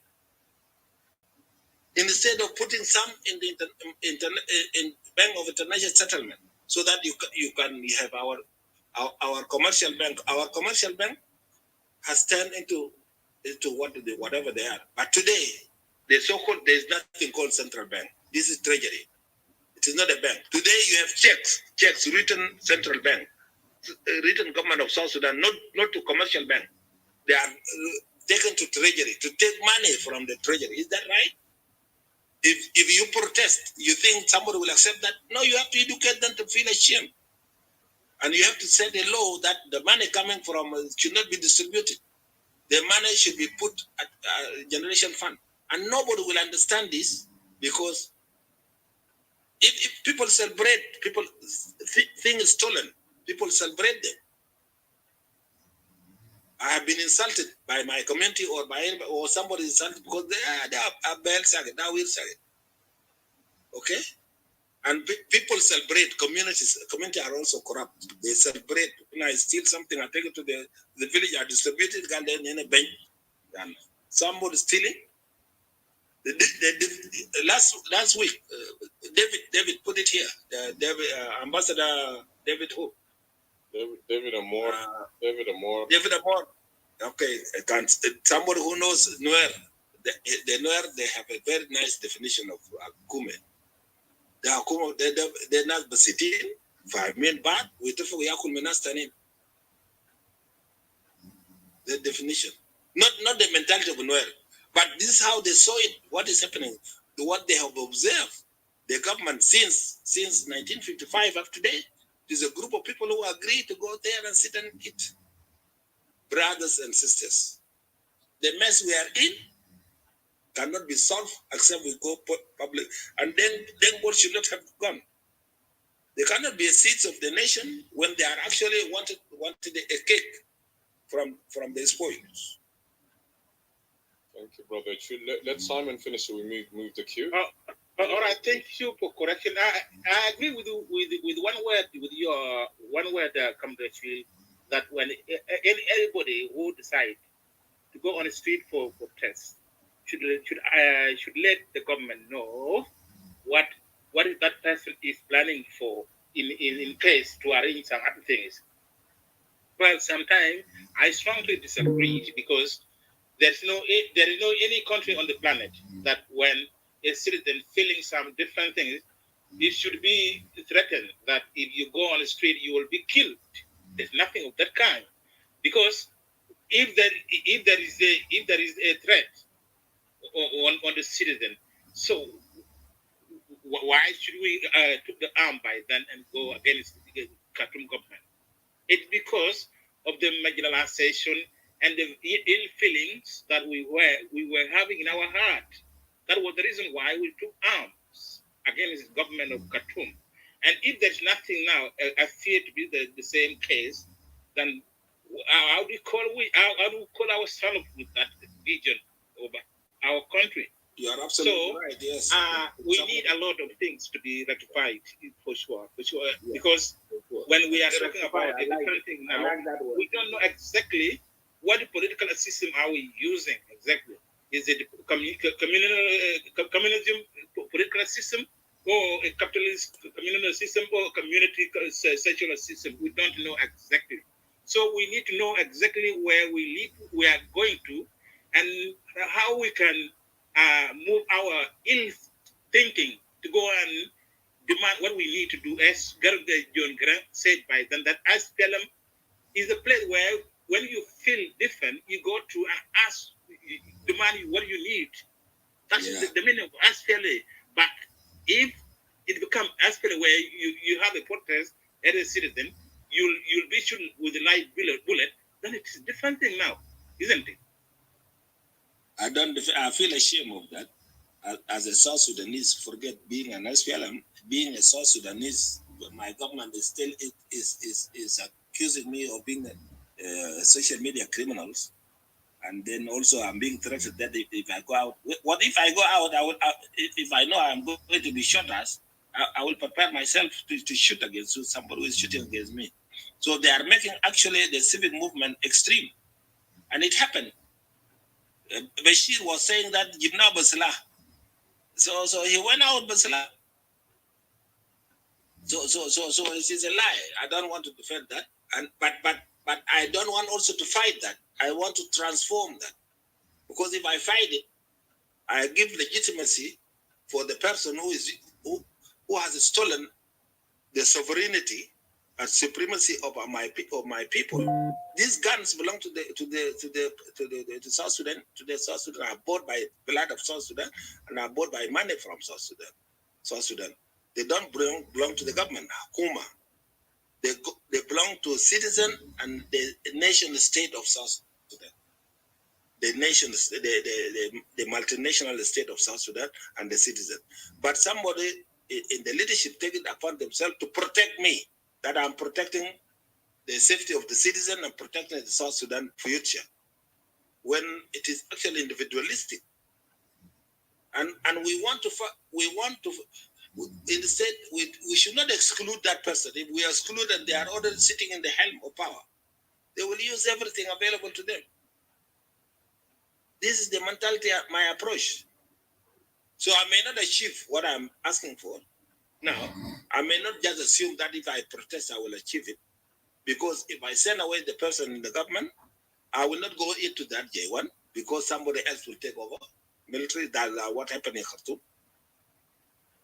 So why don't I forget about power? We have to forget about Muzaharat and then start doing, and it happened. So South Sudan National Dialogue was the best thing, but it was hijacked at the last moment. Thank you. Thank you for elaboration for that. Brother Nier, I think I will stop from there and allow others to expel out their view of it. Thank you very much. Thank you very much, my brother Simon. We appreciate your input and your questions and engagement here. Thank you very much. Brother Achil Gear. Go ahead. Welcome, Brother Achil Gear. Yeah, thank you, Neil. First of all, I want to appreciate what you did here because we are at a dialogue and we want to understand what's going on because we feel this country belongs to us and we have to educate ourselves. I learned a lot today.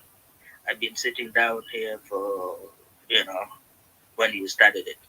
And actually, the topic did not change. We're talking about democracy, political pluralisms, and political parties in our country, and it was explained by prominent people that were on here before, and we learned a lot from them. And that's good.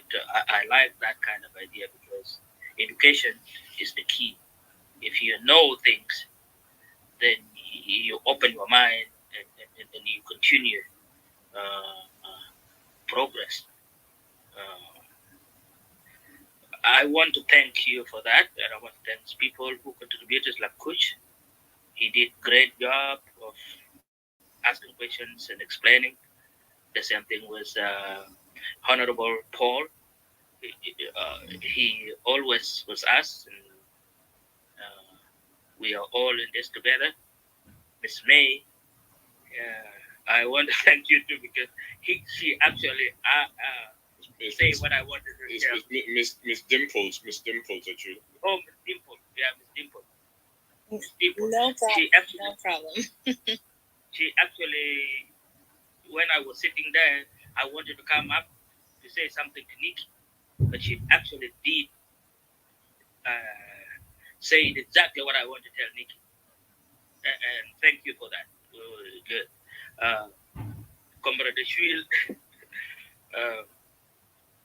I don't know how to call you, because I've been with you all this, what the story that you were talking about, all from, because I'm a Red Army, and we spent quite a long time in Capoeira, and all along, every time, wherever you've been, I am always with you.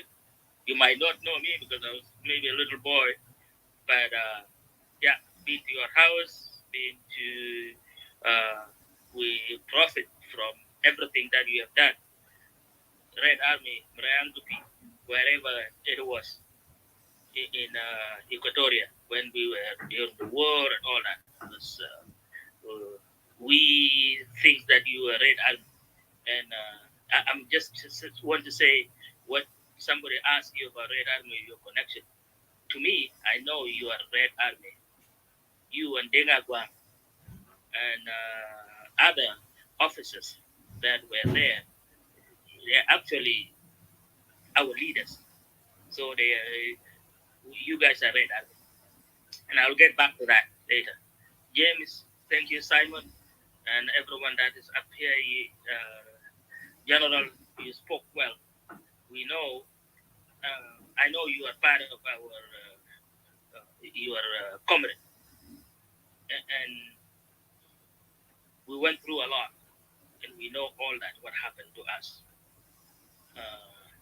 Right now, at the national stage, as we speak, as a Red Army, my question will be toward Comrade Shuil, or Honorable Shuil, because he's actually a leader, a prominent leader of my community from Tweet. Comrade Shuil, I don't want to ask you, because you were asked and you answered. But we have something called, at the moment, it's just at a baby stage.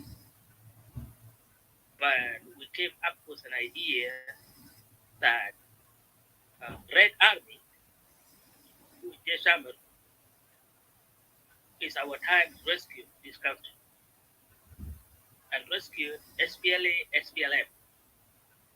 Because SPLM, who are now still leading the country, John Garang say a lot of stuff to us when we were kids. In Dima, in Penyudu, in where you were leading. And he said, we want you to learn, to know how to build the road, to know how to treat people, to go to school and learn. If your time comes to go fight, you go fight. And I think we did exactly that. Some of us, when you were providing us food and all that in Capoeira, we were fighting. But human being is very, sometimes when you tell stories, people wouldn't believe. You went to this, and now you are this. they wouldn't believe. For example, in my history, my personal history, I went through all this. Went to war, fought, came back and came to school. luckily enough, for some reason, I came to a place that I acquired education that John Graham were asking us to do. And then saying, when you acquire that, you will be the leaders of of this country to take it from, because he knew, even just as what everyone was saying, we are fighting, but who will harvest the fruit of this country? It will be Jeshaman. Now we are in actually the oldest Jeshaman. They're in their 50s. The medium Jeshaman, they're in their mid 40s. We are not kids anymore. We are not. We did exactly what John Grant asked us to do. We have education. We have all this. But what happened? The officers or the structure of SPLA that was started from 1983 are still now running. The government, and they are the politicians, they are the MPs, they are everywhere. When are we going to get the chance to take over? In our 60s, 70s? Because why can the government give a chance to a new generation, a new blood to be injected to SPLM? Because you are part of SPLM.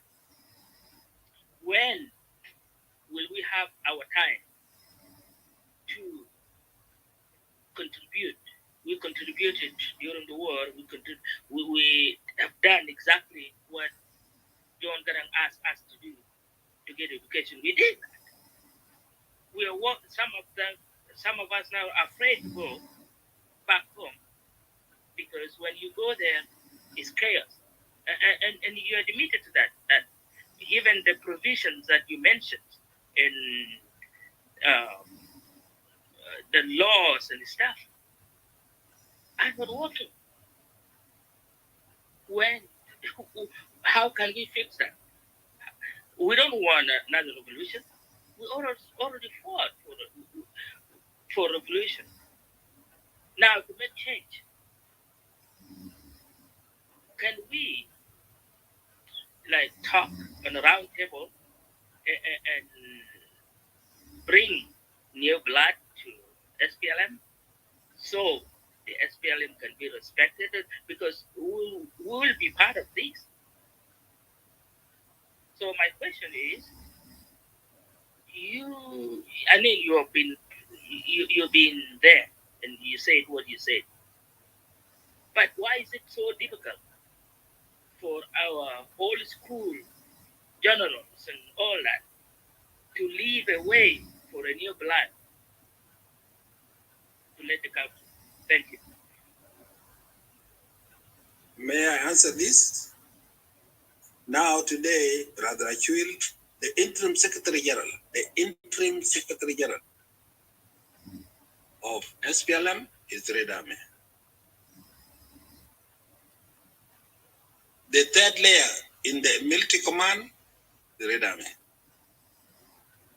The whole of Awil, Northern Barghazal, at one time, it was the Red Army up to the governor. So the approach is like this. There's a need for paradigm shift, not revolution. The paradigm shift is that there's a need to create a conducive atmosphere where people could do voting. And youth being 75% of the population, they don't even need affirmative action to have 20%. I was laughing that day. You don't need turnout, because when it is put into your mind that actually you are weak and you are given 20%, even women are given 35%. Okay? So out of 35% of the women, the youth of the female are going to take only 20%. Why are they not taking the whole 35% if it is a matter of voting? So you need a paradigm shift. The paradigm shift is democracy, is voting, ballot box. Now, you ask a very good question, and I have been talking to Dengbol. Dengbol, okay, now, because Peter Lambert should have been here. He's the Red Army. He's the interim Secretary General. Interim Secretary General. So what has not been achieved by Red Army is the Red Army chairman of the party. And this cannot be a gift. When the process was being done, all of us were nominating. We thought that is going to be come Kwalmanyang.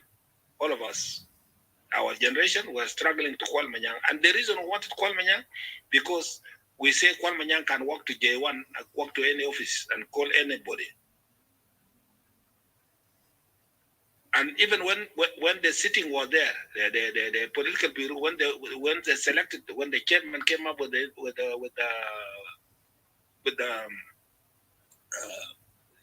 Peter Lam, we were not pleased, we were not comfortable. But later on, people like me and people like Kwan Manyang, we say, yeah, it is good now. Let us bring back harmony between leadership. The person trusted by the president, let it be there, and then let us. But we are to struggle now. We are to struggle now to make the secretariat a center of, because it is written to coordinate and mandate. So this process is happening, but it's not going to happen like day and night. That you have to remove, because we don't even, people like me are risking, because we don't have even not health insurance. We don't even have retirement. Actually, if I go back to sit in Twitch in Panyok, will you give me something to eat if you are a president in Cuba here? No, because there's no system. So you are supposed to do in the process of transformation. There are pull and push. Pull me to a comfort zone. I'm 63. I'm left with 2 years to should not be qualified to be employed by the government. But are you sure? I'm going to be there for the next 15 years because I don't have anything to eat. So let us be realistic. So where the Red Army is supposed to do, and the labor law has everything. You cannot imagine the labor law of South Sudan, how beautiful it is. It is mandating something called National Social Security Fund. It is written in the labor law. So the employee, they take away 8% of the salary of the employee, and the employer, whether government or private sector, add in 17%. That is 25%. So a quarter of this money is supposed to go to the institution called National Social Security Fund.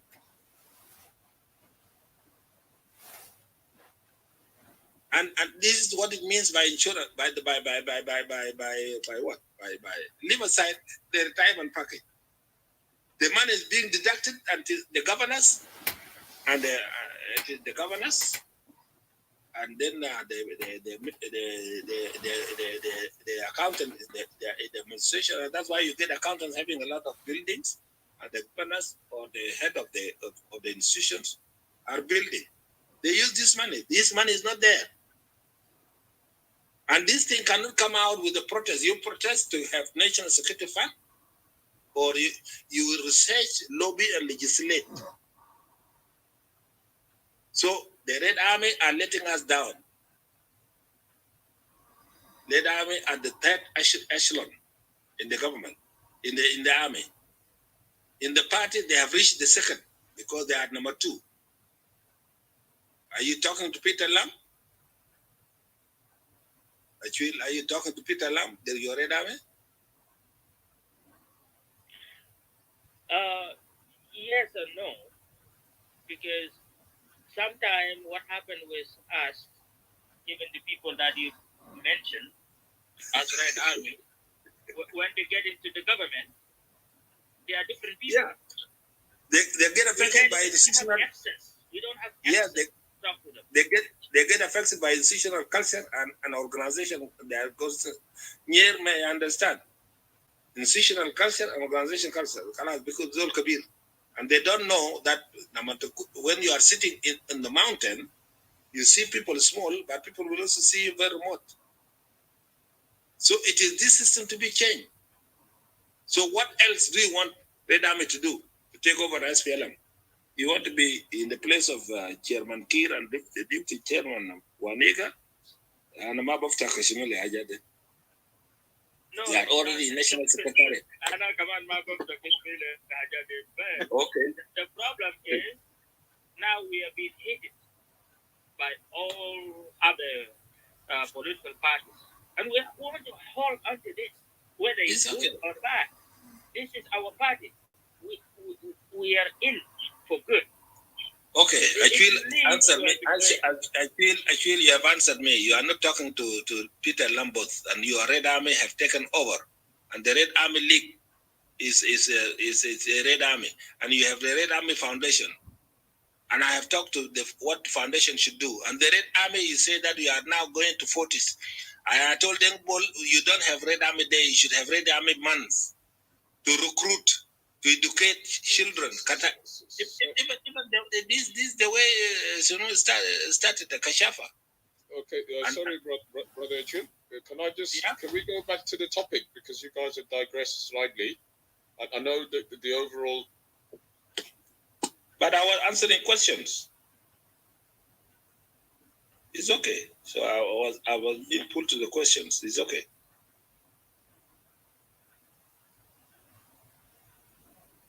So what do we do? All right.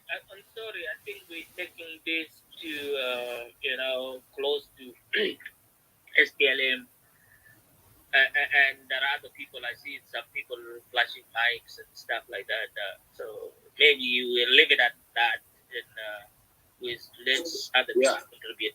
It is wrong to make it SPLM issue. We are not solving SPLM. We should have our own forum alone. But I was giving an example that the Red Army has come to the second layer in the party and in the government and in the army. And one time in the whole of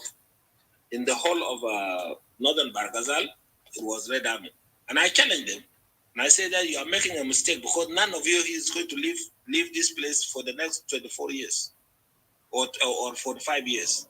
And you people are now fighting yourself because you are 25 until you reach age 70.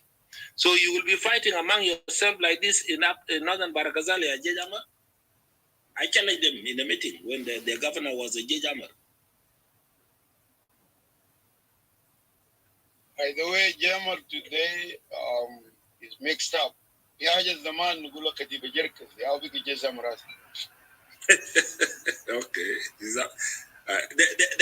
It's called non-basic contradiction.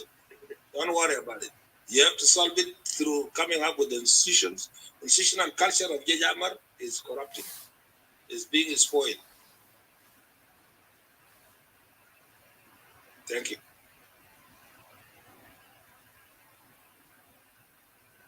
Now, may I go to Jama Anazul Sagat Baraman Medina? No. Yeah. Before you go, I would ask you a question and answer to me, please, because you are there, you are close to the administration, and you got more knowledge than we do. So my question is, Sudan... Is that Simon? Yeah. Yeah, go ahead. Yeah, South Sudan is a nation, and when we vote to come out from Sudan as a different nation, we promise to the world that we are going to be a democratic nation. And then now, when I see across the land or across the constituencies or the states, what I see there always, a governor should be a ranked military. Any state, if I'm not mistaken. What is that for? You mean to say that these people they are employed there because of the rank, or the qualification or the skill, and why the civilian are being put in that position, because those positions like governor or whatever, they are supposed to be the civilian positions. Why is it that all the positions are being governed by running the army? Okay, it is wrong, because even the governor, if governor dies or removed, an election should happen in 60 days. That is what is in constitution. But also president, according to Article 101, and always we used to blame John Luke when we met him because they call it the doctrine of necessity. John Luke was defending everything. He said that what is not even written in the constitution, there is a doctrine of necessity. And he was saying, Ajama, don't blame me now. Because at fire, let us move away stop the fire first, and then we go to correct our constitution. So the constitution itself is contradicting itself. It is wrong. My brother Simon, my son or my comrade, in the whole world, there are three types of state. There is a nation state like Japan, from one nation, one ancestral group, Japan or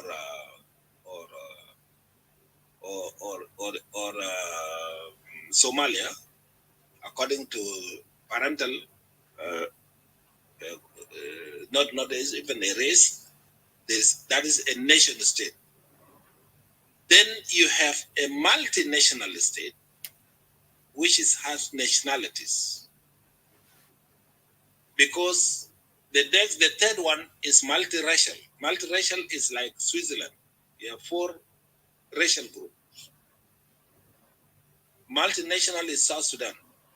We are not multiracial. And we are not a nation state, because we are not. So if we don't know how to define it, Sudan was defined as Ummah Arabia. We are not Ummah. Ummah Arabia. And it is the misidentification of misdefinition of your status that brings you trouble. South Sudan is multinational, is multi-regional, multi-religious, multi-ethnic, multi-tribe, multicultural ethnicities and cultural communities. Even within each ethnicity, you have cultural communities. Our Achille knows we are 6. And each of us 6, we have wood. And if you come up with anything and it is not inclusive, you will be in trouble. We are now peaceful within amongst ourselves in Twitch, because the little government that was coming to us, if you get the government from the east, the deputy, the speaker must be from the west, or the vice versa. And we're distributing the government offices. And this has led to politicizing even the civil servants. People are distributing the undersecretary, and they are even distributing the director, DGs. It's a threat. We don't know where to stop. We don't know what to stop, because Akuma is the only employer. And every tribe want their. And then when I talk us as a multinationality, in the party, in the SPLM, I'm being accused of being tribalist, or being somebody else write to me that, and then you claim to be a cadre when you're talking about tribes. My friend, we are multinational, and multinational man-made.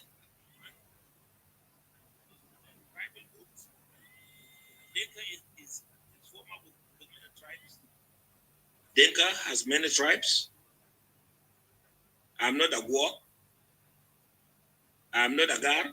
You have 2 major ones, and the Denka Jeng will not come as one thing. Twitch alone will not come as one. If you don't consider until Khashabet, Yautala Zol Kabir, Community Kabir, Greater Equatoria, Greater Bargazal, Greater Warab, Greater Twitch, Greater Khashabet, Zol Kabir. So this mentality, until we get out from this mentality, we cannot introduce anything. We have to adapt. So this is what I'm saying, Simon. I hope I didn't go. I have a question. I think if I'm allowed. Yes, General, go ahead. Yeah, I think you guys lost me, but I was trying to remind you. I don't know at which stage I got lost. My internet went down a little, but it was just to say let's focus on the program. Go ahead. Yeah, my question to you, Achoil, having a background of being in Hakashabia, how do you differentiate the SPLM-led government and the TPLF, the Tigray People Liberation Front, that has a similar background like SPLM? When they come to power, one ethnic group dominated Ethiopia for something like 30 years until Ethiopians came together and they have been taken down. Do you think the complaint of other ethnic group in South Sudan is relevant? That the SPLM is actually a tribal thing, or we just saying it because we are frustrated? How do you take on that? I fully agree with you. All what you have said is correct. And if we don't, because it is not even tribal, because I'm not in J1, I'm not eating with the Denka, but I J1. The Denka will is not eating with us. The Denka in Twitch itself, they were not eating with people who are in Mayana Abun.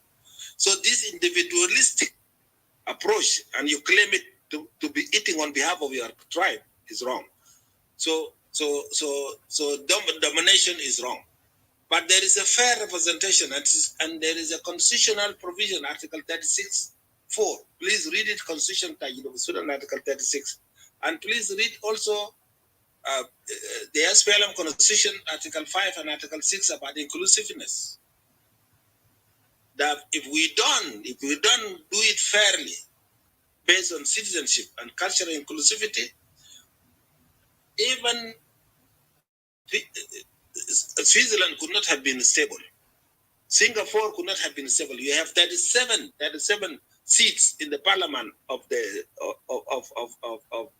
Singapore, and the only thing making them survive is that 17 out of that 17 out of that one. Yeah, it is actually 17 out of that one seats. 17 are group representative seats. What does it mean? They have something called cultural affirmative action. That if a political party is coming for elections, you must make sure that within your constituency, the ethnicities and racial group which are vocal and religious group which are vocal, they must be represented in your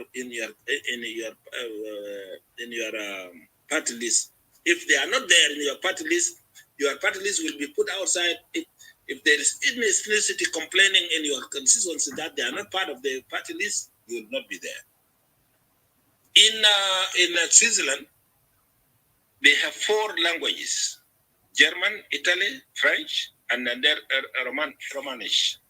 And the headed paper of the Switzerland is written in 4 languages. They have 7 executives. They call them 7 presidents, and each of them go rotationally for 12 months, for 7 years. South Sudan cannot survive without going rotational presidency, because democracy based on majority of a dictator of a majority is tribalism. So the only way to do it is going citizenship and also going rotational. So rotational presidency, Loma Amalafi Genova Sudan, you will not see peace in South Sudan. Any bad loser will complain that the tribalism. And rotational leadership has already started. Go to parliament here. They distribute the standing committees based on even the three principles Comrade Salva Kiir, Comrade Riek Machar, Comrade Wanega, they are being seen as representing the regions. Now Upper Nile is more representative. Equatorial is less representative. This is not acceptable. Barghazal has two. Well, come in the current presidency, you have to balance. If you don't balance, then you are not logically talking. And when I talk like this, they think that I'm tribalist. Okay, so this is the solution. The only thing to help us out is rotational presidents. The only thing to help us is actual parliamentary system, so that those who are elected as political parties, they come and group and make allies, and then if you are not talking cross-cultural, then you will not be elected in a parliament. So you will be forced to sweet talk any ethnicity. You don't rely on predatory majority. And I'm using these terminologies in my writing, and people think that people warn me that sometimes your words are abusive, and I say, what do I'm not English to choose better words. Or this is the thing. This predatory, much foolish majority, predatory majority is wrong, my brother. So Dinka are victimized. They are being victimized by people who think that they are not eating on our behalf of Dinka. I'm working on in Juba here. I'm a Jenge. The Arabia, with Apple, I don't have it. Why should somebody be eating in my name? This is wrong. So what the fate of the grain will happen here in South Sudan. Whether you like it or you don't like it, it will happen. Because even the Dinka who are not eating, they will collaborate with other Dinka who will accommodate them.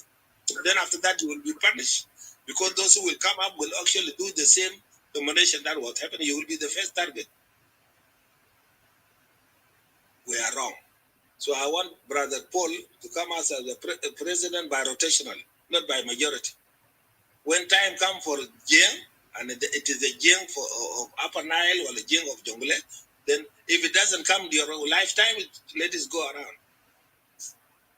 Those are my radical ideas. But I don't protest to convince you. I write them, and I'm being insulted left and right. Yeah, you are right, Comrade Field, but the point is, if we use that way, I think it could be termed as a cultural political system, because there's no such a thing in the world. No, it is there. Any country democratic, we need to choose our parties and no. through ideas. No, that is not true. That is not true. Go to Switzerland. Go to Switzerland, it is based, and we cannot be much educated than Switzerland, the Swiss.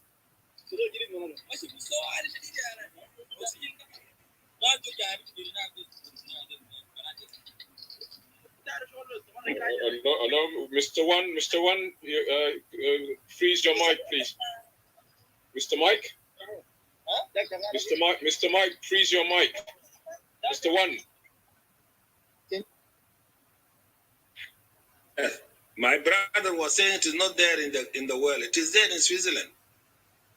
You have rotational presidency out of the four racial groups, and the four racial group you don't have four presidents, because there are some cultural ethnicities which need to be represented, and that's why they have 7 presidents. They call them 7 executives. You have that thing in Singapore. Singapore is successful because they have cultural affirmative action. What do you say it is not there in the world? You have the vice president of of the US.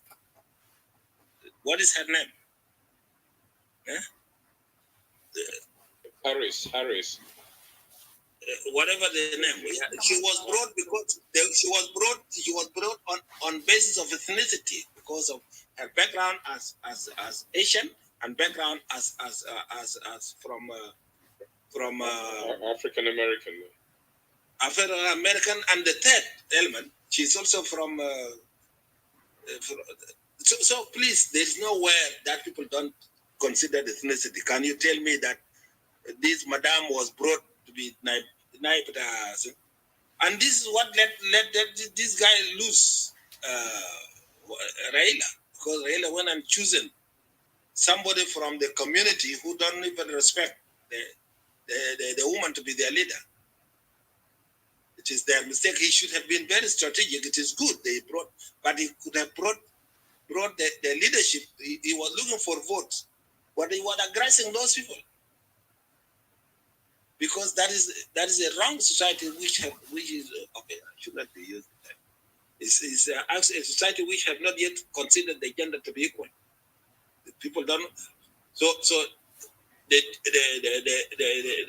Ranamate, all the MPs that were chosen by Raila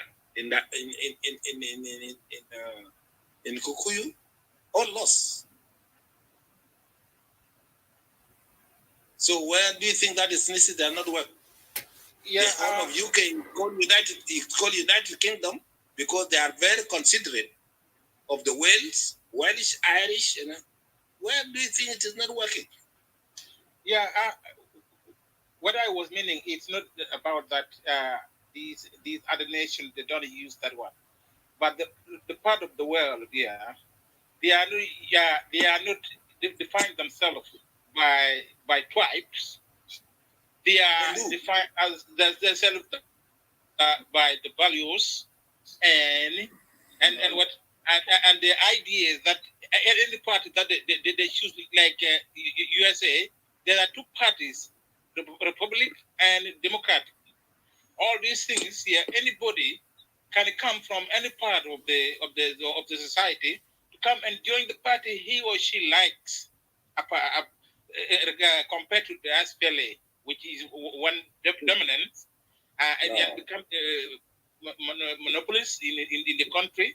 And so it is sometimes when people are seeing the people who are within the SPLA and the people who have been employed within the country, across the country, it brings some doubt out of the mind of other people and says something which is not supposed to be in politics sometimes. And that's why I'm saying, so if we can define that one, because in South Sudan we have ethnicity, which is support tribe, what they are talking about. But if we take Barakdal will be dominated by different tribes there, but majority are Dinka. If you bring to Equatoria, there are different tribes within Equatoria, but dominated by various speakers. So if you go to the Upper Nile has different states dominated by Nuer.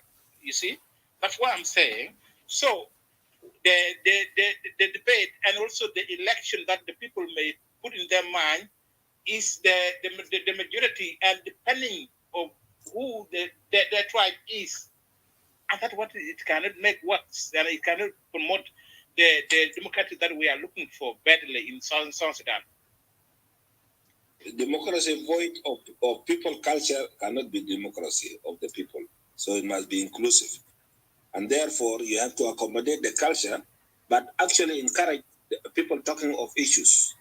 So the person who, the community upon which the leadership is supposed to be chosen, the person we are going to choose, except in South Sudan, not because he's a Dinka or a Nuer, but is a Nuer or a Chuluk or a Nyak, who is actually, even the Nyak alone, if the turn come to them, will only accept a Nyak who is talking, who is accepting us from Nimali to help to Rang, and from Jeko to Nasser, to Raja. Yes. So please, you have to contextualize. When you are talking issues, you have to take away the element that tribalism will dominate. So you say, Akil was asking me, what do we do with the Red Army? The Red Army, you need to do a citizenship role to rescue this country. We have to do citizenship role beyond your tribe, or beyond being SPLM, or being SPLM-IO, or being anyone. So being any political party. Don't abuse any political party as a briefcase. Give them a chance to contest. And this is what happened last time here. The parliament got collapsed because the SPLM want to protect themselves, and they went to redefine the political party's law. It didn't work. Thank you, Brother Julia. Brother James, are you back? Before we let Mr. Johan in, are you back? Yeah, James, yes, go ahead. The mic is yours. Go ahead. The mic is yours. Yeah. Okay. Thank you, General Achul. Thank you for being here. Thank you for your service in our struggle. I just want to make a few remarks, and then I will end them with a question to General Achul. Based on what we have heard from Dr. Nikki, I deduced that there is no silver bullet or panacea or cure to all to solve the political dilemma that we are in South Sudan. To get out of this terrible situation we are in, we have to go through the process of natural and organic process to reach not a desirable final destination, so to speak. However, to reach a place where we can say, okay, now we have at least a good foundation that we can build on. Call it democracy, call it socialism, call it inclusive institutions that serve our people. That is to be determined by the South Sudanese themselves. Now, we all know that what we fought for was our freedom as South Sudanese, to live in peace and harmony and be prosperous. Because when we rebelled against the central government in Sudan, was it not because all the things that I mentioned were not provided for us in Sudan? Because if they were provided for us, the history might have taken a different course. Brother Achul Gear, thank you for your contribution as well, being a Red Army. And you really posed good questions in terms of, in life, when you do something, as you did, being part of the SPLM, and you fought for this country, you want to take ownership. You want to be part of this. And you ask, when are we going to get our turn to serve the nation, right? Some of you are in their mid-50s.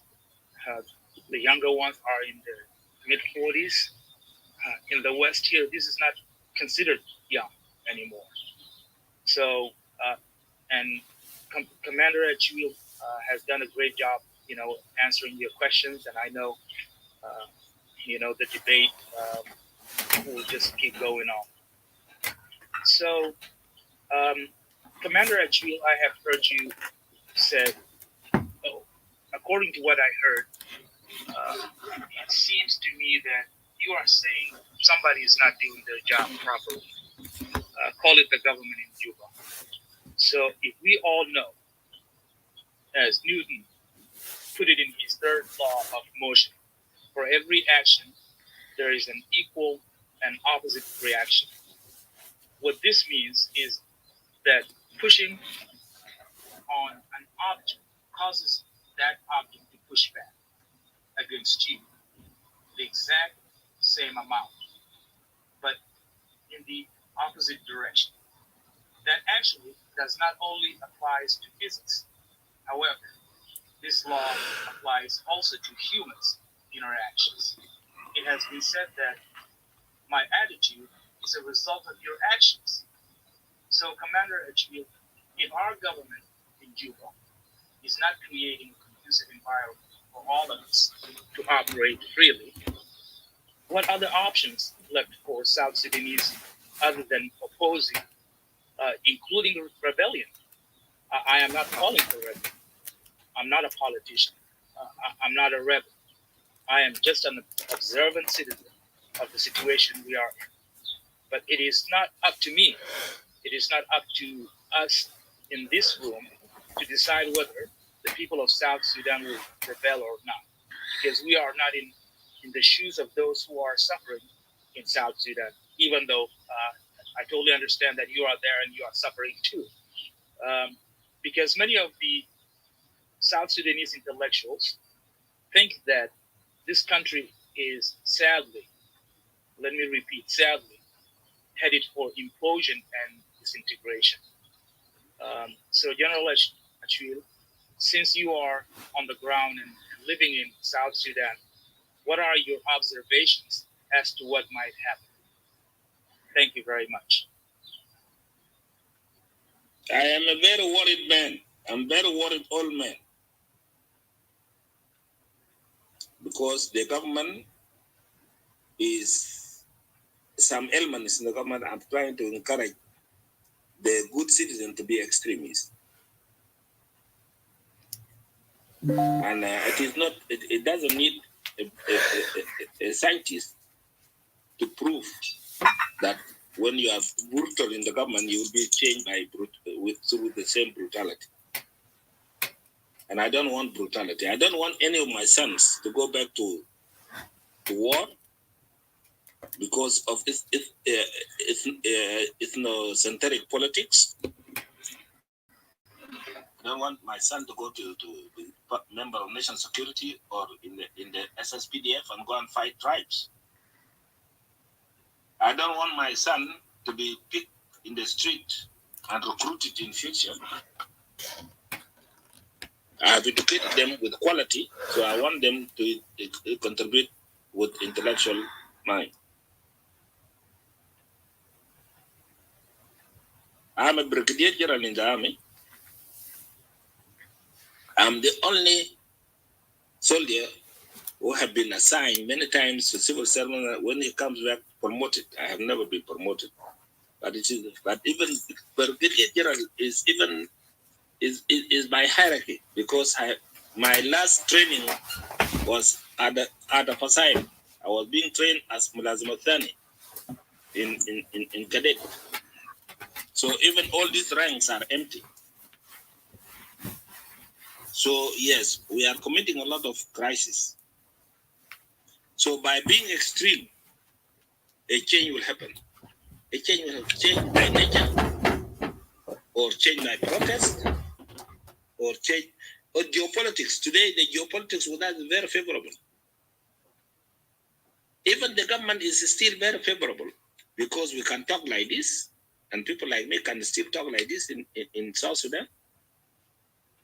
It's very favorable. It can come a time that the same government, I change it to a government that does not allow me to talk. I will be victimized because I was member of the SPLM. So if the SPLM goes away today, and I know some elements in the SPLM, if they come up, they will kill, they will finish me. So I'm already worried. I am 65 and I don't know, I don't have my eyes. I'm worried. I am also, I'm become a part of generation that should leave the government, because you people are telling us that you want to take over. We should give you a chance. Give you a chance means my position is not there. I'm worried of a lot of things. And therefore, I'm doing it out of genuine approach that the government is wrong, civil society is wrong, and okay, SPLM was wrong, but with the revitalized transition government of national unity is of many political parties. Which political party is doing what? If there is anything, there are people are actually is a zero sum. In the parliament, they show is a showdown. So it is not competition based on issues. I was being a statement by Ruto saying that thank God that he came up through issues. Look at the people who voted to him, who in his tribal zone have voted to Raila. How many number he got it from western part where Raila is stronghold. So let us be realistic. It is Harris. I mentioned Harris. The reason Harris was brought because of three elements: being African American, being Asian American, being what do you call the people in the western part of the world? This is the people of America.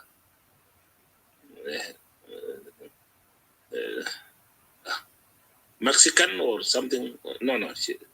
Her other background. So you can see those elements are there. But please, Caribbean. Yeah, something like that. There's a terminology that they use. But so Caribbean. You are right. Actually, James, we are endangering the future of South Sudan, and even endangering the future of our own. The Jing, the next generation of Jing will be held responsible, because until today we blame Hawajat because of Berlin Conference. They feel ashamed. So Dinka is being victimized. It is not that the tribes are being victimized alone. The Nuer is being victimized. The Shuluk is being victimized. So we, this generation, the freedom fighters, we are using the tools of liberation, of defeating your enemy. You are destroying your enemy, not out maneuvering your enemy. Look at Byung call us the gun class. Though the word class does not fit us when you come to ideology, the class. Okay, we behave like gun class because we are not even a class, because we are not the same group. Even among us, the elites, we live in different classes. Some poor elites are there because you get somebody, oh, hey, I'm going to run out. I'm going to run into other zones. They don't leave me there. So the challenge is that actually we are victimizing the next generation, not even other tribes. So it is wrong to identify SPLM, Bedenka, SPLA, Bedenka, SSPDF, Bedenka, and then the government with Denka. No, it is not Denka. Yeah. So, yes, you are right. It is wrong. So we have to come up as quickly as possible to rescue the country and rescue even the Denka. We have to be inclusive.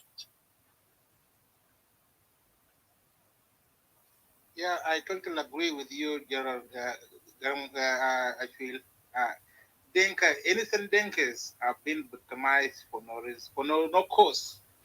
Now, they are being on the road. People are even killing the Dinka who are suffering already. And they leave the Dinka who is doing whatever they want to do, or Nuer who is doing whatever they want to do. Now, I cannot travel to Uganda on land because people will be called in the village that there's a big fish on the bus. The bus will be banned. Am I eating? And when I come to this forum, I'm being seen as SPLM and not a chief, not a citizen. Yeah, this is the challenge. So I'm not answering here on behalf of the SPLM. I'm actually working hard to make sure my aspirations are included in the process through discussion. I took it upon myself. Paul said that we have to appoint ourselves as our own envoys. I'm self-appointed.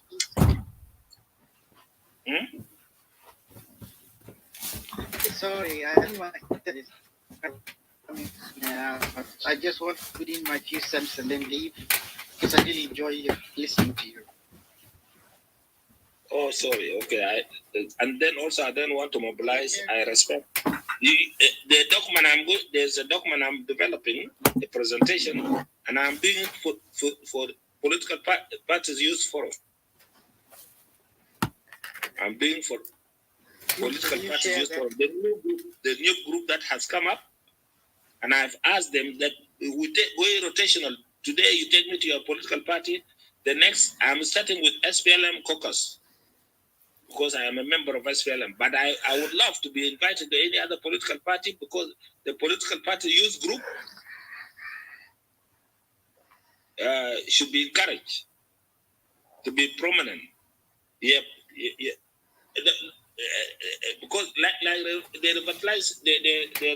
revitalized transitional government of national unity.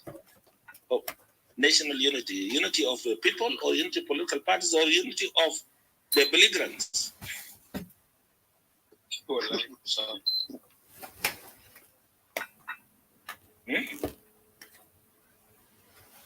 And you people want to fight the belligerents? You want to be belligerents to relieve South Sudan? No. Share because my internet is kind of now. I might end up dropping. Or guys, I think Comrade Achille, I think the question we ask ourselves as citizens now is the South Sudan let down the citizen or the citizen down? No, Mr. Simon, hold on, please. It's Mr. Johan's turn. Mr. Johan, can you go ahead? And we're going to finish the room in the next 10 minutes. I think it's gone on for a bit. Also, my battery is about to die. But I think the conversation's been good. Mr. Johan, go ahead. The mic is yours. Thank you very much, brother. Yeah, I really got especially Uncle Ashwell here. Actually, you almost said it all. I mean, the way you attack all the answers was actually perfect. I don't think anybody will really blame you. And being the person who is actually on the ground, this would be a perfect example of a parliament, because the way you articulate everything is really very good and definitely of your caliber and CV to be able to actually present themselves in this way. It's surprisingly a lot of our members, especially the Red Army, and all the complaints they are making. I think for the first time, it is so clear for me now that I really understand. And the way you look at it, you already see the future so well. It's really unfortunate that we really in a huge crisis, especially you, when you say that you're worried. It's very sad for a person who's contributed a lot to be in such a situation. But your knowledge is really priceless. I wonder you should actually preserve yourself, because we really want to learn a lot from you, especially in the topic issue about democracy and political pluralism. You actually know much more than I actually blame we the citizens, because we are actually so illiterate, and it's very difficult to deal with people, especially when it comes to understanding our politics. You are actually a very prominent politician who understands his game and the feeling of being a member of SPLM. People look for being a member of a certain tribe, and I can't wait to read your publications and all your suggestions that you have already been writing out there and trying to make us understand. My only, not really question, because you have too many questions that you named every one of the books. I actually come to understand the politics of South Sudan very well. And all the examples you gave from Switzerland to Japan, Asia, all of them are perfect. Actually, we already have the answers in our hands. It's only that we cannot implement. My question, not really a question, my contribution is on democracy. You see, democracy has a very, very interesting tool, and that's power transition, because democracy is actually people's rule. And the way I see it, we South Sudanese are naturally democratic because we speak out. But there's very simple thing that we actually have a weakness is transition of power. This is where we are stuck. So for a person like you who is very knowledgeable and you're so open with all your answers or all your questions, saying that you're actually not part of the regime, which really makes sense, and you can get a position within the SPLM party, and you've not shut your mouth. You spoke everything out, even try to give ideas to the government, but it's because they don't want to listen. So let me give the example of one of the tools of democracy, of power.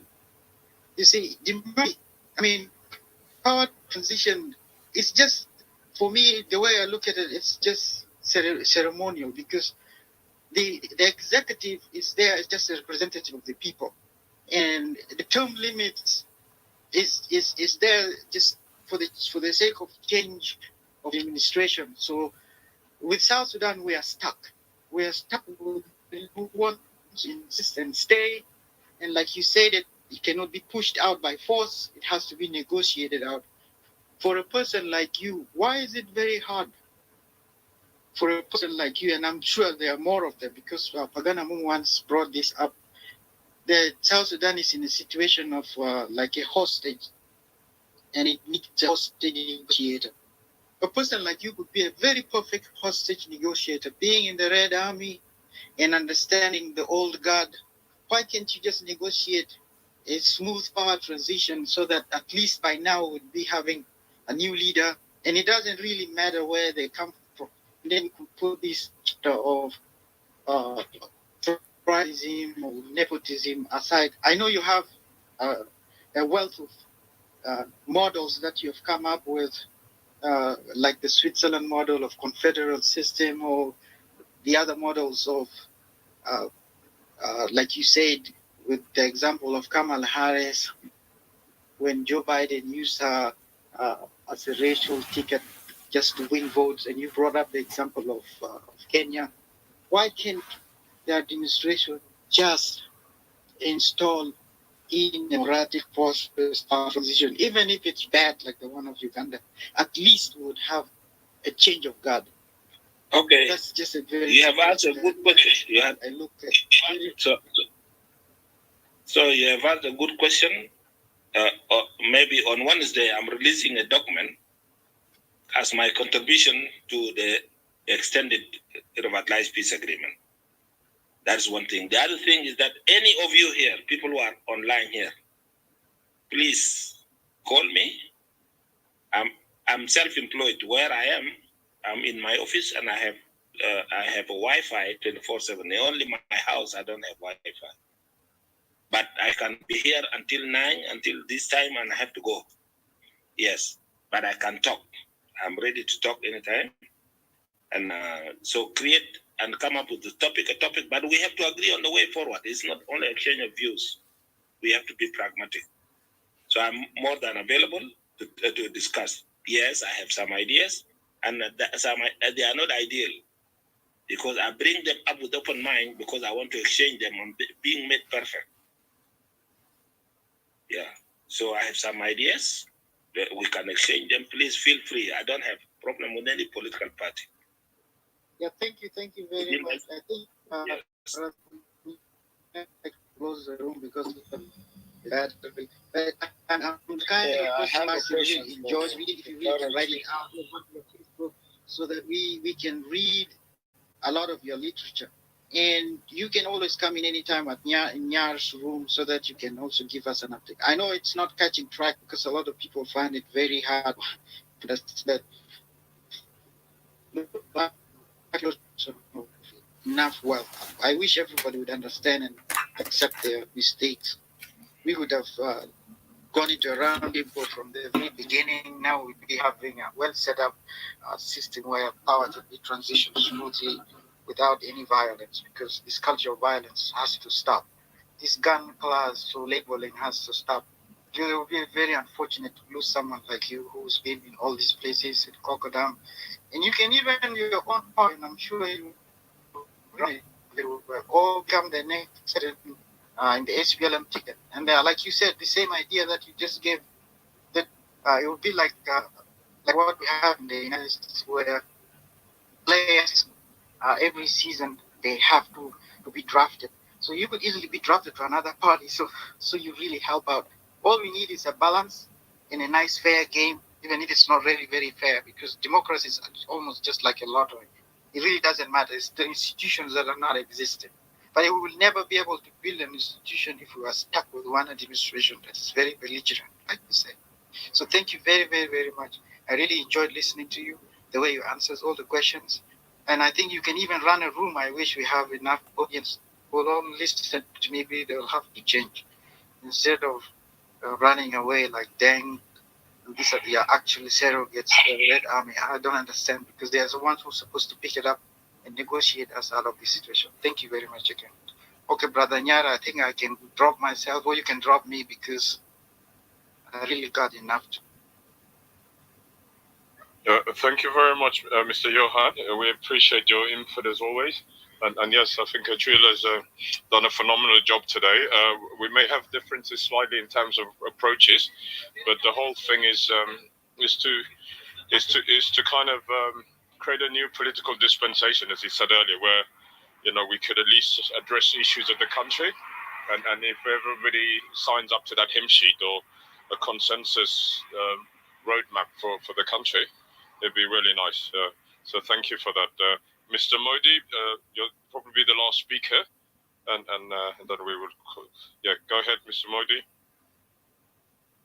Thank you so much for giving me a chance. My question will go direct to General Mishwil.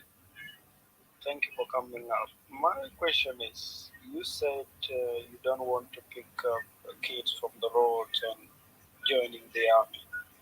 And another one is, he said you will be called the bus as the big fish is coming, so you'll be falling attacked.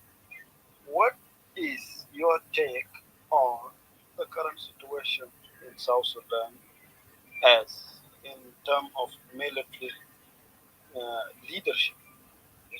How you and other colleague of yours on your age mate now, you can say the age mate, we are young people now are coming up.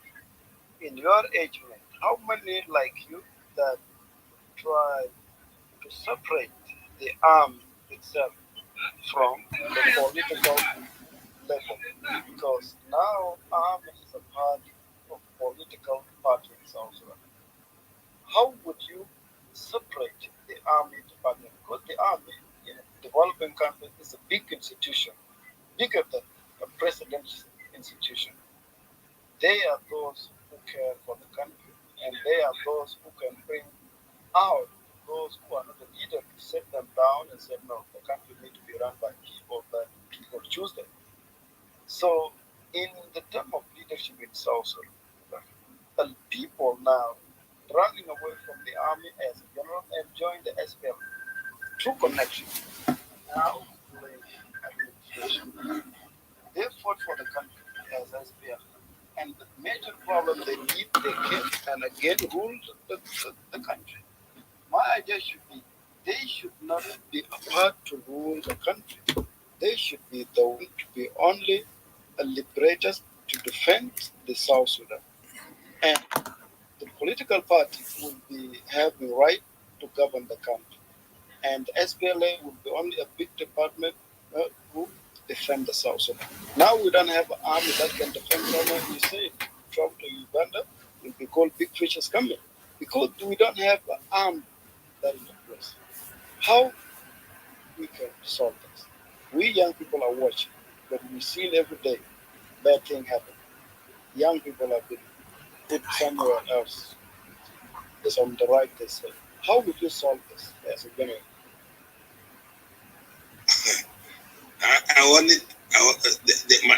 My answer is inclusive because the elements you mentioned, they are all in me. I'm a political ideologue. I was trained as a political concern. I'm trained as a commander. I have been actually a field commander. So I'm a soldier. So am I a bad soldier? So what is actually, or a bad politician, or bad intellectuals, or bad jenge? Now, if you take away any part of what you have mentioned, you won't take away the army, you won't take political away from me, take away jenge from me, take away whatever other character that I don't want, I might not know, then you are not taking me. So what is wrong in South Sudan are systems. Because when we put system and we put the Constitution 2024, that Constitution should be mandating everybody to be self-regulatory. If you get a soldier getting out from their barracks talking about politics, then there should be a law managing them. You get a civil society jumping out from civic engagement and talking about change of leadership.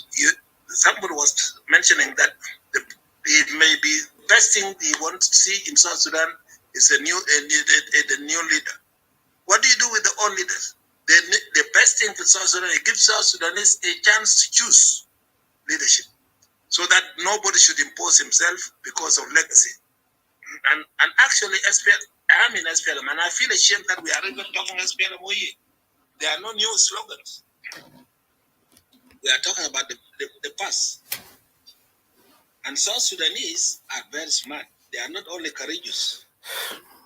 The way they voted in 2010 elections and the way they voted for referendum across political divide, if somebody is undermining them and you think that they don't choose, they're wrong. If you think that actually you will suppress the South Sudanese, you are wrong.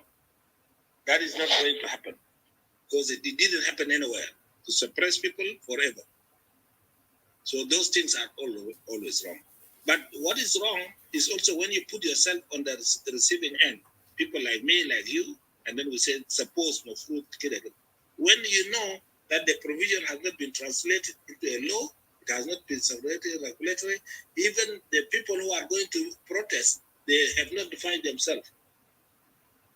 I've been talking to Wani Michael, I was mentioning Wani Michael, and then Brother Rajab Mohandes talking to prominent civil society activists, people who are supposed to liberate the sphere of civic engagement, are talking of the change of leadership and not change of system. So they are exclusive.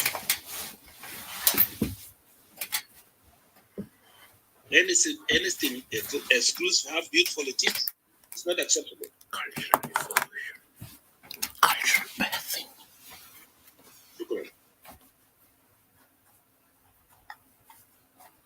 So let me go, brothers. Can I go? John, I have a question for you. If you can hold on. Can you call me, please, privately later on? I'll talk to you later on if you have a question. Okay. Good. But I don't know. My WhatsApp will be on. My WhatsApp will be on. You just call me. I don't have a formal communication with you, though. So you don't have my WhatsApp? I don't. Take it now. 211 plus 211. Okay. Yeah, hang on. 211 plus 922 211 922 722 722. Yes, and it is in the name of Achwil, and the last name is Bangol, BANGGOL. That is my WhatsApp. Thank you. Thank you, my dear. Okay. Brother Nye, thank you for the good things you are doing, man. God bless you.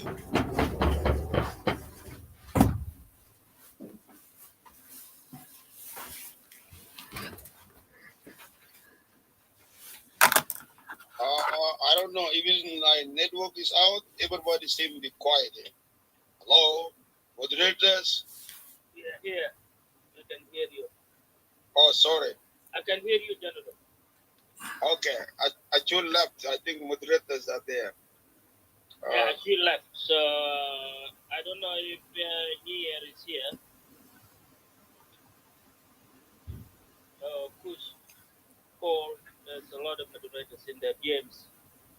And I can hear you guys as well. I think I'm not sure what's going on, but Justin was having issues with his connection. Kush just came. Hi, Kush. Welcome back. Yeah, thank you. Yes, go ahead. Please.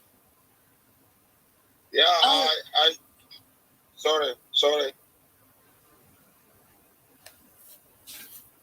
No, you're absolutely fine. I had nothing to say. I was just letting you guys know I can hear you guys. In all these mess, you don't have nothing to say? God might be crazy. One of my favorite childhood movies, The Gods Must Be Crazy. That Coke bottle drove everyone crazy. I love that movie. I love that movie. Yeah. No. I'm trying to be a sponge. This is all Justin and Kush's fault. Like, I usually like to be downstairs and just listening, so I like to absorb. I'm more of a sponge. So, General, And then when I want, General. Go ahead, General. Yes. General, you seem to be one of us. In terms, I'm a South Sudanese. What do you mean, one of us? Soldiers, one of us soldiers. And there was a big topic about soldiers earlier. What's going on? SPLM. Well, SPLA that we used to vote for it now is no longer there. It's even if I go today in Juba, nobody really cares. Because The same with me, but we can disregard that. But the history cannot be erased. We have to speak up. So tell me about yourself. well, it's okay. We've been telling ourselves, the people of South Sudan, and one time I thought that it's pointless to mention the cause while our people are suffering. There is nothing changed at all. The SPLM movement were once trusted by the people of South Sudan or Sudan at all, at large, that they will bring a complete, fundamental changes to Sudanese. But now again, SPLM جرودوال جرم نعوية شفتها فدي حاجة very very sad. There's a theory we got sometimes and then turn around to be female. Is that true? Well, it's probably, you see, it was the SPLM in 80s. They were singing about Huria, Sirakia, and now when our simple people ask about the space to demonstrate, they become problem. And now there's no way unless you go to bushes of South Sudan, because if they allow the political space for people to complain, to yell, there will be no rebellion at all, because you can talk until you get your answer, or you be tired and then go home. ده السبب بيخلوا انه الناس تشيل سلاح زي لو كان في هم يكلموا مجالات للناس to demonstrate. The civil population is actually protecting the document, which is the constitution, and the army is supposed to protect the land with land and people, even the constitution. But our general today, oh man, these people have become wild. They want to eat, and they don't want to give power to nobody. I was about to ask this guy, what do you call Jewel? He left. Because we are tribal people. And because we are tribal people, tribal thing has to be addressed. SPLA today, it's not a coincidence that you see all the organs, SPLA, be the army, be the party, is mostly dominated by two powerful tribes. That is Dinka and Nuer. And these things is very serious business, When we in the bottom of when we cry, we say, don't cry. But, our complaint is justified. It has to be a national movement. If it has to be a national party, then it should be inclusive. This is where we differ. Nobody is against Not to cut you up, General. Where are you from? What tribe are you? You don't have to answer that. Brother Chul, we're here in this forum. We don't really plan to get into. No. I want to relate. I want to read it. No. You don't have to relate. You have to relate intellectually and with the topics. No. Because there is other topics. There is other room. No, nothing wrong to ask about tribe. My tribe, I'm a Mabani. He mentioned two tribes. So Yeah. it's not bad to ask where you Yeah, it's okay. It's okay. Go ahead. Okay, let me know where you try. What is your tribe, so I want to relate to something. Tell me your tribe first. I already decided. Maybe you didn't hear. I'm saying I'm a Maban tribe. Maban. Okay, Maban. Now let me say this. Kush, I'm sorry, you are a moderator, right? And there are a lot of moderators here who are not talking, but it looked like we. It's like sometimes the party over, and this is after party. So we are kind of talking randomly. Not really. I mean, this is not the way we operate this room. We don't really have after party or people jumping on each other or asking about tribes and this thing. We really wanted to create a different kind of atmosphere. I'm really sorry, I will stop it there. All right. Yes.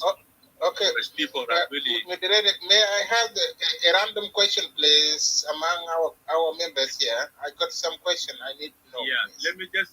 I'm just going to ask Brother James because I was just dropping in. And James, are you there?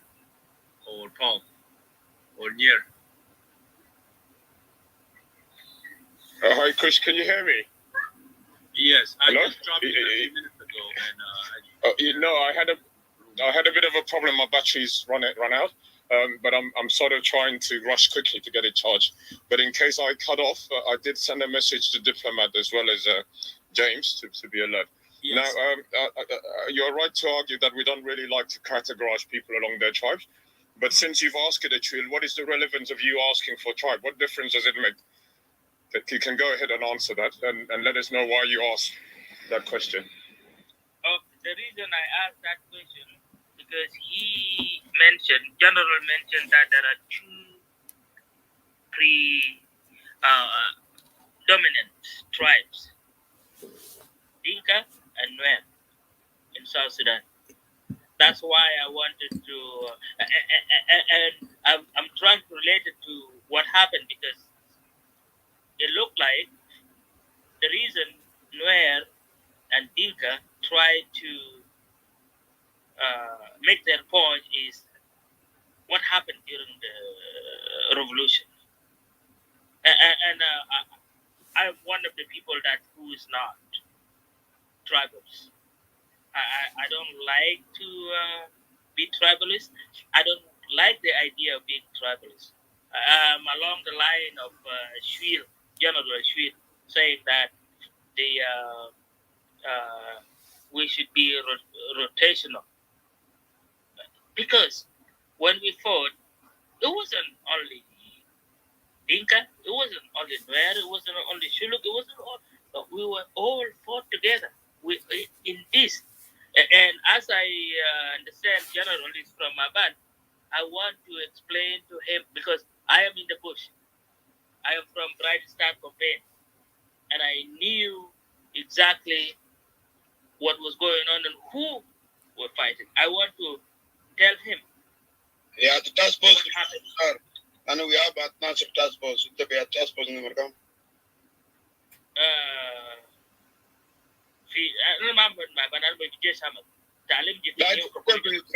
We have at Nasser Katiba. Okay, and Commodore 1. One? Commodore 1, and I rehearsal with CDR. General James. James Kong? James Kong, yeah. And then I can that's not the one. That's not the one. No. Yeah, and then I have Brigade 1, Commando 1. And I could just sample, but we get into. I got transferred to Commando 1.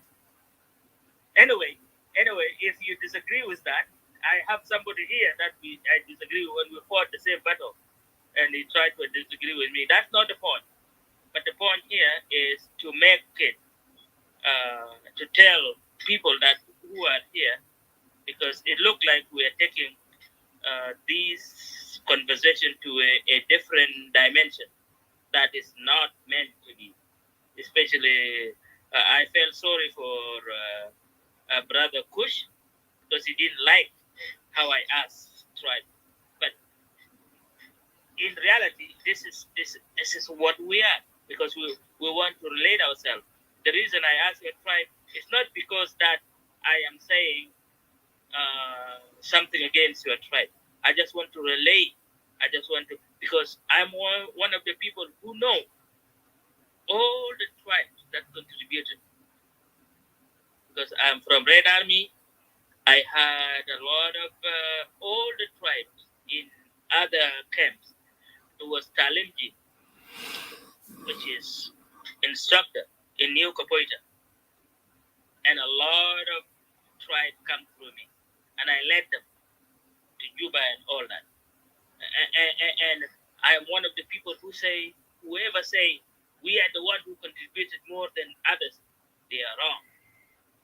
That's why I try to ask you, and I try to bring your people. I was going to bring you the name of my band people that went to the battle with me. Some of them get killed, some of them survive, some of them right now alive somewhere. That's where I'm coming from. I'm not coming from in terms of other thinking in the political discourse right now.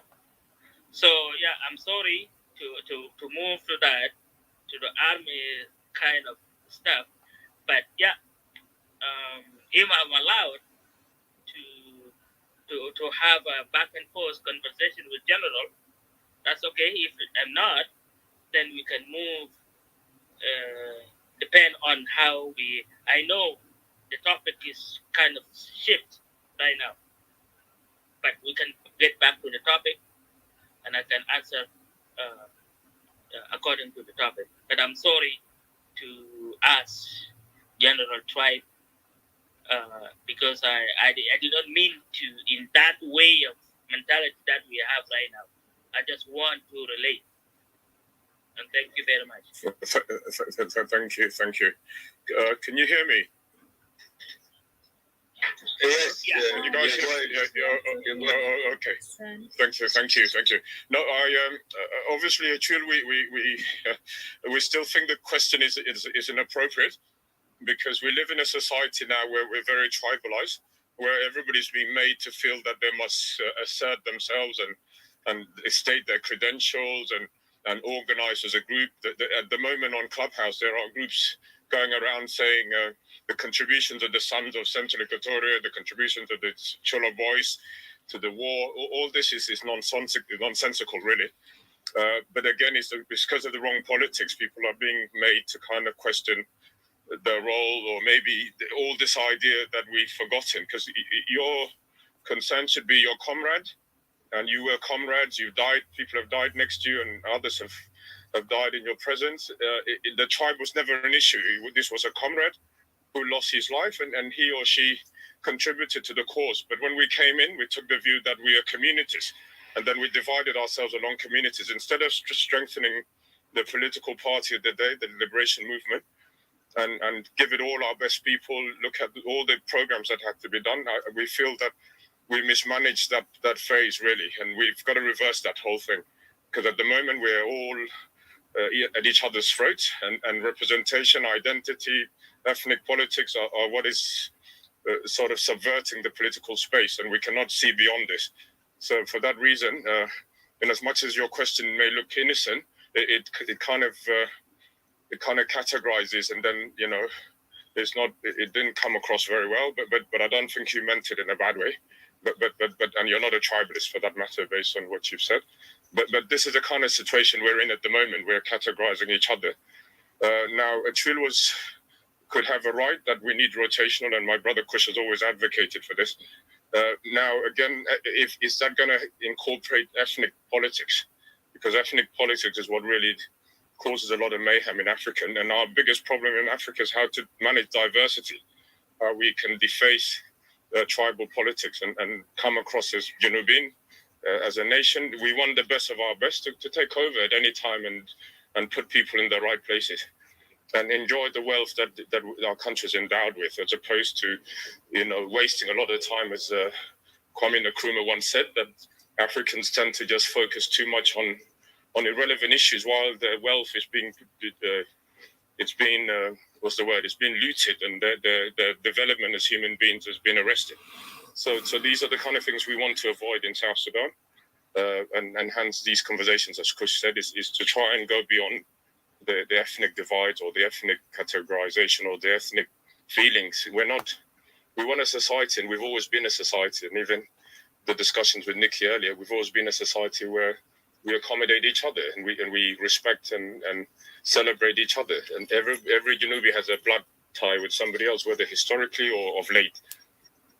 You yourself, and the SPLA, went way further than anybody else to bring all our people together in the battlefield, in the areas they managed. They were there and met everybody, and so we got to know each other more through the struggle. But then now we have the wrong kind of politics. We have contestation of power and all the problems we've seen. So the issue really is, how do we come out of these and go back to the drawing board and build that country that everybody deserves? And for you guys who'd fought, you, the general, and everybody else, to know that your comrades in arms who you left in the bushes they did not die in vain, and that there's a future for yourselves and a future for all your children and all of us. Yeah, so thank you for your input. I hope we're not being critical, but we think ethnicities don't matter. It's just a collective us, all of us. Okay, I'm sorry. I withdraw my question. I'm sorry. No. You didn't say anything bad. Don't be sorry. And it also is an identity. You have the right to ask me. But according to this platform, they want to prevent it. But for me, I have no problem you asking my. May I have a random question? Okay, it's okay. Okay, Chill, please try to understand this. We're just saying is your question could be misconstrued, could be used against even your innocent posing it. So that's all we're saying, and that's the kind of currency of today. Yeah. I understand you, and I understand the forum. I understand it came out wrong because I get moved to a different angle when it looked like I was talking to him one-to-one, but I forgot about the whole forum. That's what happened. But that's okay. That's okay, my brother. Thank you. We know you. We've spoken to you numerously, and you're a very upright citizen, for that matter, and a liberator. So there's no issue. Can we go to Simon? If you can just hold on, let Joe come in, unless it's related to this. Is it related to this? No, it is just a random question related to the topic, please. Okay, let Joe come in. Just hold your point. And Joe, go ahead. Hey, thank you, Brother Justin, Kush, Paul, Miss Dimple, James, General Simon Achille, and everyone that is in the audience. It's great we are doing these things, and I'm all for it. And this was really missing. And quickly, Brother Achille, I know you. I listen to you, and as I always repeat, the African saying that says, or the saying that goes, "Speak so I can see you." You're a good brother, one of those people that I listen to, and I know you. Your background in our war of liberation, going there as a young person, and Brother Jibril the same way. There are many bright minds, among you, the veterans. Yeah, and so. I've responded, I've written in the chat that it's easier said. I could easily say I'm not a tribalist. I didn't mean to accuse you of tribalism, but it's just easier said than done for us, like people of South Sudan. It's a very complicated position that we found ourselves in, and we are doing our best, to give it the natural, normal sense. It's going to take us time, and given the complexity of the situation at this very moment. And Brother Justin, I would disagree with you on the point that you made. I think I would say something quickly. Our problem here, we all of us in this room, we like endangered species. And given our lack of how endangered, we are as the people of South Sudan or people of the third world of Africa, does not give us a chance, to focus in how could we really rescue ourselves. And we find ourselves being misled by, our elites, and given the innocency of our societies, and their perception of modern education, they fall victim, for their sons and daughters who have garnered and got educated, by others, and they follow us, innocently, and what do they get in return? Betrayal and destruction of their values, and destruction of the dream of that they had. Like, okay, now sons and daughters are educated, and they're going to propel us and advance us into modernity. Our people are tired. They're tired dealing with primitive modes of production and everything else. And they see, they listen. They're very gifted and intelligent. They know how other sons and daughters, and even the people that came and colonized them, even though they came for other reasons, they try to manipulate our minds and give us a little bit of this good thing here for them to get bigger things out of us. So this is the place here, and it's very, very complicated. So it's going to take, and my disagreement with your point, I just made this point just to come back to disagreeing with what you mentioned, and you were not wrong in a sense, It's your level of understanding, your level of passion and love for your people puts you like at 3,000 miles, even though you're doing your best, But doing your best does not, strip you of the gift that you have acquired and the focus that you have. So I'll come to disagree with what you said. I've been following what is taking place, discussing contribution of our various, ethnic groups and in return the people of South Sudan. It's necessary for us to do that. Why? Because of how confused of a people we are. There are those people who are very detached from really conceiving where you're coming from. So to help them make those necessary steps to bridge the gap between those who are conditioned to discredit their fellow sisters or brothers based on numbers, for them to be brought is good. Like we allow all these type of discussions to take place, but with an intent that at the end of the discussion, we should all come forward and say that, oh, I've learned something that I did not know. And now as a people, that gap been bridged and we could move forward to where we are focusing on institutions, on correct type of leadership that is missing and that's needed. And we agree in these many things, yeah. So when we come and challenge one another, I think we're in agreement, but we are attempting to find ways to bring ourselves to where,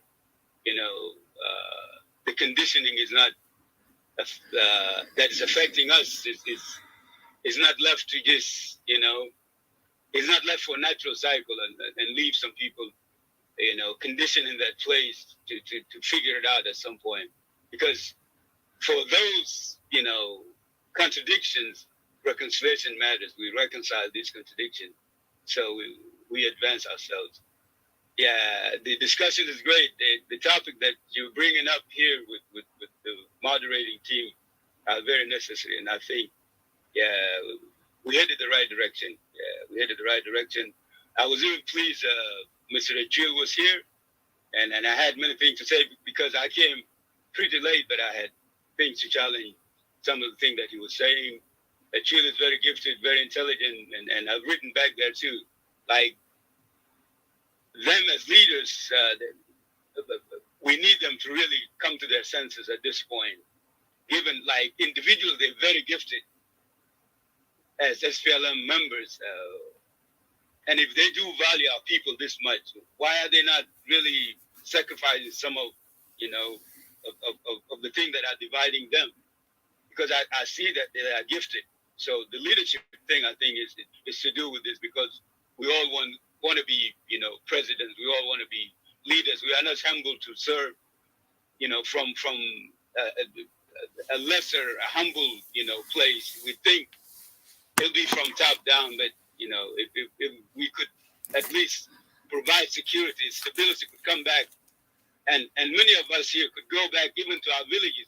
I would love to be in a village with the people there, and together we learn from one another and build things, recover what need to be recovered, because these are our cultures, these are our values that are like a wealth of humanity, not just us, but because we are so ignorant to all of this, you know, everything is being sacrificed, and here we are. So I'm appreciating the opportunity.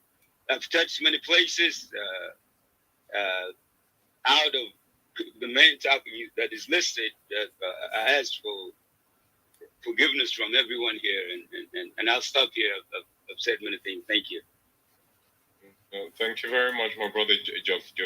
I think we're not saying different things, and we all are wanting the best for our people. But I'm just saying, as much as we came across Chris and I as harsh on Achille, is because we know what divides us at the moment. We run a lot of these forums, and literally our people are awfully divided along regional, tribal, and what have you.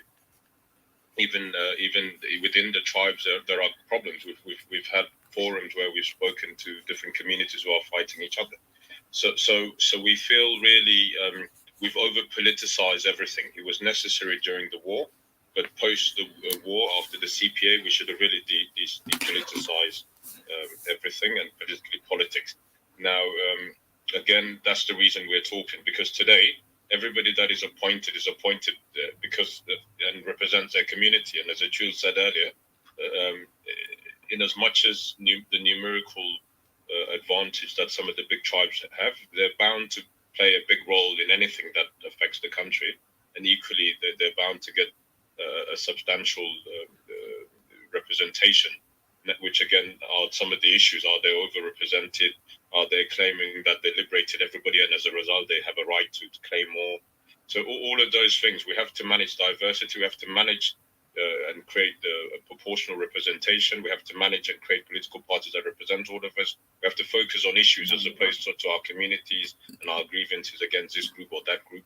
If the law and order is strengthened, then every citizen feels protected. They don't have to run to their community to say, I'm being victimized.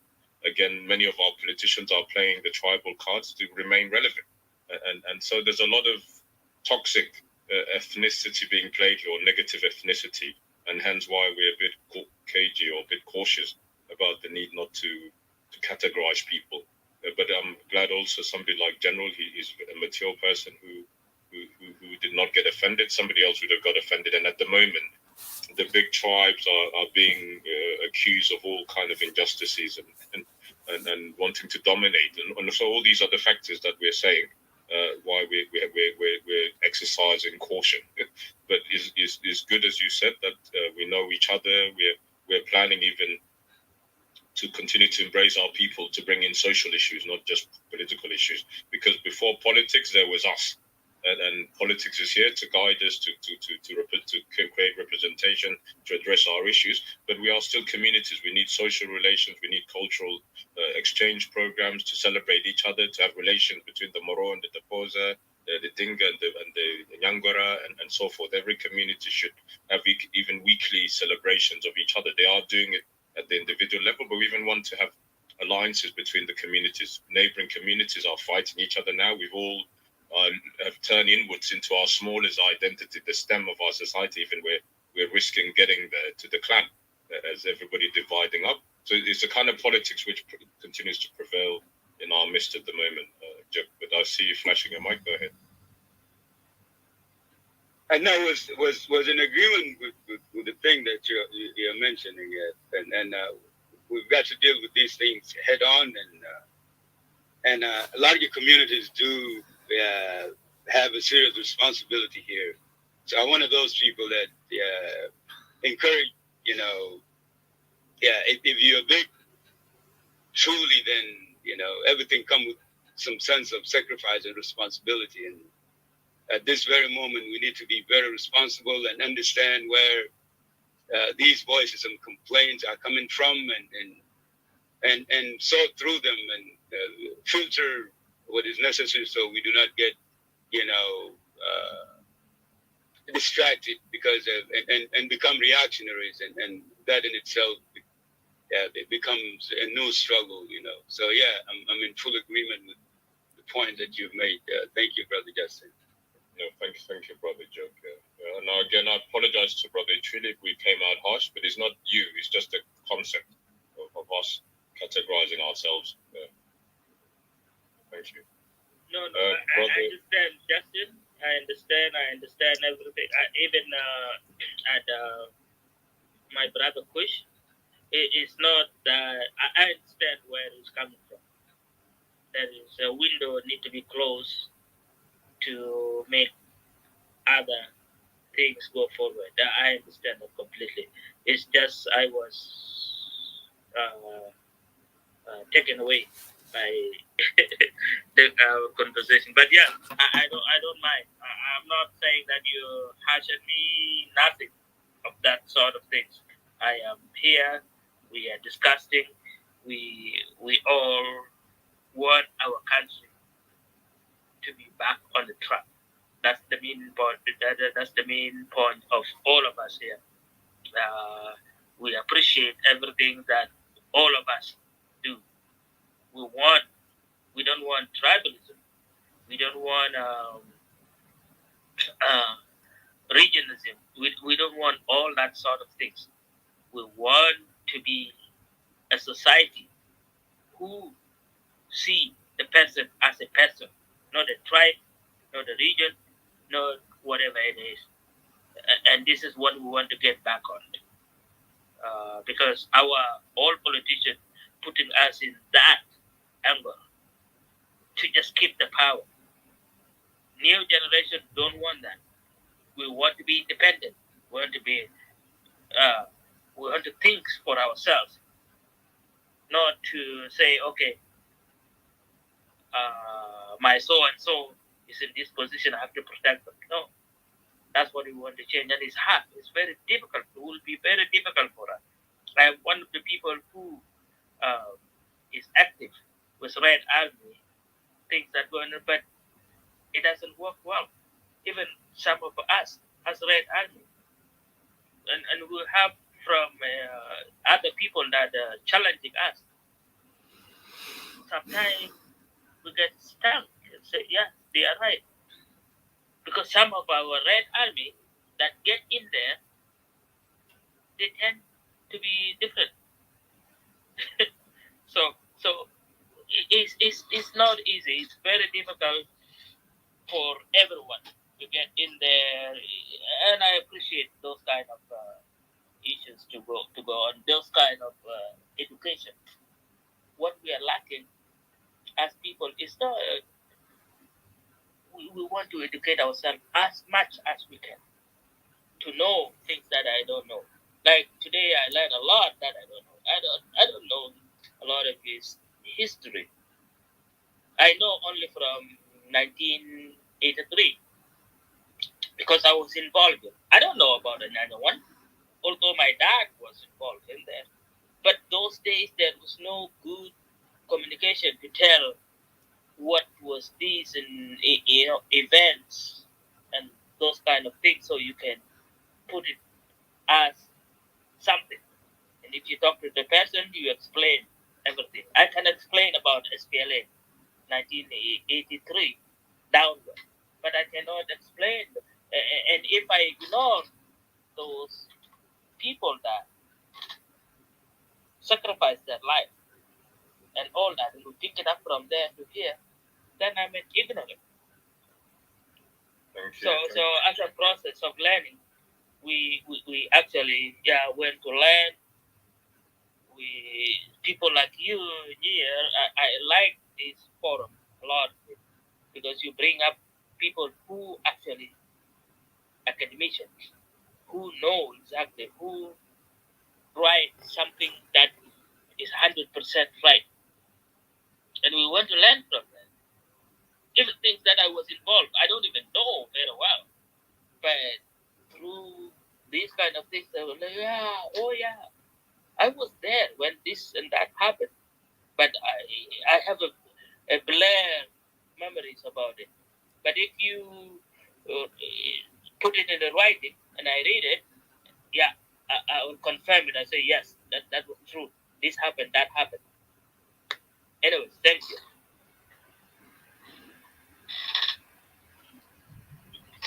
Thank you very much, my brother Chwil.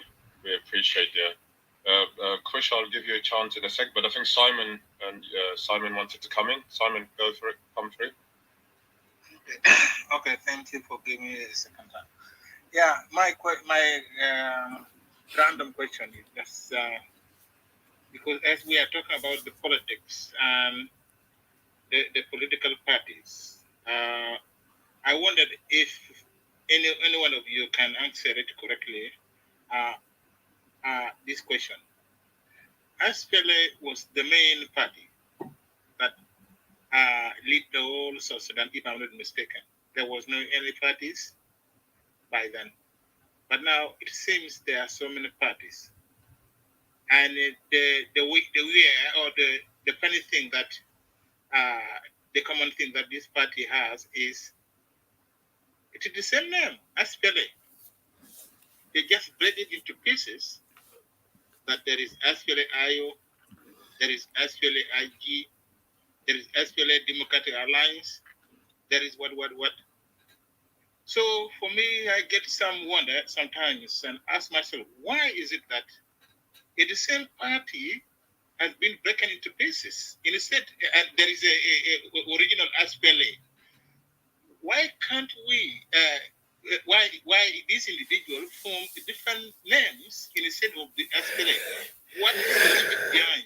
And what is the definition or the trick that they are calculating within the SPLA rank that they take part of it and then they go and form a different one? That is the second. That is the question I want to ask also for some of you to answer it.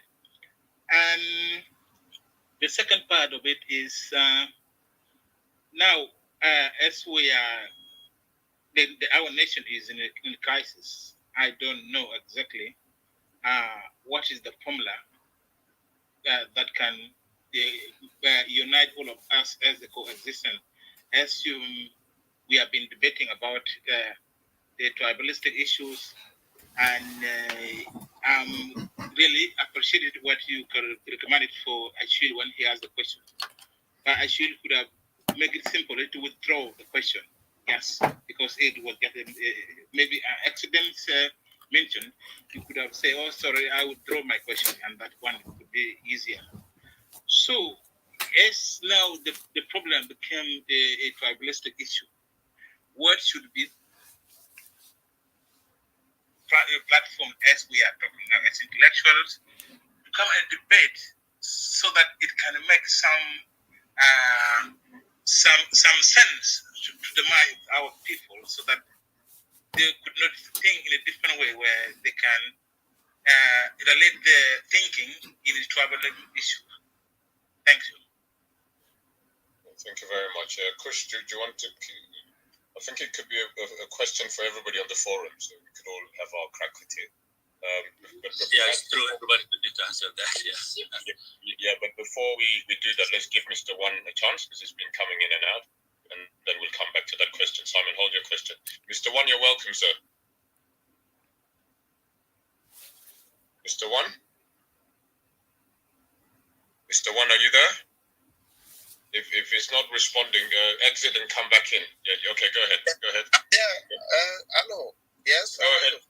We're fine, sir. Yeah, you're welcome. Please go ahead. Go ahead. Well, thank you for the waiting for you 2 hours. Apologies. There was many people talking, but you're welcome. Please have your chance. Go ahead. Okay. Right now, we have some meeting. Let me finish. Let me bring once somebody can continue. I'll call you later. Oh, okay, that's fine. Okay, thank you for that. Thank you. Yeah.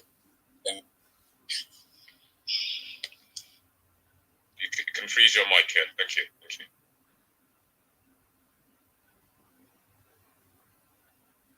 You can kickstart the and respond to Simon's lovely question, which really it's sort of nails. It kind of hits the nail on the head, because this is the things we need to come up with and address. Go ahead. You're talking about one or myself? No, I'm talking to you, Kush. I'm saying respond to Simon's question if you're free. If you can. Sure. If I just wanted to make sure that I understand the question of Simon well, you have two questions. No. So the first question is why there is too many parties coming from SPLM, even though it's the same one. They're all just have different names. And the second question is, what is the formula to be able to move the country forward, or something like this? To unite Junubin. To unite the Junubin. So the first one, that if you notice that, SPLM is coming as, if you call it the SPLM, the mother, the one that has been formed. It was a one party, SPLM, SPLA. Okay, so the vision of, under Dr. John Garang is very clear, crystal clear. Everybody's, all South Sudanese buy into that vision. Even the Arabs in the north, the Nuba Mountain, the Angasana, all the way to the east of Sudan. They buy into this and they believe to this vision of Dr. John Garang of SPLM, SPLA. If it's implemented right, there wouldn't be a need for South Sudan even to separate, because all the stuff that we were talking for it would be implemented. You guys gonna have to, just for the background noise, that is duty. So with this vision being crystal clear, and its implementation is the one that needs to be done.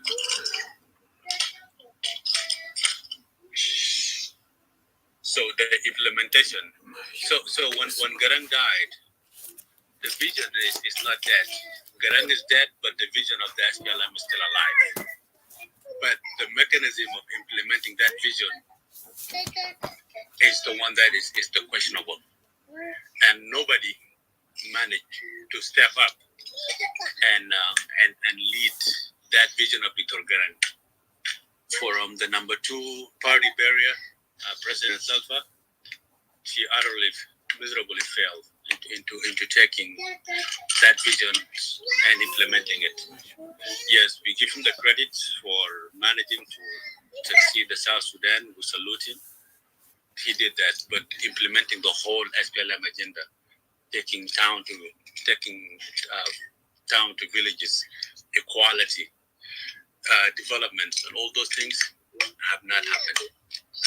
And then the Garang boys, from Pagan to Dengalor to all the camp of what they call them, the Garang boys, they're all trying in their own capacity to keep that vision of Dr. Garang, but each one of them have his own shortcoming in how to implement that. So each one of them, everybody's keep separating and hey, I'm the one this is the real Dr. Garang vision here. This is this. So they're all, the reason that they keep associating themselves is because that vision is clear and it's just a matter of implementing it. And each one of them is thinking that I'm the one who wanted to implementing it. I'm the one who's doing it right. From SPLMIO to IG to SPLMDC to real SPLM. So it's still the same visions, but just different players. And it's for us to be able to implement that vision of Victor Jongarang into the correct way, and the ideal way is to all these people, all these different factions to unite and to lead the people of South Sudan into implementing this the vision of Victor Jongarang. Because if Jongarang, if you could be able to look down and see that people are all divided, I don't think he will be happy with this. So it's really for a hope for people of South Sudan to unite, to leave all this tribalism, to leave all this that has been happening, and just to be able to lead the people of South Sudan for development. So this is just my quick answer for the first question. The second question is how. The second question is how. Well, Chris, don't worry about the child. Your voice comes through clear. Yeah, we can hear you very well. Yeah, well done, Chris. Yeah, keep it up. Yeah, thank you. Yeah. So the second question is what? How to? What vehicle can carry us forward and sort of keep us together and get us to the promised land fully? Yes, thank you. So to me, really, I do have a very strong belief that when South Sudan have succeeded, before the South Sudan have succeeded, what the people of South Sudan, the SPLM leadership should have come in and sit down with the people of South Sudan. We are having this country. It's just like your wife is pregnant, is about to give birth, and you sit down and say, okay, what am I going to name this child? What is my dream and hopes for this child? We haven't done that. Somebody just went there and picked up a name and just ran with it, and okay, well, now this is the name of the country. The Simaya have not been done properly. So to me, really, it's for us to be able to go back and see what is really this thing that could be able to bring us together as one people and uniting as something bigger than our tribes. And I always keep referring that we always need to go back to history, to the biblical, and see what we are 100, 200 years, 300 years, 3,000 years ago. Somebody mentioned that yesterday, that the name of South Sudan, it just came out in 1920. That's when they started using that terms. And the word Sudan is came out with the Arabs. When Arab dakhalu Sudan, that's what they started using that. Sud, Kalmat Sudan came from it. So before Arabs was get there, who we are, we didn't need to go back to that identity. And if you go back to the Bible, to the history, we are known as Kushite. Kush meaning black. And for us to be able to adapt an identity that all of us will feel that this is our identity. This is the identity of our ancestor, and to uniting us rather than asking us, "Where are you from? Where are you from?" No, we are all Kushite. Our land, it's in the Garden of Eden. This land is mentioned in the Bible. It's called the land of Kush. That the river go through all the entire land of Kush. So for us really to be able to go back deep into the history, to the biblical, and develop this narrative that I diagram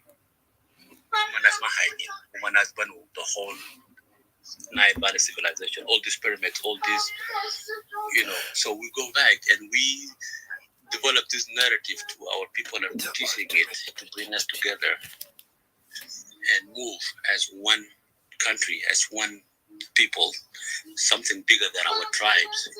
This is the way that we develop. And then from there, we start looking at what system that we need to develop ourselves. We wanted to do the federal system, we wanted to do the communist, or we wanted to do whatever the system, we're implementing it right, having in mind that equality, justice, and all these that kept our ancestors to build the longest civilization in the world, the Nile Valley civilization. It's over 3,000 years. All these values, we need to bring it back and use it and utilizing it. And so this is my just answer to the second questions. Sorry for the interruption in the background. Thank you. for your celebration with the coach. The reason why I'm asking this question is, SPLA is become sometimes something which people, nobody want to go away from it. But the definition of SPLA by Grand Region was something different from where we are now today. It was belonged to all Sudan by then. Now we are a South Sudan as a nation, separate. So which is sometimes it does the opposite things. And in my option, really, instead for us to break it into pieces, SPLA should have been, in my opinion, should be put in the museum as emblems for our liberation, because we can celebrate it and we can live it. It is our symbols that give us self-determination as we are today. But it shouldn't be used as a tool we can divide it, the society, in a way that make different things within their minds. That's how I see it. But thank you for answering that question. It's a relevant answering, and from there I can stop. Thank you very much for that. Thank you, Kush, and also thank you, Simon. I think we wanted everybody to answer it, so we're going to ask Honourable Paul. Again, everybody who's with us, we're about to be joined by Uncle Aldo Joe. He had a function earlier, but he's able to join in a few minutes. So if you can, let us refresh the room and invite our friends. Let us continue the discussion. We want to really look at the politics of the 40s, 50s, 60s, 70s, 80s, and what we can learn from those eras, and to what extent the political parties were probably stronger then. What carried them? What carried the day? Why were they able to rally each other, irrespective of their tribes? You had literally internals. Well, you had Southern Front as the internal wing of the Nyanya in the early 60s, established in 1964. And obviously, it was a party that was built on the back of the Federal Party as well as the Liberal Party, the initial parties of the South. Then you had the internal SANA when Uncle William returned. You also had the external SANA in 72 when the external SANA came. They united the internal SANA, created one front, one bloc, led by Samuel Aru. And then you had the Southern Front led by, it should have been Claman Mboro, but it became Abil Alier because he was elevated by Nimeri. But you had Southern Front and SANO without the names, because they were within a military junta, as you all know.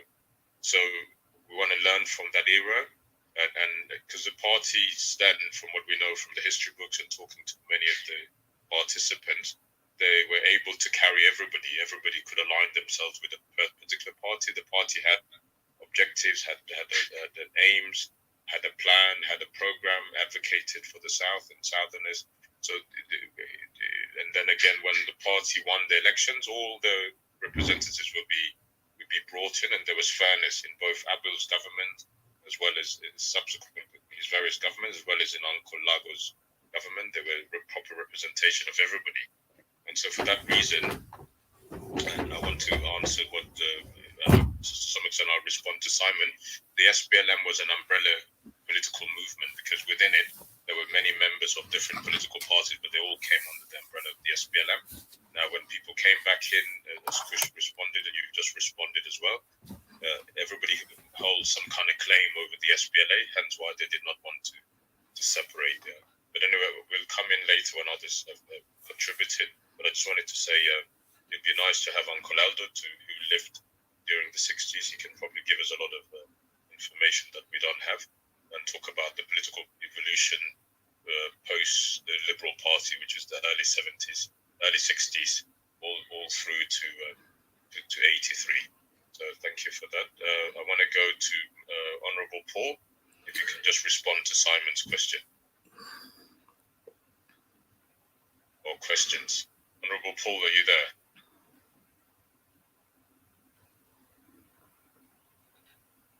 Honourable Paul, you have a habit of leaving forums and keeping your presence within a forum, and you're nowhere to be seen.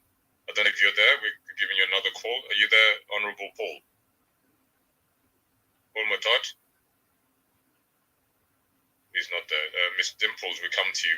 You have to respond to some of these questions. You have to interact. So please respond. This is one way of, you know, because we know you know a lot. So just please respond to Simon's questions.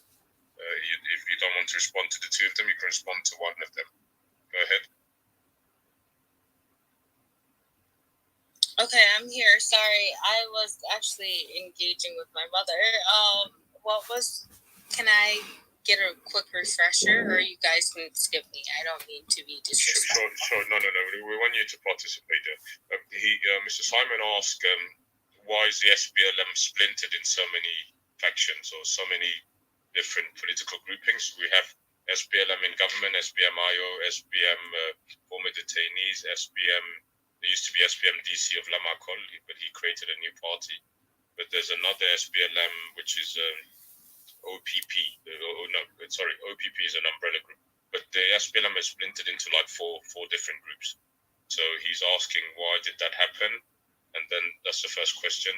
Why is it that the SPLM splintered into these different forms, groupings? And then the second question is, what vehicle can carry the South during this era to create a new political dispensation where we all unite and focus on building a country and you know, a country that we all deserve and live in and feel happy with, to overcome all our current woes. Go ahead. Okay, thank you so much, Justin. I think I'll regurgitate the same answer I have with the first question, because the other question, like I have some, that would be a manifesto. So with the first one, I think we're all aware of this. It's a dead horse being beaten.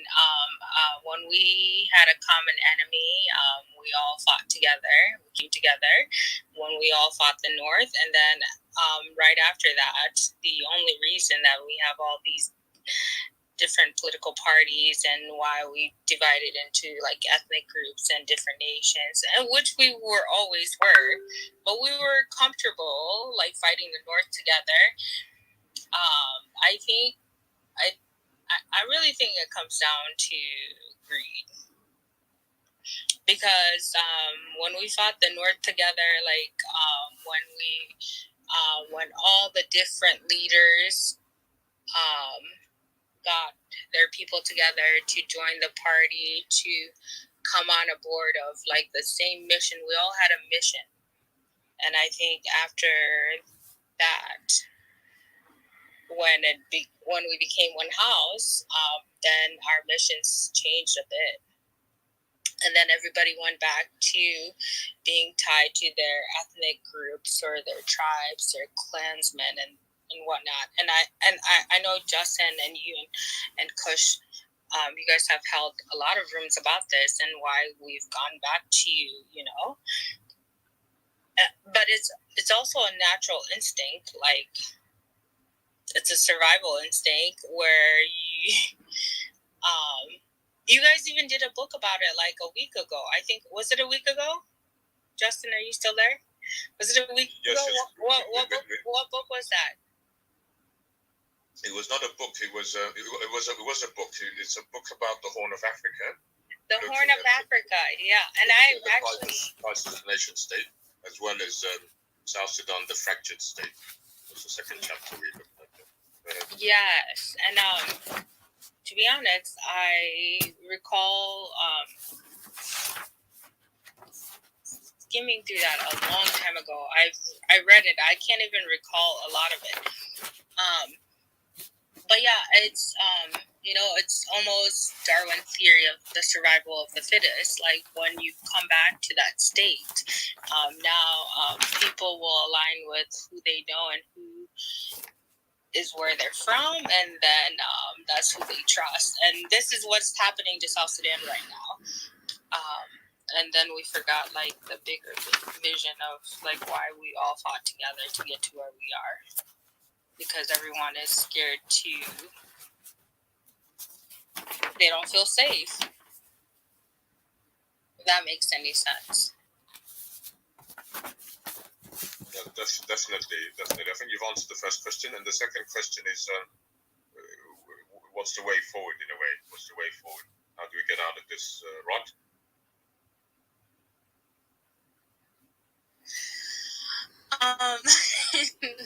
I have so many theories on that, but because of where the position that I'm in right now, I can't honestly answer that without getting backlash from all corners of the world.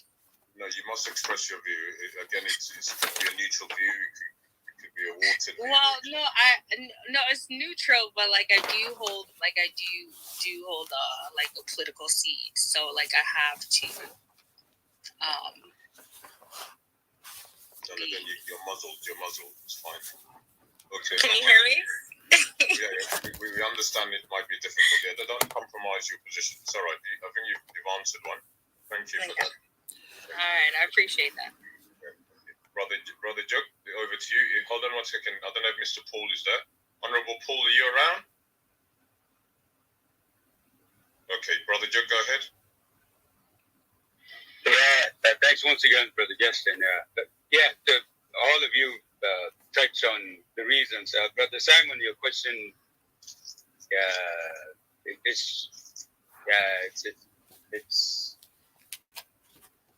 it's an important question for us to answer at this very moment.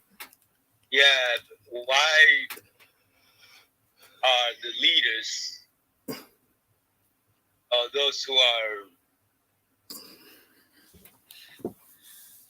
should I say that they're not members of the, why are the members of the SPLM, whenever they are, those who are proposing changes to the system, why are they clinging on the name SPLM? That was the first question, correct? Yes, Simon? That's the first question. Yes. That was the So, question. yes. So the fact is that, and I'm blunt, the fact is that they're very attached to the objectives, and they're also very attached to the name. And they are also aware of the support that the movement garnered and had from the people of South Sudan. And given the fact, I'm not saying we are not creative people, but the type of education that many of our people had and continue to have does not really encourage them to be creative. And they don't even notice, people think, I'm one of those people that honored Dr. Garang, not because he was from the community that I came from, but for the fact he was very creative and he was a student of many schools. So for us to continue to make breakthroughs, we must continue to learn. Garang learned from many, freedom fighters, and he came and added, his version based on his creativity into his leadership, and that is required from everyone else. Those who are to maneuver in life. It matters you learn from others' mistakes, and now add your own to it to get to the next stage or to the next level. But there seems to be poverty here of creativity among us, the people of South Sudan. And I've disagreed with many people. Some people say, why did Garang die? And as if we are blaming, someone who is not present. When we do that, basically we are saying, like, we took him as a messiah, and that's totally wrong. We shouldn't be doing things like that. And it brings me back to the topic here above. We are lacking understanding how important that we approach this from a pluralistic, point of, approach. with that creativity and pluralism in addressing issues of our country, we could, overcome that. But most people are, coming back to the name because they think that could, bring them support, and they could be carrying a name and not even, the substance of that, draw people to the movement. So that's the answer to it. And the way forward is pluralism that is put above that. There must be some independence. We are all up here now. I'm very independent from everyone here. And with that independency, I carry within me the responsibility of collectivity. So whatever I'm doing, I'm not just doing because it's benefiting me. No, if it's benefiting me, I'm not worried, because as an individual, I'm okay. So we need to be independent while mindful of, our collective,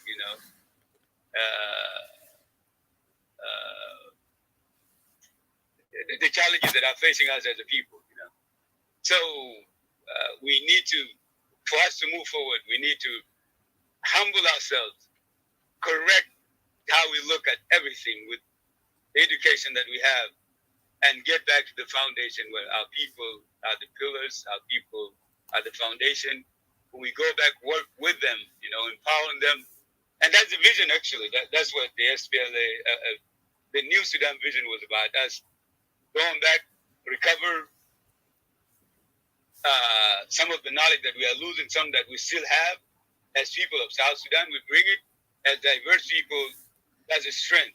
It was Sudan then. New Sudan vision is still applicable within our new reality in South Sudan. If you correctly understand the direction, then it shouldn't be a problem. You could even apply it within your own family. What's wrong with that? So I think it's us accepting individually our responsibilities, while mindful that it's about us here as the whole country, not the community, not this community being bigger, and now we take advantage of our numbers. No, that's incorrect, and we have to approach our issue from the point, the justice standpoint, that we need justice for our people. Like, we've been there. If we know our history very well, then we shouldn't struggle really forging out, a path forward. Since, we have, models and examples that were there for us, there's need that we cover some things, we correct some things. We add to it, from the moment that we had now, So using the past, to correct our present, and using whatever we have at this very moment, to construct the future. Lengthen my answer. I'll stop here. Thank you, and I'll pass the mic.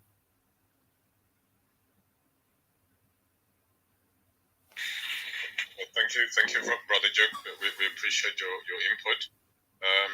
Brother David, I think it's you and Paul, if he's there, and myself, and then we'll go to Mr. One. I don't know if he's available now. Go ahead, David. Thank you, Nir, and thank you, everyone. I slept and then I'm back now. The answering question number one, why the SPLM leaders cling to the name? The reason is that the SPLM throughout its struggle has become an iconic movement with the people. And the people who are now fighting for power since 1991, they are legends of the SPLA. They are the legends. So SPLM is part of their legend, is part of their iconic identity. So that is why they cling to it.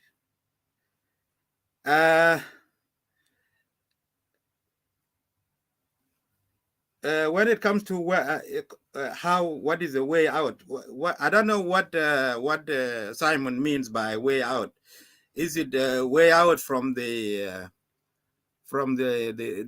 grabs of the SPLA leadership, or for the whole country? I assume it is a way out from the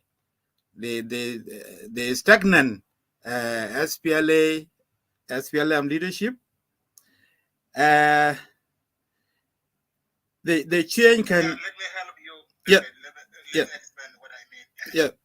So what I mean was that the way out, because now we are a coexistent community, and the way we are being politicized now is quite different.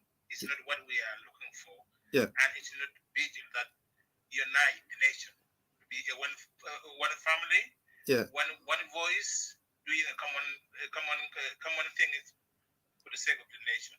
We are now moving parallelly, yeah, as a community, as a tribes, and have a region, So we don't know what we are doing really completely. We are immersed, and there's no way that that can come somewhere else and can solve all these problems apart from us. It is within us, and for us to find a mechanism that can put us together and bring amicable situation, we need to form up to get one common thing that can make a common agreement within us. That's my question. So what will be the way forward that can bring back all those people who have been sometimes been fed up because of this tribalistic mindset, whatever taking place.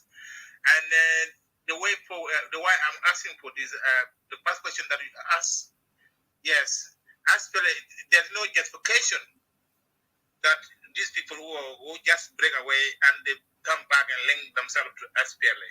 If it is a matter of the vision, and then the SPLA vision is there. If they a matter that they don't like the person who are leading the party, then it could be something need to be debated by the party members to sit together, and then they do something about it. It's no matter that you can break away and you say that you still love the party and still with the name, and it's the same vision that you want to convey. So there's no any right answer, and there's no right person here. The right person is the common thing, or the common points of all the members of the party to sit together, and then they get rid of this person because it is the person whom they don't like. So it is the job of the party to sit together and then remove that person, and the party remain as it is. That's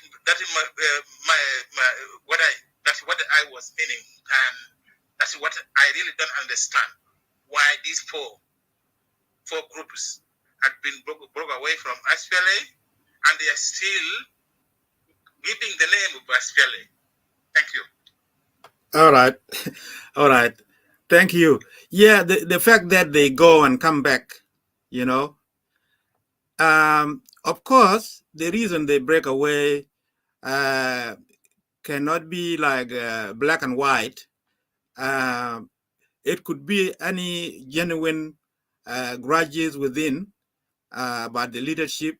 It could be personal ambition within the leadership, and they use, when they differ, they use their tribal identity, their clan identity, to gain support outside of the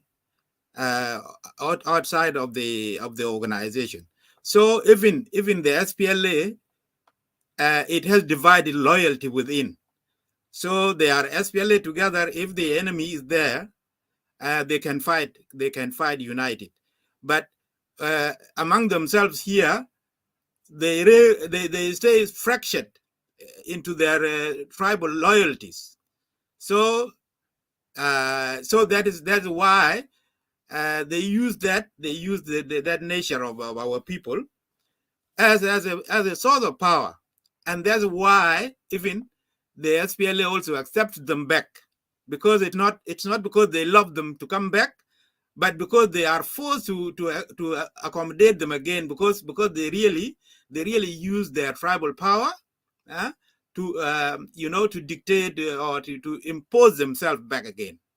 If those people who broke away, if they didn't have anyone who didn't have tribal support, they don't force the mainstream SPLA to accept them again. It is for example, it is the strongest ethnic group that is always able to wage war against the mainstream, and is able also to impose themselves back and make peace with the other part of the SPLA. So it is it's like a dirty game. It's a game, ethnic game. That is where we are stuck. Yeah. So that's why they keep coming back, but they don't let go the name SPLA, because that is part of their iconic identity, and that has a lot of historic support from the people. Yeah, I think that's all I can do. I don't know whether that is convenient or yeah, it's okay. That's my answer.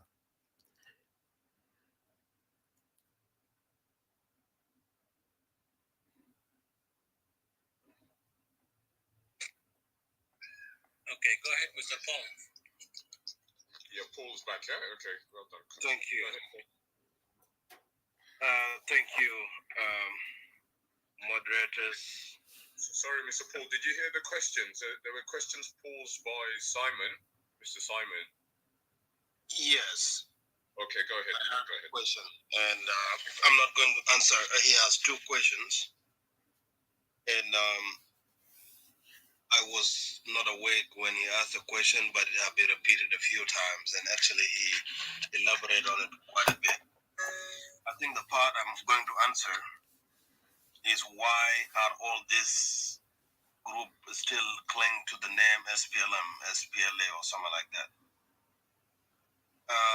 The reason why people cling to SPLM, can you hear me? Yes, we can hear you. We can hear you. Awesome. The reason why people cling to SPLM, SPLA, SPLM IO, SPLM IG, real SPLM, SPLM DC, it is simply because people, don't see, they see that marketing something is very expensive. And the name SPLM have been marketed by so many people. And so for one to move away from it is like you are moving away from something that is original, something that have never happened. And so when you move away from it, it's like you're moving away from the history. When you move away from it, people see it like you are moving away from the people that have sacrificed. Not knowing that when you have a father or mother as a child, you don't have to have the same names, but it doesn't mean that you are not one family. It is the fact that people cling to what they already have, and our people fear unknown, something that is not known. Our people are more afraid of unknown gunmen than the known gunmen. When they know that so and so is coming and he's the enemy and he has a gun, they will run to. But when there's unknown gunmen, they will be very much afraid. So it's a fear of unknown.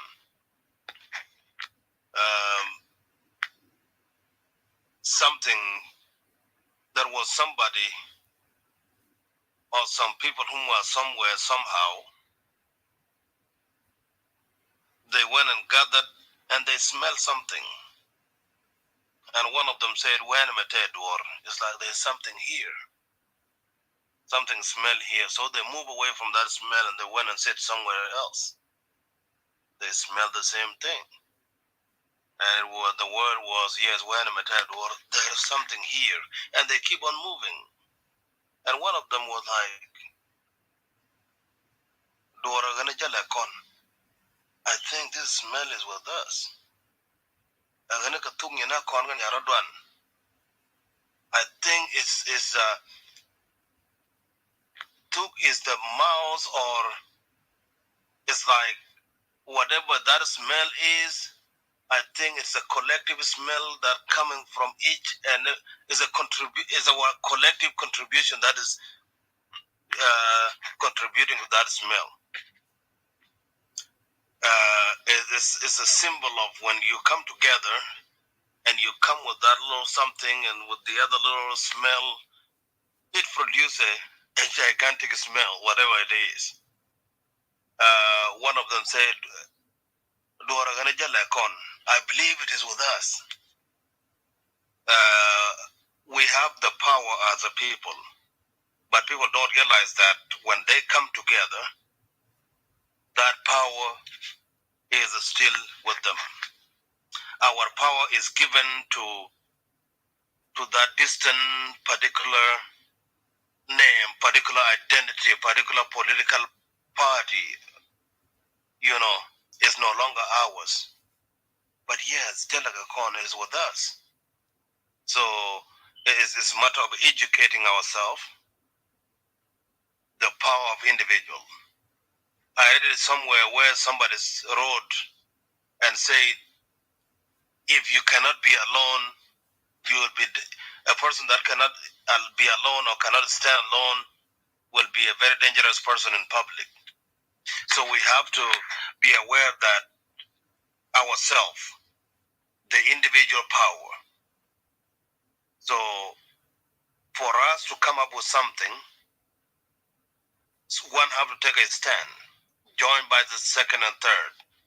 People also are afraid. They say, it's positively said somewhere that early bird catch worm. So somebody thought that was positive, but somebody said a second mile catch cheese, get the cheese. So it means the first one have been trapped. Again, that's another. It's a fear of unknown, and that played into the politics of who we are, the politics of something that need to be done. Even one of the singer correctly put it. And when they say Jing, it mean Jing. It means the world basically. Like when Nuer say North, it refer to the people. It's like Jing that's giving the name in a pluralistic sense. It's like don't let your head be stuck in one thing.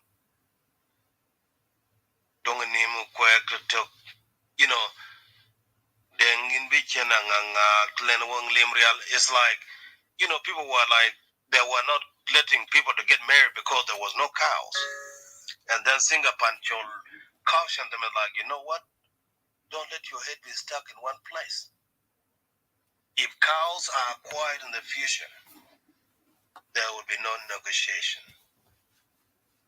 And actually, people will start giving their daughters away without the bride price. And actually, you cannot put a price tag to a human being. Human being is priceless. But we give it as a token for love, not necessarily a value of a human being, because there's more to human. So that's all I can say in regard to why people cling to SPLM. They still want to identify with SPLM. I was SPLM before I became South Sudan Republican Party member. I was SPLM. I still respect SPLM as a historical political party, as a liberation movement, as an army. I have deep respect for them. But yes, as a member and one of the founders of South Sudan Republican Party, I still see that there's need for something new. There's need for fresh start, which is our motto, a fresh start, and the belief which is engineered in the hope that we got next. So we got next as a people. And so that's all I can say. It occurred to people clinging to SPLM, and it costs a lot to start something new. It's not easy. It costs resources, and sometimes the idea of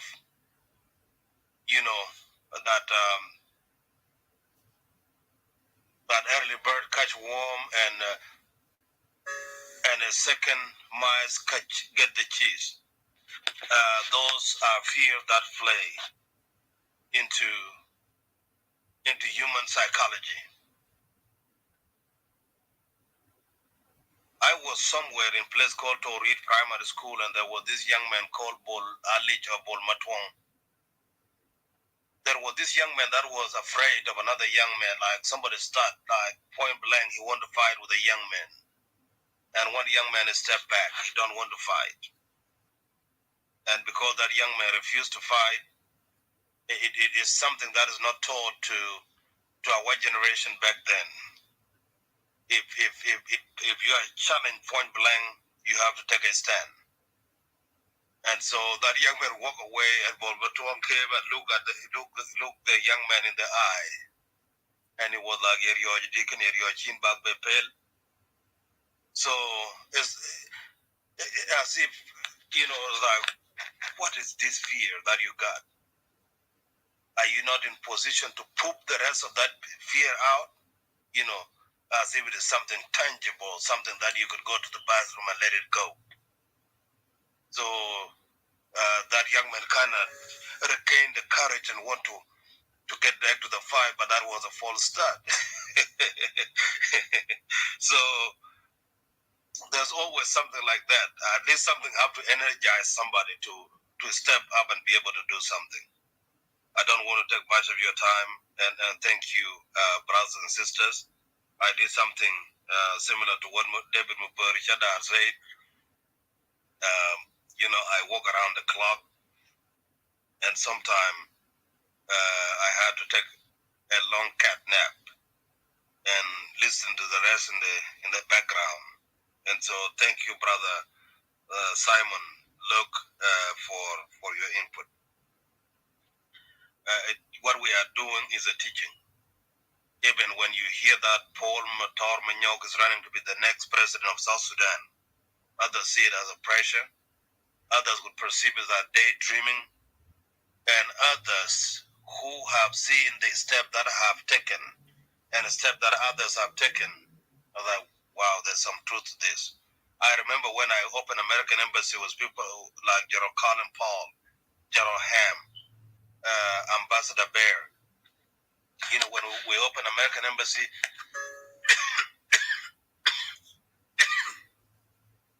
yes, I'll take some water. Thanks for the suggestion. Somebody said at some point that that people whom are cows, they cough a certain way.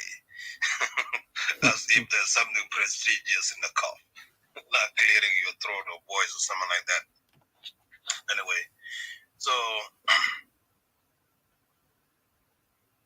yeah, where were we? So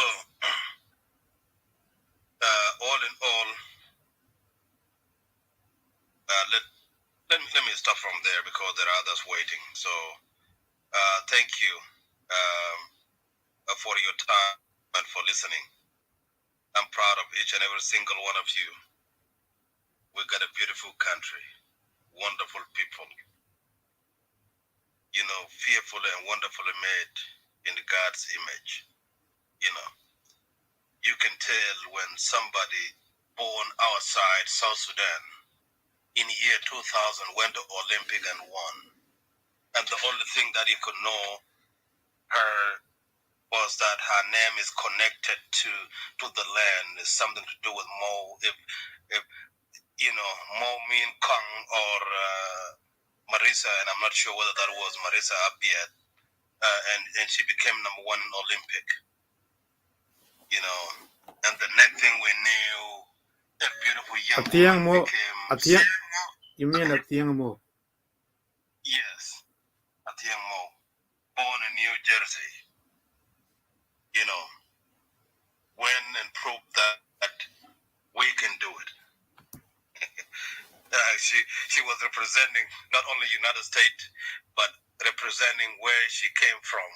That was South. And I remember when I went to Addis Ababa peace talk, when this young man whom participated in the running, I don't know what that was, what cup it was, whether it was Olympic or something like that. He was running as a refugee, carrying a UN flag, and the young man walked to me in Addis Ababa and said, "Paul, I don't want to run again representing the United Nations. I want to run this time representing our country. I'm still in the refugee camp, but I want peace in South Sudan. So that next time when I run, I'll be running representing the flag of the Republic of South Sudan." I don't know where that young man is now. There are many refugees that they haven't returned yet. I went to Kakuma refugee camp, and I saw quite a few there. And I did not have that young man contact. There's a possibility that he's still outside South Sudan. A small thing could generate something bigger that you don't know. There was this young man. I create so many J1 and so many South Sudan peace initiatives. Sorry. We have to focus on the subject matter, yeah? So we thank you for your input. Yes, it's part of this subject matter. There's this young man, and I'm bringing it to our national pride. There's this young man that was #1 in academic performance in South Sudan. But his uncle, who sent him to Kenya at one point, was not able to pay, so he went and finished his school in South Sudan. And then nobody sponsored him. In every nation, when a child excels academically, that child is sponsored by the nation. But he was left with no sponsors. And when this group that was created, his history was thrown there, was found by another family, South Sudanese family, that this young man that became #1 and was not able to go to school because nobody is sponsoring him. A family sponsored him, and he went to school to achieve his dream. As a nation, there are certain things that we need to open our eye and be able to take a lead. Thank you for your time, and thank you for listening. May God bless you, and God bless the Republic of South Sudan. Thank you. Thank you, Honorable, for that positive and elaborate contribution. We appreciate your input. Brother Simon, I want to have a crack at your question as well. I think the first question has been answered. All I can add is that it's about legacy. Yes, they all want to have some kind of legacy, but I think it's about leadership. They think the best way many of them can become the president is through some kind of linkage with that name. So again, it kind of confirms that our problem really is an issue of succession and leadership challenges, or leadership, a lack of a mechanism to establish some kind of succession process that could kind of transition the movement or the struggle or the political parties to just go from leader to leader to leader. I want to focus more on your second question. The second question, obviously, I don't think any of us have an answer. We can only crack at it.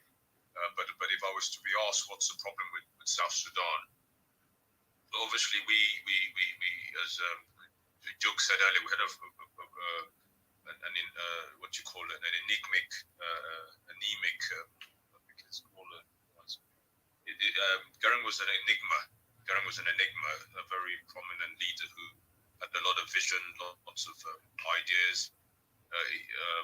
So he, when you lose someone like that, it leaves a vacuum. But he also didn't leave any mechanism for succession, and I don't think he ever thought he would suddenly exit. So we really give credit to our leaders that they were able to create a smooth transition, and President Salva took over. With that, obviously, there were people who felt it shouldn't have been him, and there were groupings within the SPLA that SPLM that continued to hold their ground and their allegiances or alliances among themselves. So within the party, discomfort emerged and people started to feel uncomfortable. Although, in credit to President Salva, he kept everybody in their place like Garang had left them. But what he probably didn't do, or what all of them did not agree on, is how to work together, how to create a successionist program, and how also the movement can be strengthened. Because normally, when a political movement transitions from liberation and becomes a national party, it involves a lot of institutional building. We didn't really build a political party that can usher in nation building and state building, and we didn't create a political party that was going to build its various members within that party and strengthen what it stands for, with a very clear program of what to be done for the country.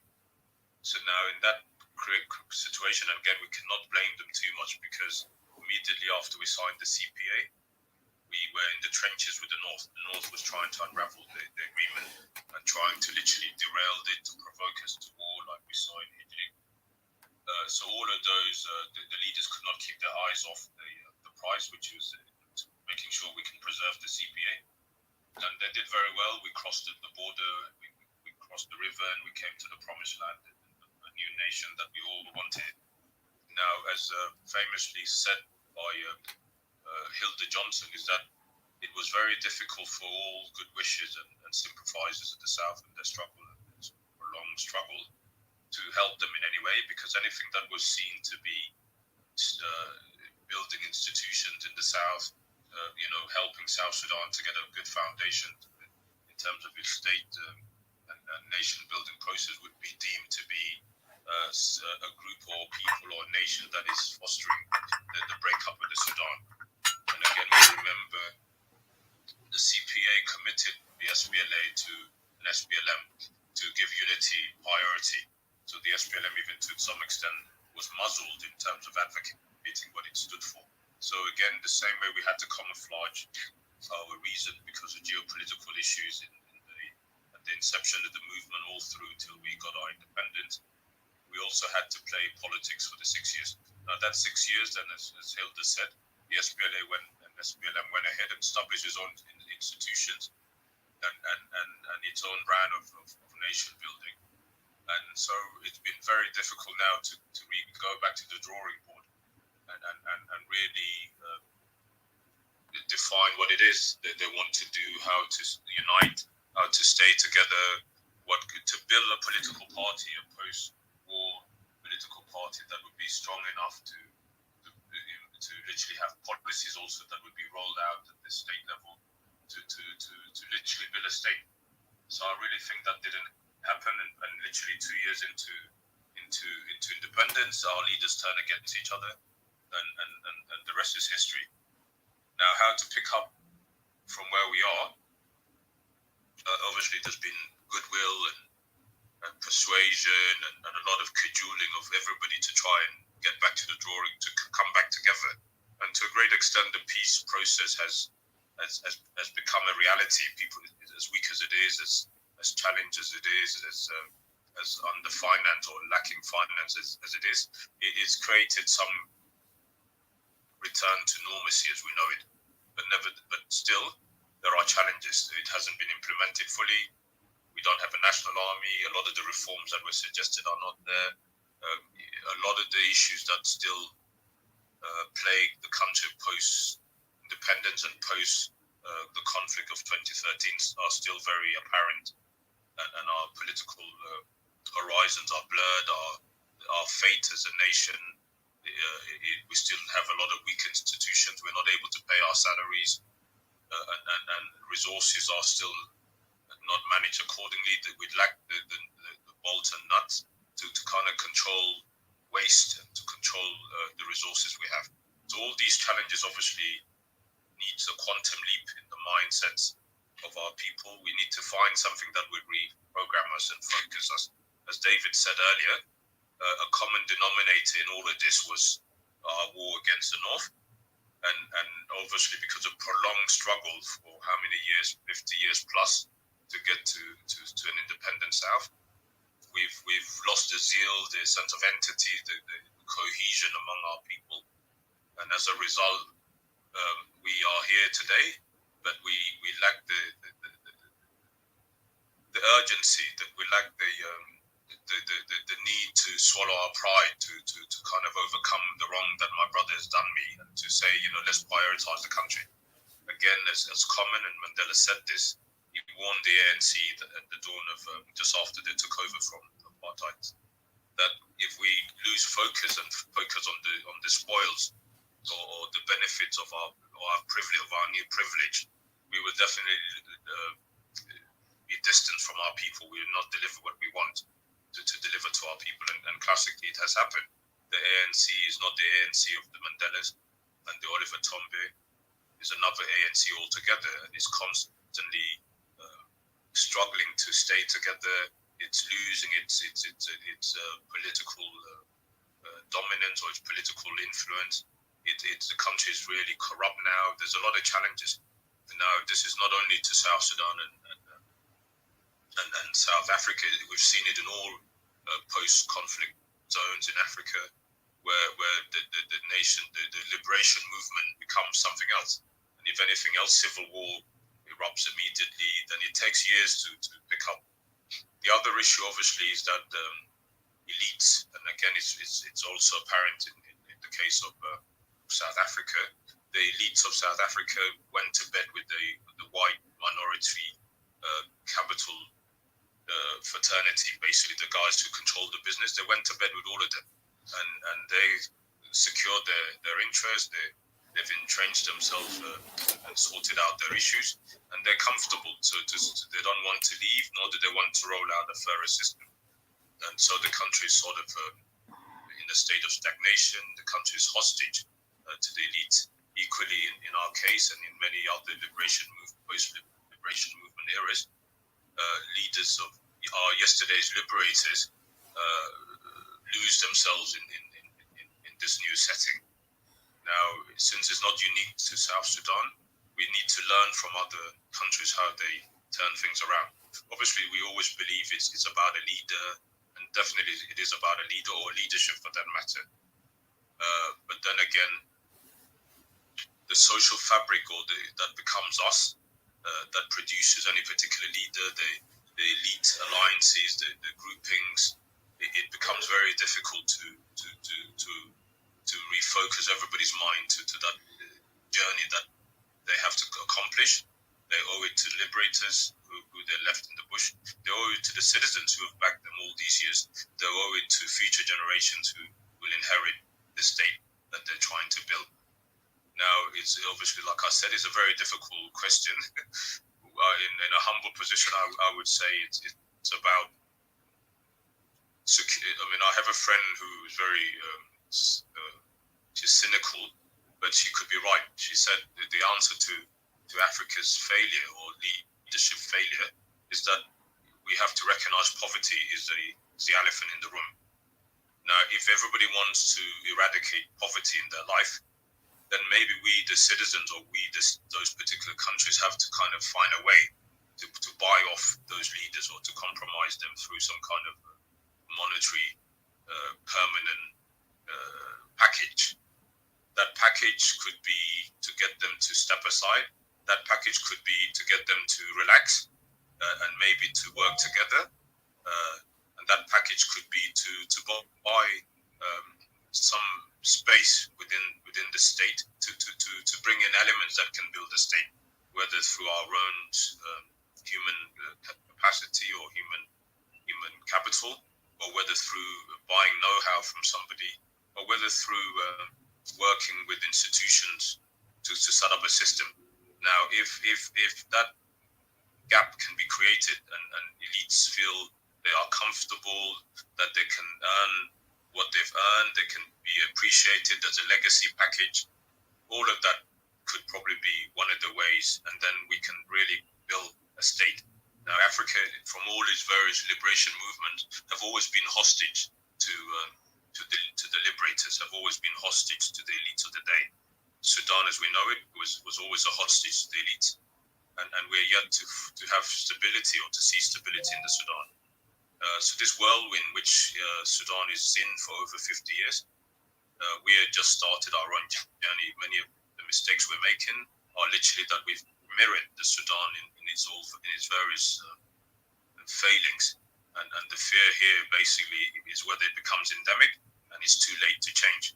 So we all are looking for that magic ingredient to convince our leaders to remember the burden of history on them, to remember their fellow heroes who they left in the bush, to remember the citizens that have suffered, and to remember that the future generations will look with history will write them away if they haven't done the right thing. So in wanting to do the right thing, there could be many ways of doing it, but there's a lot of examples around Africa. That's all I can say, and I thank you for that question. Thank you very much for elaboration for that one. Yeah, no problem. We can. There could be no right answer or wrong answer to this question. But as a citizen of the nation, we put in our mind exactly to think what is the calculation by on all this matter, and in what is the calculation within our leaders' mind. Why they do that? Is it because they want to gain something on it, or what? So it's just an evaluation which we put in our mind and make some analysis in order to come out with the point. But South Sudan, nobody could believe by then it would be a different independent nation, but now is a different nation. So all in all the dramas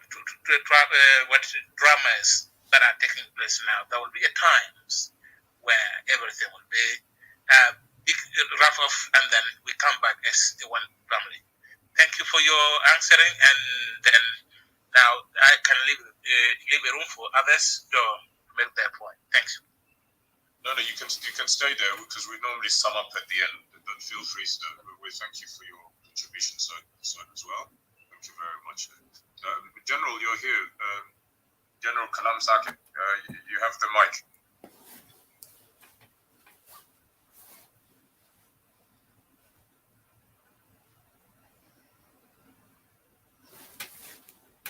General Kalam Farij. General.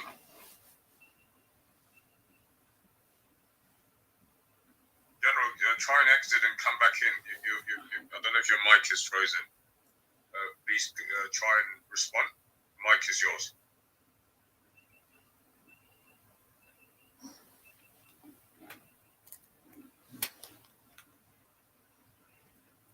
Okay.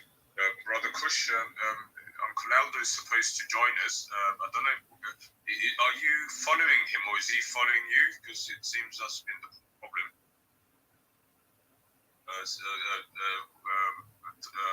Diplomat and I have tried, but we're not able to get a hold of him. We can't invite him. Can you invite him?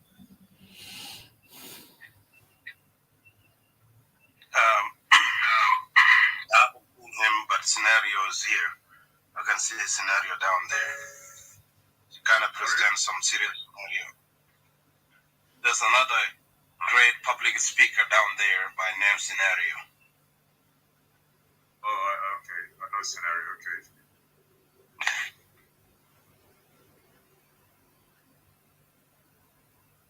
Scenario, you're welcome to join us. If you're available, please do join us.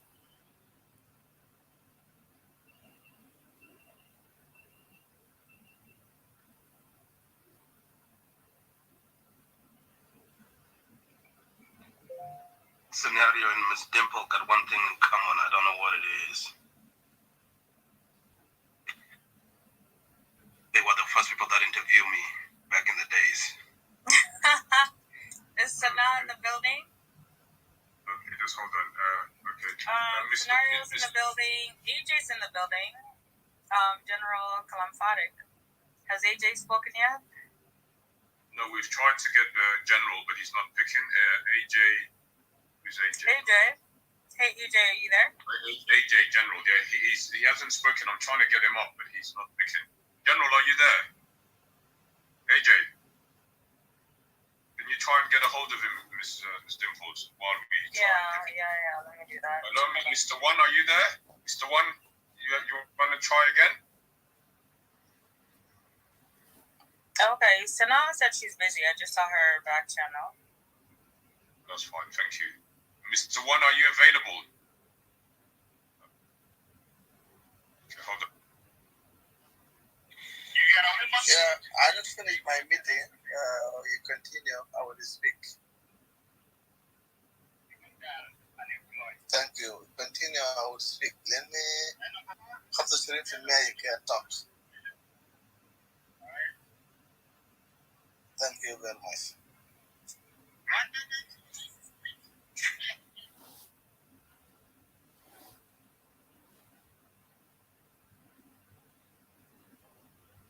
Uncle Aldo is just about to join, so he'll join us shortly. I can also see General in there. That's General Samuel. General Samuel, do you have anything to say? You want to come up?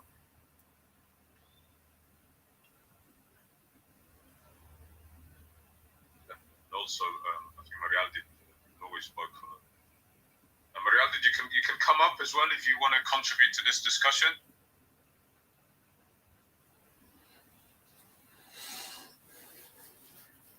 Okay, so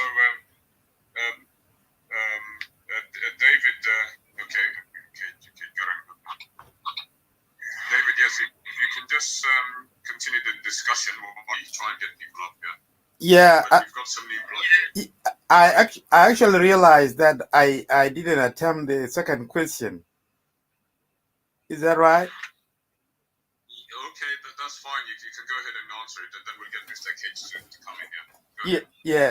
Yeah. Simon, the second question was, what is the way out, right?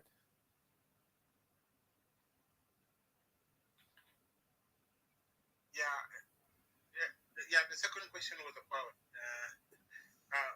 what will be the way out that can make us to unite ourselves as a citizen? Because now, when you see the political angles within South Sudan, I think it goes back to the regional, the tribes, the whatever, and all this here. It come out. It driven from where?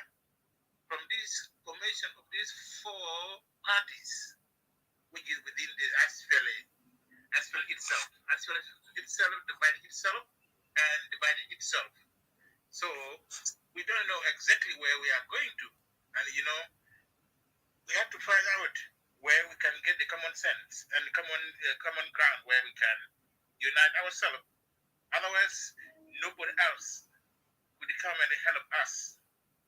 It is our responsibility as a community, as a society, and as a nation to do something about these coexistence separate. So that was the question. Okay, thank you. Yeah, the problem here, if we focus on evolutionary method, evolutionary approach, that is what can unite us. But if we say we want to make another revolution, and considering the fact that we are ethnically diverse, it's hard for us to unite because we are fighting against some of us. Yes. Sorry, David. Let me help you there. I think I don't mean that there's no any liberation can make common sense yet to unite us. Not that. So what I mean sometimes, let me put it another way. The factors, there are some elements or the factors that can make some other part or other tribes or other communities feel guilty and feel sometimes have a ill talks against each other. Yeah. And all these things, maybe there are some issues that can trigger the problem here and bring a division within our society. So, if we can make some analysis within these factors and we identify them, and then we find out the solution on these factors. Could it be the solution? I don't know. Like, for example, let me give you an example. Within Equatoria here, Juba, we name it to be our capital, of which all of us throughout across the corner of the country, we come to Juba as our capital. But there's some others complaint now going on sometimes, where some others they are complaining that they have been having problem with land grabbing or whatever. And as far as there's some other issue where there is a natural disaster like drought in Jonglei, where people have been running away from there, and these people they are cattle keepers. They move with their cattle. They move to somewhere within Equatoria, and that one I think sometimes provokes or trigger some issue because within the rank of the people of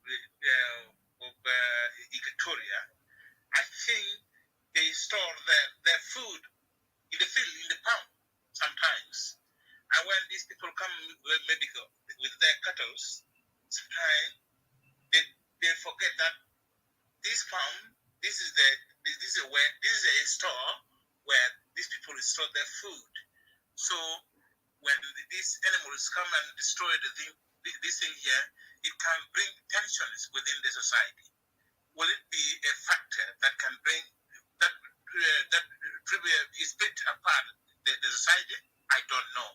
So can we identify the elements or the factors that can provoke our egos or our bad situation where we feel each other in different ways? Yeah. Okay. Let me finish my answer the way I was trying to frame it.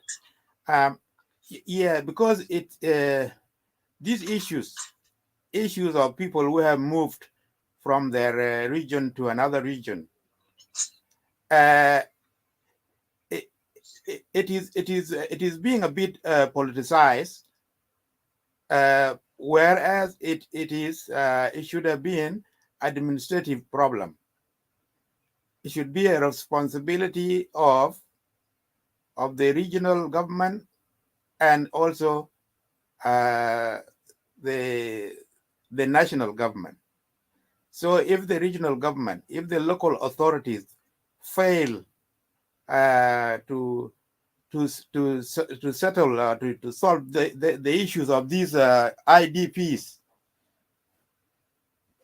then the national government should be the backup. So in the administrative way, it's not the politics, but the way it is being politicized and racialized, it is being politicized and tribalized.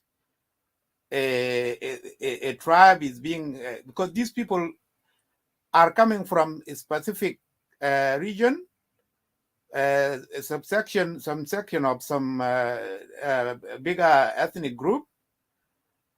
So the whole ethnic group is being blamed for their moving there, and it is being framed as something centrally planned by the tribe. So this kind of politicization confuses things and makes the rest of these people, for example, the Dinka, makes them defensive when they are being attacked because of that. Then even the sympathy that they should do for the crises and the deaths is reduced because you are being accused of it, as a person who is innocent. So it is the and also it also mixes up with the revolution, because there is a rebellion in that region, and mixes up. It looks like they complain, and the information or propaganda is something linked with with that other rebellion there. So here it makes any national consensus on issues, on planning, very hard. But when I was talking about, let us stay away from revolution and let us do evolution. Evolution is like this room. This room is, we just gather national awareness about nation building and all this and all this. This is what unites us. But when it is a revolution, we are never gonna agree.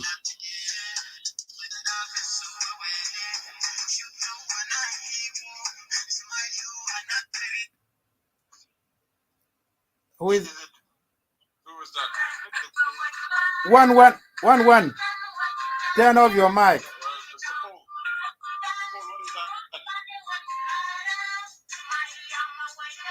Two people have their mics. Open. One and Paul. And one too. Sorry, I was not aware that my mic was open. Sorry. Mr. One, can you also close your mic? Mr. One. Mr. One, can you close your mic? Yeah, please. Yeah, thank you. Yeah, go ahead, David. Yeah. So it is. David, It is. go ahead. Yeah. Oh, okay. It is the attempt. To make another revolution here in a hurry. That keeps us divided, because of the kind of message that comes out from that kind of revolution or rebellion or opposition, whether the armed opposition or an armed opposition. The kind of message that comes out is a message that is divisive, among us. But if it's like this room, this is a good beginning. It is the evolution, and even claims of any revolution that is motivated by power struggle. Some of these claims, are discredited with time. For example, the people who have signed the peace agreement now, the opposition that has signed the peace agreement, its main claim was reform. It was about democracy, and when they signed the agreement and they went in there, it turns out to a lot of people that they were just looking for jobs, and they didn't show that agenda, that vision. It became like another nepotistic practices and so on. So time also is part of solution, where all sorts of claims can be discredited, and the power that the mobilization that they have done, the polarization that they have done, will fade, and then people will gather a consensus through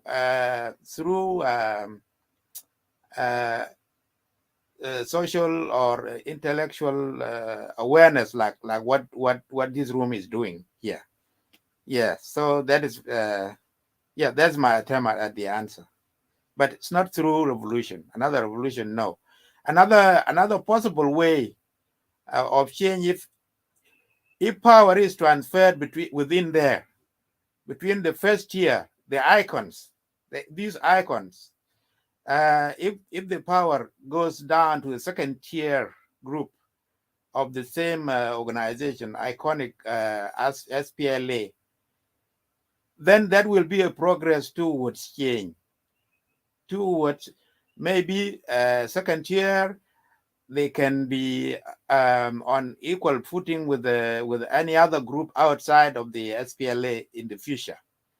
You know, but now the power is imbalanced, tipped strongly in favor of the SPLA, the iconic and historic organization, and also its military power, and also its the power of the state. So they are also stuck, you know, they are stuck in power. They are stuck in power, and the leadership looks like it is insulated and isolated. It's not taking from outside. It's not taking advice from outside. It's being controlled by faceless people, faceless men who have interests, who are fearful of any change, because any change it's like a zero-sum game. Any change like they are losing, they are going to lose. And also the kind of message that comes from the opposition, it looks like they are going to do like kind of revenge justice. So they don't have incentive to let go of the power because it's like going from here to hell. So it's kind of the message that that comes from opposition too is not helping. And also another thing, the problems of opposition are not helping.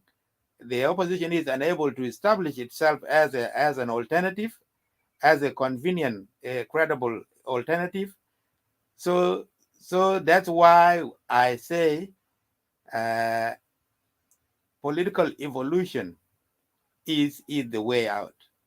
So but it's something that takes time. Time helps in it, and that is what I see as I can't see a miraculous way out. Thank you.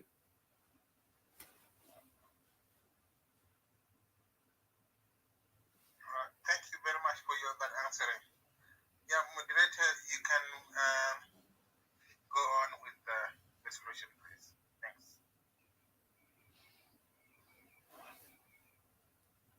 Welcome, Ambassador David. How are you?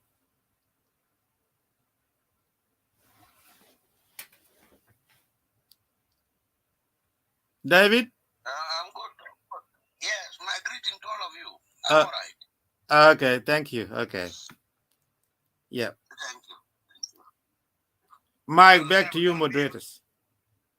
That would be an excellent question for your question earlier. That would be an excellent question for Ambassador to answer, to be giving us more like an in-depth of your, to give you more answer to your questions that you asked earlier. Kushi, is that to Simon? Yes, I was asking Simon. Oh, okay. Before Ambassador comes in. No, it's a good suggestion. Let a Cage just come in. A Cage was first, and then the Ambassador will come in. Yeah. Oh yeah, okay, absolutely. Yeah, Cage, go ahead, brother. Okay. Thank you very much, Neil and other moderators. I've got a simple question, and that simple question will go to you, Neil. Before I come to the question, let me say that I'm very sorry, because last time when I joined your room, I called you Panier. So I mistook your name, Nier, for Nier. And Nier is a sub-clan in a certain... is it among the Twitch in Bar Khazal? No. It's in Rumbek. It's in Rumbek. Rumbek, okay. It's a sub-clan called Nier. Panier. No, I belong to that family. The Patiop. You're in the Patiop. I am from Patiop clan. Yes. You are from Patiop. Yes, I am. So I'm not wrong, though. Yeah. So Nyer is my I'm named actually after my granddad. Yeah. So yeah. Okay. So I wasn't wrong. No, he wasn't wrong. He wasn't wrong. Thank you very much. Your name is written here, Nyer. There is I there. So if it is Nyer, then there should have been no I. It should be N-Y-E-E-R. Nyer. You know, it's always been spelled, initially it was N-Y-I-E-R, then Job Darwai then told my dad there should be two E's. So it was changed somewhere along the line, the linguist. But thank you for the observation. You're more than welcome. Go ahead, sir. Go ahead. Okay. So my question to you, Nyer, of course, I just came too late and I found you answering questions that you were asked about by someone else. And one of the questions, or a part of your remark that you made to answer that question, was that we inherited from, some of our problems were inherited from Sudan. I think if I heard it very well, I don't know. So is that true? Yes. That's what. Okay. Yes. So yeah, I'm glad that we agree together. That's why we have got some of difficulties that we face now is because we inherited some of the problems in Sudan. Well, here, anyway, I'm not going to ask a question now. As long as you agree with me, I will make a little comment about that. When we succeeded from Sudan, we should have been too careful not to walk the same road that Sudan has been walking since the independence of Sudan, because that road was diabolical road. So the problem is that the guy who stepped into the shoes of John Garang, and I always say when I have conversation with people that loss of John Garang is a big problem, because losing that man put us in a situation where we are now, the political, whatever situation we are in now, and things seem to be moving always in the wrong direction. There's nothing that seems to be turning around and take a good trust. No. We are moving all the time in wrong direction. So death of John Garang was a big blow to Southern Sudanese, and it's still a very painful thing in the heart of many Southern Sudanese, those who are real nationalists. So Kir Mayardit, I'm sorry to say that, and that's what I say all the time, made a lot of mistakes. He should have revised what Paul Garang has been saying, because Garang didn't shut his mouth when he was in movement. And he was the second man next to him, to John Garang. And John Garang has been talking, if we go back to listen to all what has been reported, we will find a lot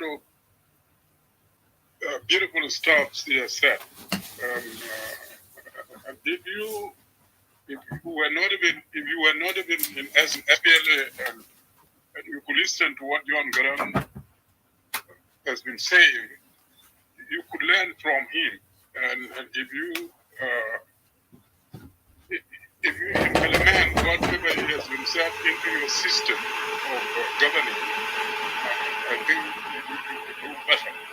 But that didn't happen very quickly. And until now. So we always been asking ourselves, what will be the aim of Southern Sudan? And I think I talked last time, I'm sort of here, because Sometimes I can mess up a lot. I've got a little problem, neurological problem. Got this brain. So please, folks, don't take anything to them who have messed up. I think if people know me, if you know me or anyone who knows me, see when he comes this man, he comes and join us. It's not how I'm not supposed to do that. If I concentrate on my problems, why would I have my mind going into politics? I'm suffering from a lot of health problems, including a political problem. So that's what I want to say here. If you want to, yes, I want to respond, sir. I want to first thank you for joining us. As always, you're always welcome. The second thing is, you've not made any mistakes. There's been no issue. And you're very blessed. Your idea is always good. Your encouragement is good. Your reflection of the past and the history. So there's no mistake whatsoever. So we just wish you good health. And please always feel free to come among your people and add your contributions and ideas. And you're always welcome. Okay, thank you. Yes. Obviously, the little I can contribute to what you said, and I'm sure others will contribute. The way I see the problems in our country, yes, we can say the president has made some mistakes, but I think it's a group mistakes, because there's a lot of things that were going wrong in the movement. There were camps and groups and counter groups and a lot of undermining, and that thing continued. I think many of the so-called Garang boys didn't want him. He probably was suspicious of them. So I think that the political space was not shared properly, and people did not focus on what needed to be done in the country. Again, we were saying earlier, the first 6 years during the transitional period of the CPA, we lost focus because we were focusing on the north, trying to make sure to protect the CPA. And I think all of them, as a credit to all of them, they really stood firm. What then happened after, obviously, is what most of us don't like, the fallout, the lack of the power contestation. And this is where our problems started. But one could argue, obviously, building a state is very difficult, and maybe there was no teamwork. But I think, again, one can argue, and I know this is painful for most of us, but if we look historically, there's always been leadership struggles, and we've never resolved that issue. There's also been, maybe to a great extent, how we run organizations. Have we really run any effective organizations as a collective? And now a country is like a company, and it has to be run. Everybody takes their share, and everybody works together. So whether we have a culture of teamwork, whether we can actually acknowledge each other, and because you have to compliment your colleagues continuously. Everybody has something they can bring to that table. So whether really, we as a people, we've never built a state. In itself, to build a state is something very difficult, but also to manage people is very difficult. Even Garang struggled managing people in the bush. There was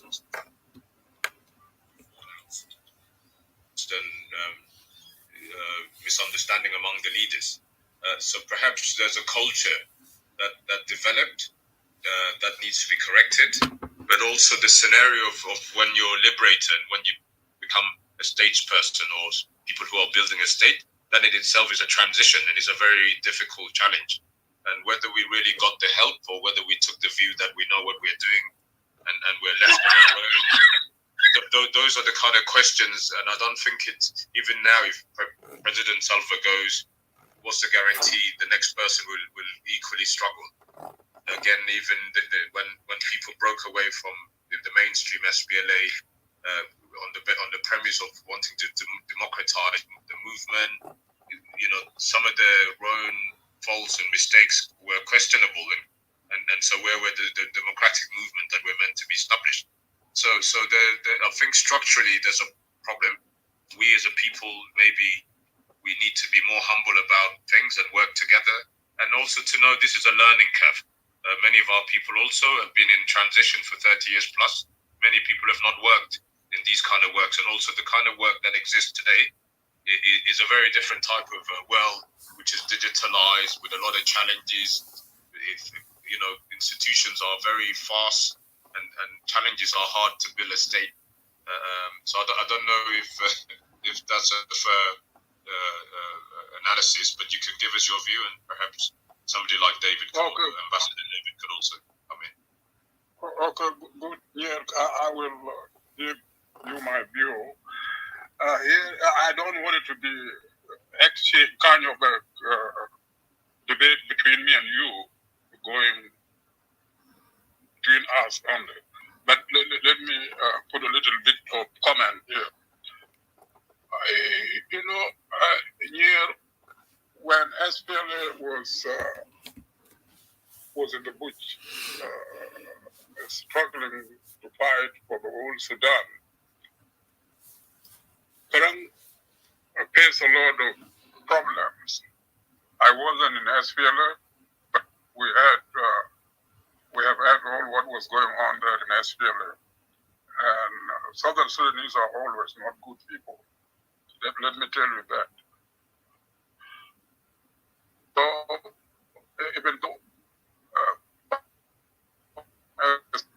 used to see SPLA as a strong movement, yet within the SPLA, there was a big opposition that Garang was not a good man. And that's in the SPLA. And mind you, sometimes whether he used to test people or he was doing was all his heart that he wanted to leave the SPLA, because it seemed like he was a bad man, and if that's being the case, well, folks, I will leave you. You continue with SPLM, and I will leave you. And what happened, actually, he did that several times, and the same people who have been giving him trouble came back to him and said, no, we don't want you to go away. You have to stick with us. And then later on, they forget again, and they did the same thing, and then he came back again and did the same thing and said, well, I'll leave you. He did several times. The reason I brought that up is because what I would like to tell you now is that I wish Peter Mayer would have even tested people and saying, you guys, if you think that I'm not doing well, I will step aside and then bring in people you think that they will be able to rule this country properly. And then I do. Kirmaya didn't do that. The part of the SPLM work that is very difficult is when Southern Sudan got its independence. That part wasn't easy, because to rule Southern Sudan, a country where there is 64 tribes, is not an easy thing, and we all know, even you near yourself, you know that we embrace tribalism, and to rule that country is not an easy thing. So you have to be careful how to begin with ruling that country. That didn't happen. I said that last time, but I'm not going to make an argument about it so much, because we all know about that. So the hard work that was left or inherited from Garang was how to rule the Soviets. That's what I can tell you. I stop there. Thank you. Okay. All right. Yeah. May I come in here? Okay. Yeah. Thank you, Mr. Kate. That's a very good elaboration. Anyway, that talking about SPLA is very sensitive in the eyes and within the ears of the Southern Sudanese sometimes. When you talk about SPLA, you talk about Kiel, a lot of sensitivity, ideas ring the heads of everyone. I know.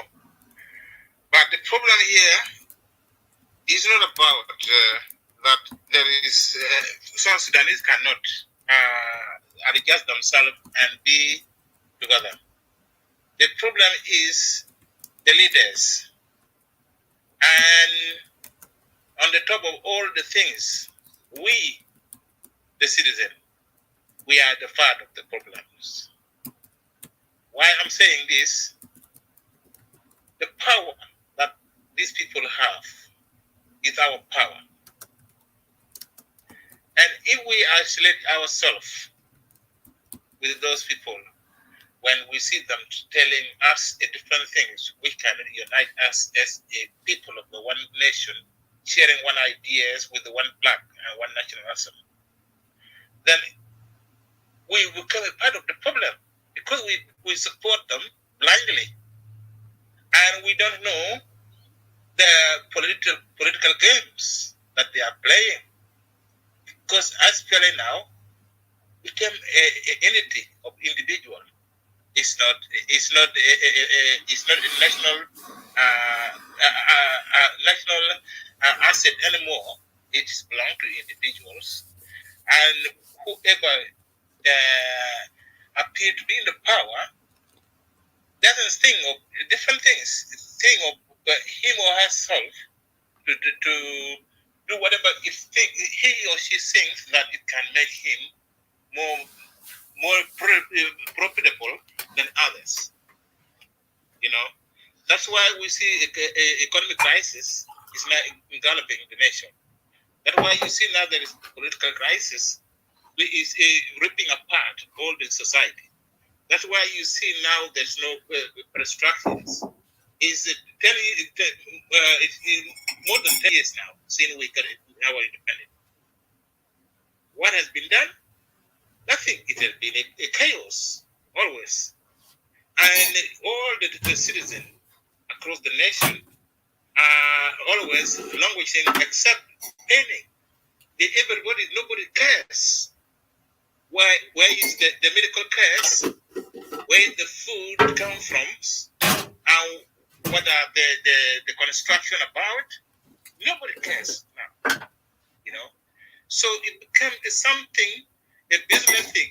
And when things become a business thing, it is difficult for the nation to get its speed in order to get its development within the hand of those people who are leading it.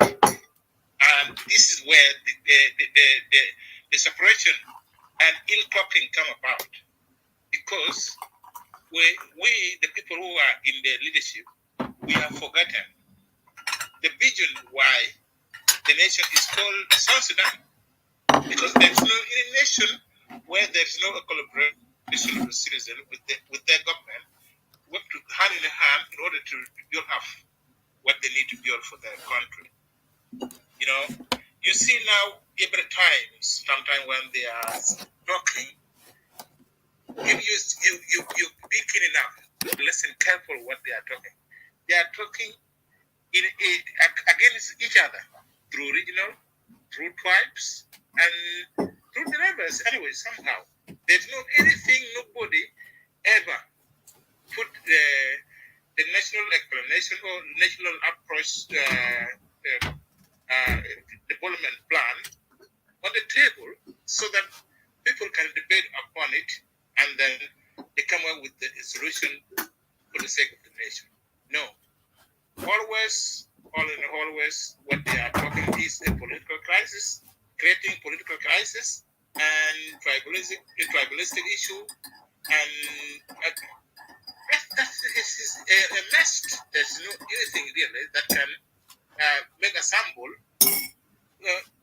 for the common sense that people can come to their senses and realize that what we are doing now is not something favorite for our nation development completely. You know, and I appreciate your case for that one, that point you put up, and there's no impossible thing anyway. It's because what is important now in the mind of everything and the development of the nation is the both things physics, mathematics, biology, chemistry. All these things, if you understand, they are within all the society issues. So if we understand all how we can come up with a good answer for our nation, I believe South Sudan will be the best nation in the East Africa, because we can't blame them. These people who are in the power, they are just coming from the bush, and all their system is not yet established. It is still the same, the structures of the bush when they were in the bush. Because I'm a veteran. When we were in the bush, there is a rank, what we call is seniority. When there is when there is something to be eaten or a cow being slaughtered, there is so-called, what is so-called very important within the cow or the goat, whatever. They have been taken to the rice up. That's what they said. Something like that. So all this system is not, the chain of the forage system is not broken. It is still existing. Connected with the photocopy which they got it from the Sudan system. So to bring up all these things to come to the senses where anyone can realize that India is not belong to you, belong to me. It is belong to nation. It is difficult for it to get that person who can recognize that. But we can get it there. We still have time. It could not be our time, but others may come and establish it and do it for the better. So the positive thing which we can take out from this now is we got our nation. It is there. We create it and we destroy it. That is it. So thank you for that, and I give a chance for others. Thank you.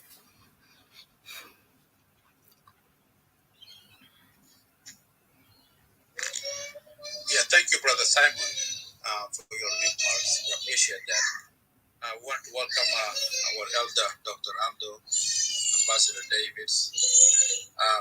We will be closing the rooms and then starting on new rooms, so we can be able to start recording from the beginning. To save the two rooms, this existing room and then the new rooms. So, Brother Justin, I'll let you hand back the mic back to you.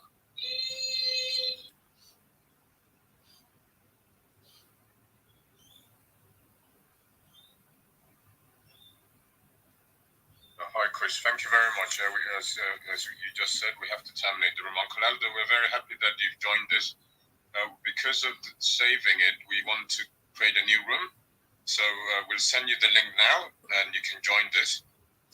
We'll send the link through from the room itself. So if you just check your screen, you should be able to see the invite. Equally, everybody on the podium here, we invite you, and everybody in the room, please follow the room. You will.